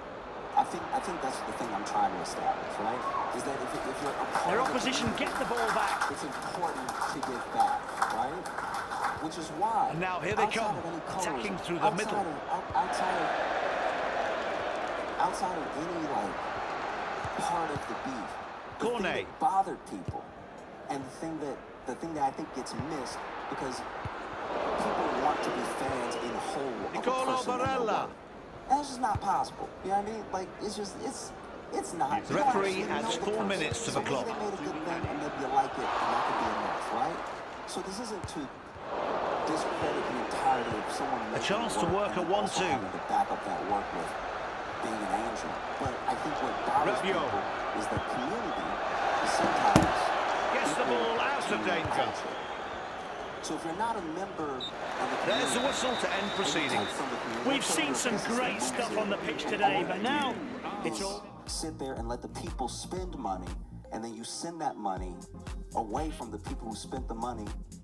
That you put that. What place do you have here? We're trying to build something. We're trying to build up, and you're just taking, right? And I understand business is business, but you're just taking. And I think that's what bothers a lot of artists about Drake.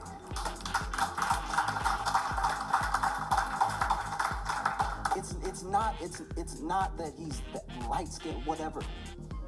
It's literally, I promise you, it's the fact that you're not actually trying to be or in the community, but you take, and what do you give? You're a billionaire unto yourself. Who else did you get out the house? Because Nipsey did so much, and he did it, and he left with a net worth of $8 million. How many hundreds of millions? How many hundreds of millions does Drake have? And I'm not telling anybody how to spend their money. I'm just saying that when we look at who's doing what and when they're doing it, and you gotta know that. So when you have a concert like that, right? When you have a concert that's a day of liberation and you've grabbed all of these different sections out of LA, like you gotta understand what it is for some of these people to be in the same room. By any other metric of any other time, they would be in the streets killing each other. And now they're all inside in one place right now, right? So I think that's what got so many people so emotional about that moment when they were all on stage together dancing. dancing together, dancing the way, and I understand that there are lots of black people who don't have the take that I have about it, that think that any mention or any semblance of gang culture shouldn't be equated to any part of blackness, and I understand that, but I'm saying we are where we are, right? Those are black people, and yes, they've been in situations and they've been in conditions where they are gang members. But if you have a day like the pop-out concert, and you have another day like the pop-out concert, you have another day like the pop-out concert, all of a sudden, all this stuff, it just disintegrates. Do you know what I mean? It's all about a future, right? You had more gang members than any of, we do not know how many gang members were on that stage, but they were all dancing together. And sure, it was to call Drake a pedophile. I understand that. I understand. But they had to dance to something, right? And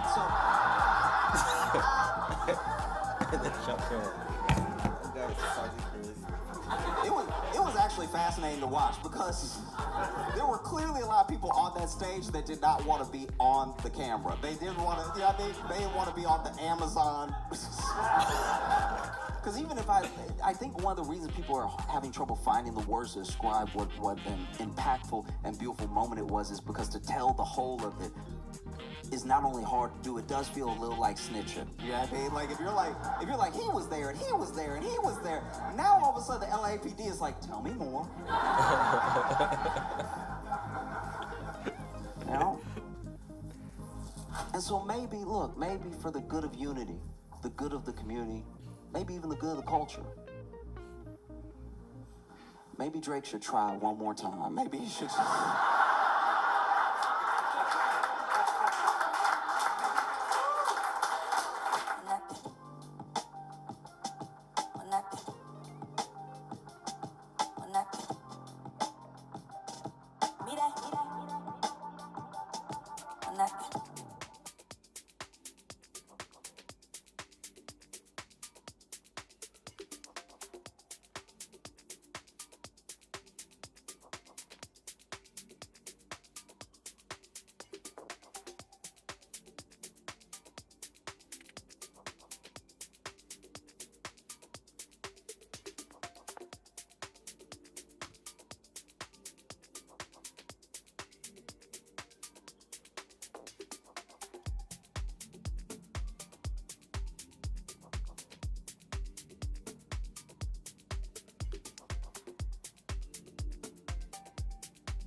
Guess who blocked me on Instagram, y'all?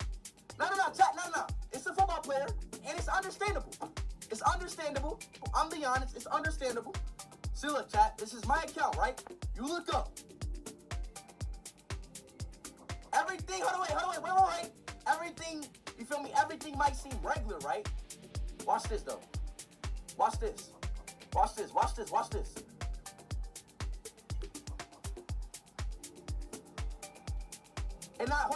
And I can't DM him, right? I can't DM him. I can't follow him. Why you follow him though? Look at follow him. I can't DM him, right? I switch to my second account and do the same exact thing. So this man Messi himself, he went on my profile. He looked at me. He pressed my account. Wait. Guess who blocked me on Instagram, y'all? No. It's a football player, and it's understandable. Woke up in the middle of the night, and I noticed my girl wasn't on my side. To the point I was screaming. Yeah, why do y'all like? Backtracking on these few years, trying to figure out what I do to make it go back. What is he? Ever since my girl left me, my whole life came crashing. Coca-Cola. On the way here, it's a true story. Listen to this. I'm sat at the lounge, and a guy comes to me and says, I know you. You're that guy on YouTube. I said, no, that's my good-looking twin brother. He introduces himself. It turns out he's from Nigeria. He lives in Pennsylvania in the U.S., and he works for Coca-Cola. So I said to him, what's your job? He says, oh, my job is I'm a process engineer for the ingredient. Now, for those of you who don't know, Coca-Cola is probably one of the most security-conscious businesses in the world. But his job is he's one of the process engineers for the ingredients. When you buy a Coke, Coca-Cola will sell into the country a concentrated ingredient. How many Coca-Cola ingredients manufacturers in all of Africa? 55 countries, 1.4 billion people. How many do you think? 2. They're in all 55 countries. One in Swaziland and the other one in Egypt. From the bottom and from the top, they supply the whole continent. He says, but you know what most people don't know? He says, the genius of Coke is not that we own Coke, it's that we own everything people don't know is Coke. It's like, what do you mean? He says, we'll come into a market and we'll watch like how you guys consume products. Here in Africa, guys like ginger beer. So a lot of people don't know, we own several ginger beer brands in markets. He says in the US, there's a big health conscious thing at the moment. So you know what we do? We will buy health conscious products, businesses, and we'll sell them. That's their job. So what they do is they allow small companies to get big, and then they buy them. Coca-Cola. On the way here, it's a true story. Listen to this. I'm sat at the lounge. When it comes to passing the ball, who's the best passer in football? Here are 5 artists who made passing the ball look like art. At 5th place, Xabi Alonso, the maestro of long passes. He didn't just pass the ball, he launched missiles that could pinpoint a teammate from 60 yards away. At 4th place, Tony Kroos, the man who made passing look effortless. Every touch, every pass felt like watching an artist paint his masterpiece. And at 3rd place, David Beckham, the king of crosses. When he swung his foot, it was like he programmed the ball to find his teammate's head. His deliveries were so accurate, they made you wonder if he had a direct hotline to the football gods. At 2nd place, Kevin De Bruyne, the Premier League magician. His passes, they're so precise, it's as if he installed GPS trackers on the ball. And at 1st place, Mesut Ozil. Let me be silent for a little bit. When it comes to passing the ball, who's the best passer in football? Here are 5 artists who made passing the ball look like art. At 5th place, Xabi. Why is time different on different planets like in Interstellar? So that's an easy question to answer. It's Einstein's theory of general relativity. As you come America's most successful car salesman, and it was just this guy who had an extraordinary record of car sales. And they asked him,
The philosophical conundrum that we're going to see is can things go from bad to worse? Are we seeing a trend of young men being influenced by the Joe Rogans and the Theo Vaughns? You want the real truth, just ask your Uber driver. You sat down with Barack Obama, I watched a very fun conversation you had with Obama, and here you are saying he's a war criminal.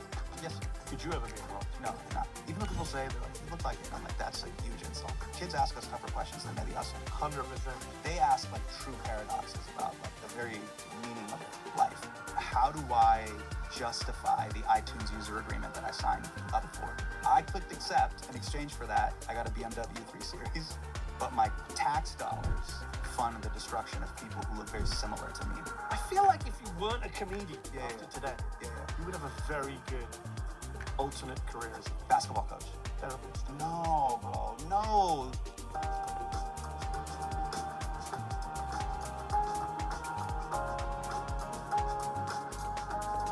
I'm Mehdi Hassan. I'm Hassan Minhaj. And we're not kidding. We're not kidding. We're not kidding. The new podcast, it's not new anymore. The old podcast. It's been around for a while. Where I get to talk Hello to funny and welcome people about everyone. Thanks for joining us today. The UFL is ready and waiting. City. Tonight we have a big game in store and we can't wait to enjoy it along with you. Oh, a little touch of Jorge Bonito. Possession lost, they need to start again. But it's good for a visit. I'm here for a day trip for you. Yeah, New York City is kind of Traore. the same mental health of his... Nice pass finds the left winger. My Twitter feed, you're on Twitter anymore. Bro, I left the long. Excellent diagonal pass. No burners. No burners. You know, you on blue sky? He'll look to attack, now he has the ball. I know it. But I'm not following Follow me up. I'm on Instagram. It's the first goal of the game.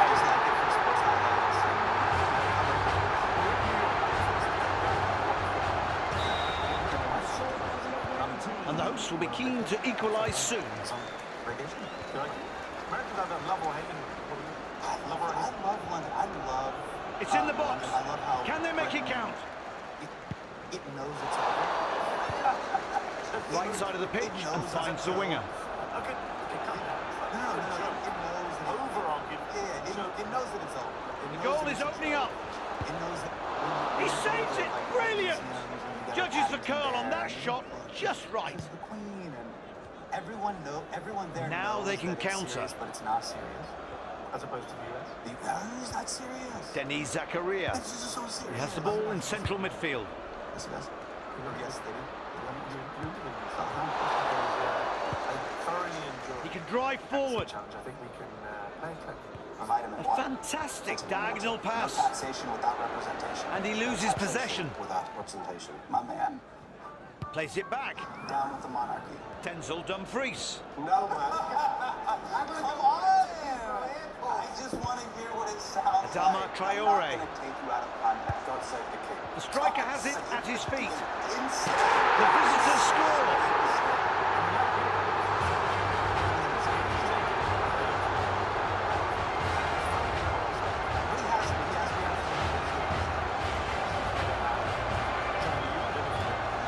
Nicely worked attack. Let's look again. Those restart knowing that being 2-0 down, they need a response. Which pass does he fancy? Lots of choice. How could they let this happen? Possession is lost. He glides past the man. Each perfect diagonal ball. He's not wasting time. Well played. Quick 1-2. Adrian Rabiot. All very well, this possession. Someone needs to pick a sharp, incisive pass. Some players act like wild animals on the pitch, but it's not just cats and dogs that run onto the turf. We've had stories of genuine wild animals interrupting play. The players turned into pussycats then. Which animal hasn't tried to take part in a match? Foxes, wild boar, a duck, a stork, among more exotic species, a marten and an opossum. The smallest pitch invader was a frog during a match in the USA, and the largest, an elephant in England in 19... Making progress with a good team move. Classy move. Only 6 minutes and maybe some stoppage time until half-time. So actually, Josh Da Silva. Everybody was on about it backstage. No, you're not on social media. Yeah. It just happened. Yeah. And there was He can attack from the right flank. This is like a profound moment, which I think so informs. The right wing is on the move. Everybody was backstage. He wants to get back in the game from this corner. Oh, the host not enjoying having to defend at all. Luckily, the keeper was alert. Gets a strong hand to it and palms it wide. That's the point. Everybody backstage. Excellently taken.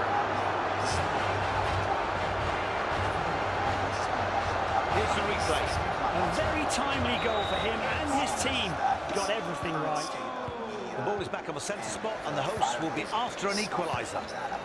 Everything is breaking news. So Referee extends the match by 3 minutes. Talking about it would at least give you an ally. Pass into the centre. They're aiming for that left channel. Nobody truly. Return pass. This is what I mean. Nobody truly in that Powerful audience. progress. I think I maybe. Can they make something of this?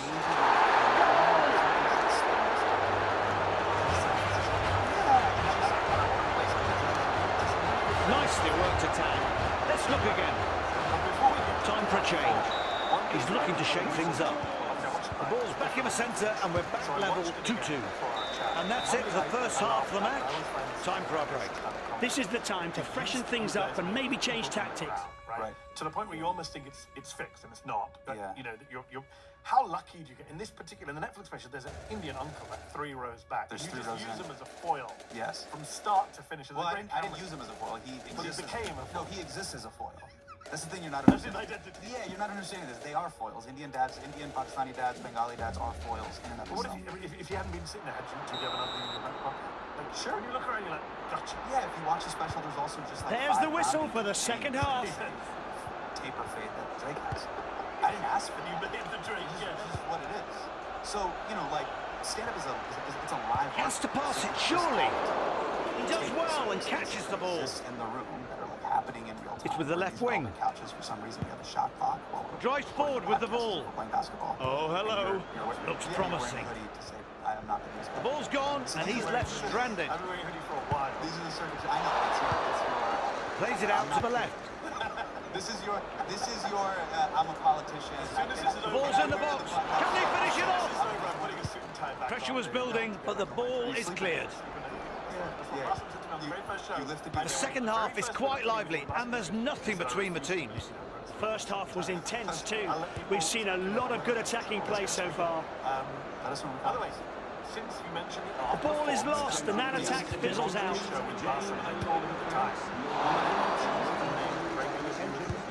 And he shoots! Nice touch by the goalkeeper. Gone for a corner. Under pressure from the visitors, the keeper does really well to put it out for a corner. Good work. Corner taken.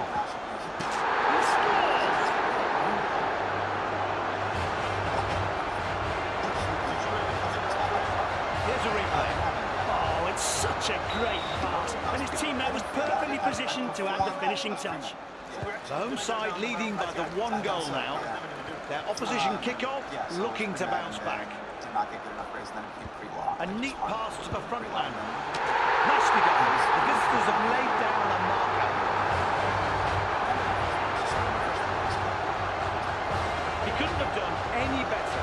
This shot was fantastic. And what's more, he meant it. So, stand up, hopefully he's paying the bill. Things are getting even more tense. The teams all square at 3-all. And the attack comes to nothing. It's out on the left wing. Pushing forward. But he did win. Yes. And he won. Referee gives a corner. And here's why a corner was given. The defender cleared the threat, but they're not out of danger yet. Here comes the cross. And the sting is taken out of the attack. In Dearborn, with our people, A chance to move the ball up the pitch. got more votes than Kamala Harris in the city of Dearborn, which is considered by many to be the Arab American capital of America. Although overall Muslims still. He hits it! A shot! Yes, it was powerful, but you have to hit the target. And I feel like you almost predict it. Let's play that. Their left back now on the ball. Nice pass finds the left winger. They are so impressive going forward. So many options available. Deft move leaves them standing. It's happening more than ever in all my Drives forward with the ball. friends. It fries their brain. Bad decision there. They're like, what the fuck is going on? Why are all these Mexicans voting for Donald Trump? Good move inside to go central. I'm like, Chelsea, The ball reaches a striker. do you know what I would let a politician call me? If I could pay 0% federal De Silva. tax. The striker has it at his feet. Their opposition get the ball back. At every airport. The ball is in the midfield, left-hand side. They're turning it into an attack. Wants to pay 0% FICA. That's the big combination. Brilliant support from him. Understand about Beijing. Changes the direction of play. Than we are Hits it! A shot!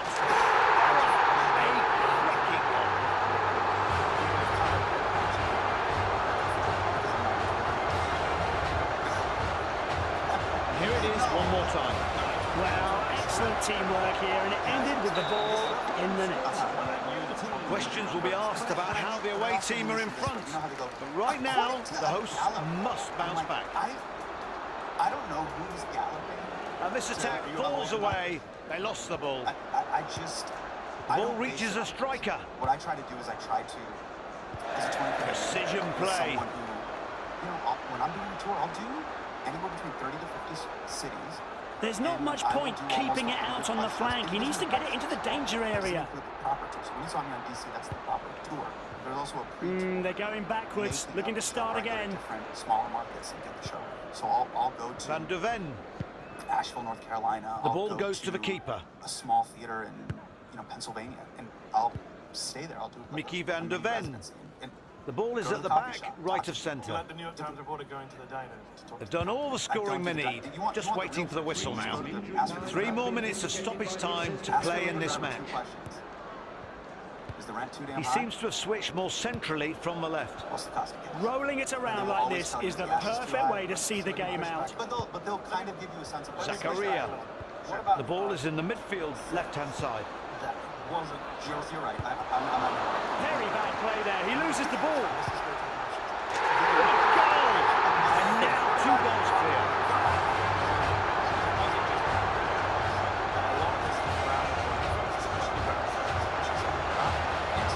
Here's a replay. A very timely goal for him and his team. Got everything right. And that was the final action of this match. Well, the visitors were stronger out there today. 2 goals stronger, to be precise. LGBTQ, they were, heading for the Republicans in that way. A lot of Latino folks. Abortion is a big issue. Correct. In those communities. What about that argument? So the tag to this joke is I talk about Beigistan and we got 4 issues.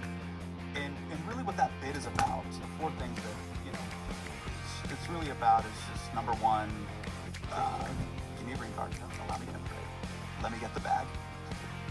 Sell out number 1 over here. Number 2, believe in God. Capital G God.